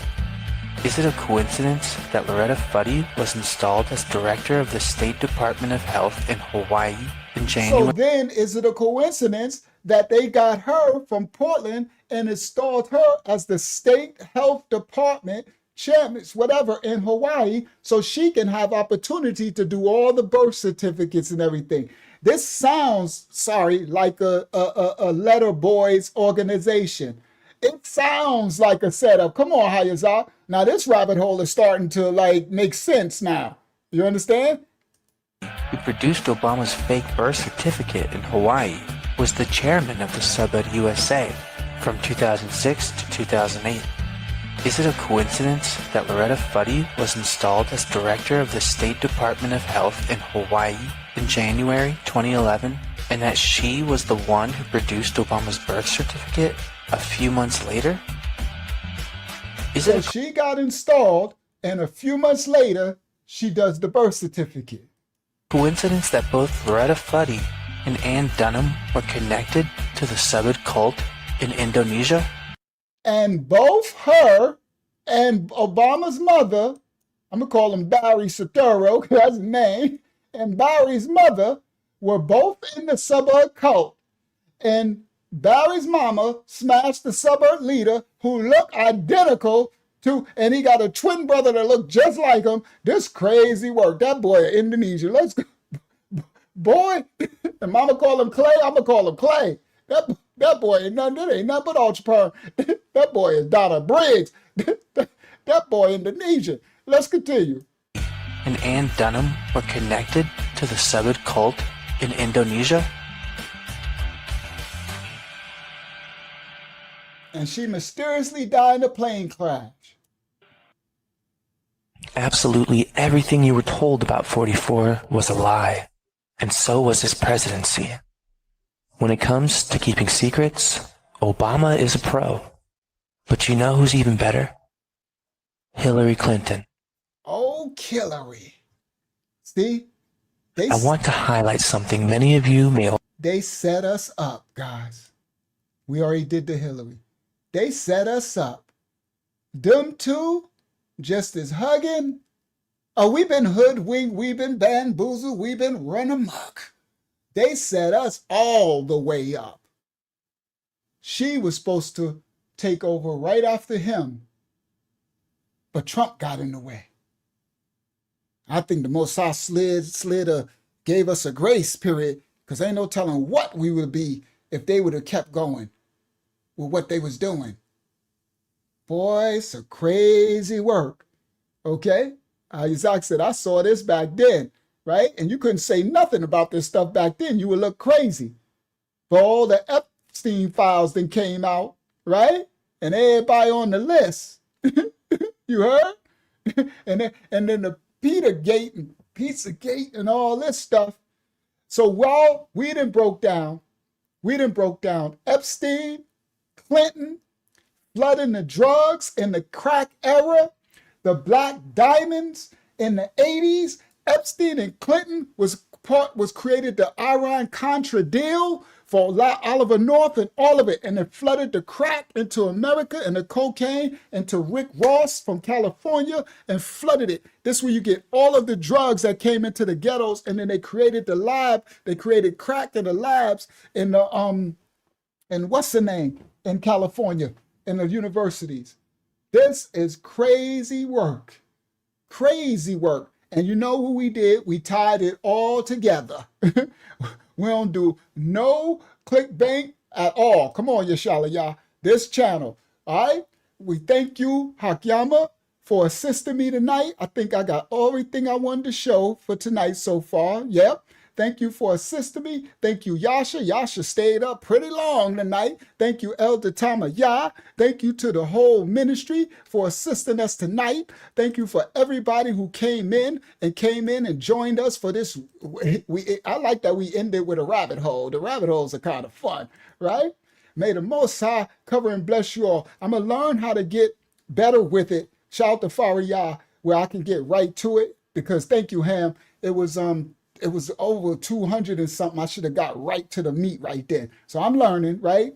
Keep my feelings out of it and just get to the meat, right? So we could teach the Most High, because once you get them, then they'll see, okay, cool, and, but it's all about the fruit. May the Most High cover and bless you all. We live again. We probably going to go live Monday at 9 p.m. and then Wednesday again. So yeah, I'm going to go live Monday, 9 p.m. We're going to be live again. Y'all going to see the thumbnail. It's going to be crazy because I got so much to bring out, right? I'm going to do that big one on Friday, next Friday. Oh, that's going to be crazy. I need a whole week to put that together. Yeah, may the Most High cover and protect you too, Brother Ham, or Sister. I'm sorry, I don't know if it's a brother or sister. Ham. May the Most High cover and bless you all. Thank you, Yali. I know, open everybody's eyes. Wake up. They talking about people woke. Ain't nobody woke. Did Epstein, see that was me putting that Ross, because Rick Ross, the rapper, the fake one, y'all know he Fruity Tooty Diddy McNudie, right? And Epstein is Diddy, and so I put that was just the she's a sister. Shout out to sister. All right, shout out to our sister. All I see is at hand. All right. So you're welcome, Yashala. Now, that's why I put the Epstein Ross, right? Because I know that have people like, what? And you see, I put the airplane dropping cocaine, but I know that's a little play. It's not this Ross, it's the real Rick Ross. Now he probably Diddy this Ross. I don't know if he made it to Epstein. We're gonna see if he in the files later, because Diddy and them all in there. You understand? Jay-Z all in the files, they all in there. So this little Fruity McNudie Rick Ross fake, he was being a CO. He was a police officer. No shout out to the righteous cops. No disrespect to the cops, any righteous police officers. But this fake rapper talking about he was doing kilos and I'm a big reach. Larry Hoover, yeah, you're a big snitch. He was the police. You understand? While the real Rick Ross, he stole his identity and stuff. This clown. And he Diddy McNudie with the booty doody diddy doody. And Epstein, that's why I made Epstein look at him. See how I got Epstein looking at him? That's me. I put that together, Aubrey.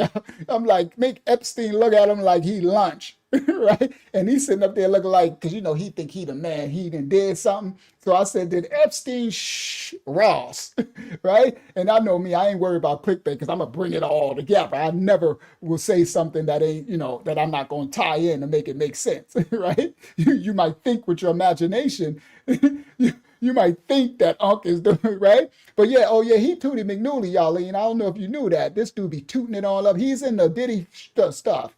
Him and what's the other one? Khalid, talking about what Khalid say. This the remix or whatever Khalid be saying, and Diddy say, don't stop, can't stop, right? Khalid, Rick, all these celebrities, they panda.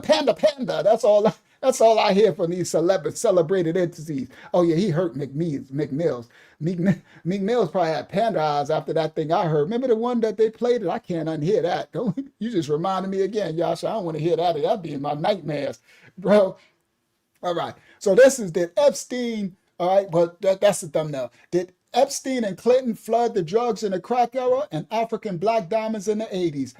Yeah, they did. We bought all the receipts. May the Most High cover and bless you all. Thank you, everybody. Thank you, Hakyama. I already thanked everybody. Thank you to the ministry for welcoming all the new people. We live again. Subscribe, like, come on in, because we're going to be bringing it out. And every time we're going to bring more and more fruit. And I try to bring y'all exclusive stuff that everybody ain't got out there. From the house of the Most High Yah to you all worldwide. We say Shabbayat. That's the seventh day. I'm speaking original Hebrew, Habariyah pictograph tongue. Shabbayat.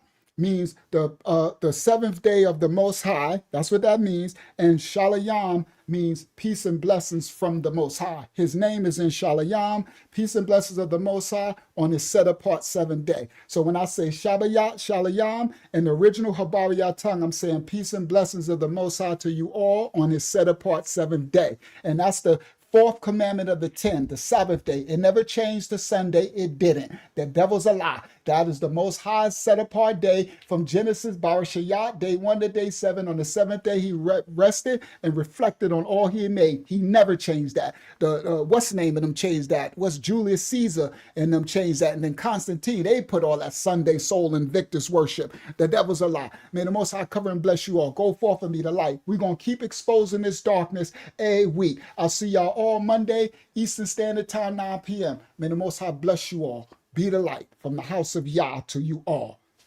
Blessings, everyone. Blessings upon blessings. Blessings, Yasha, upon blessings.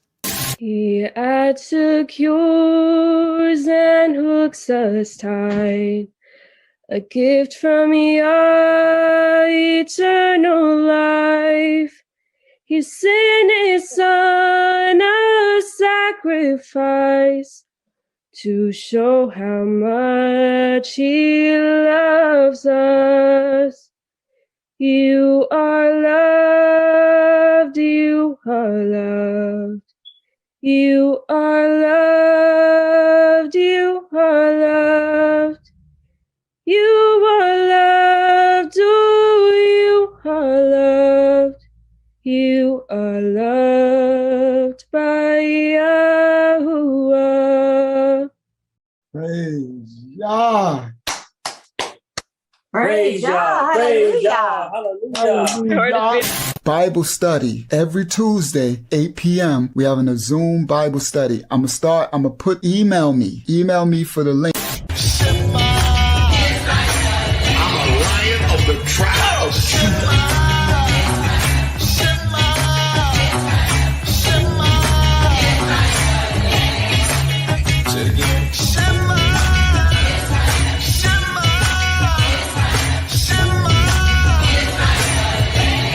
Precious, chosen people of the Most High.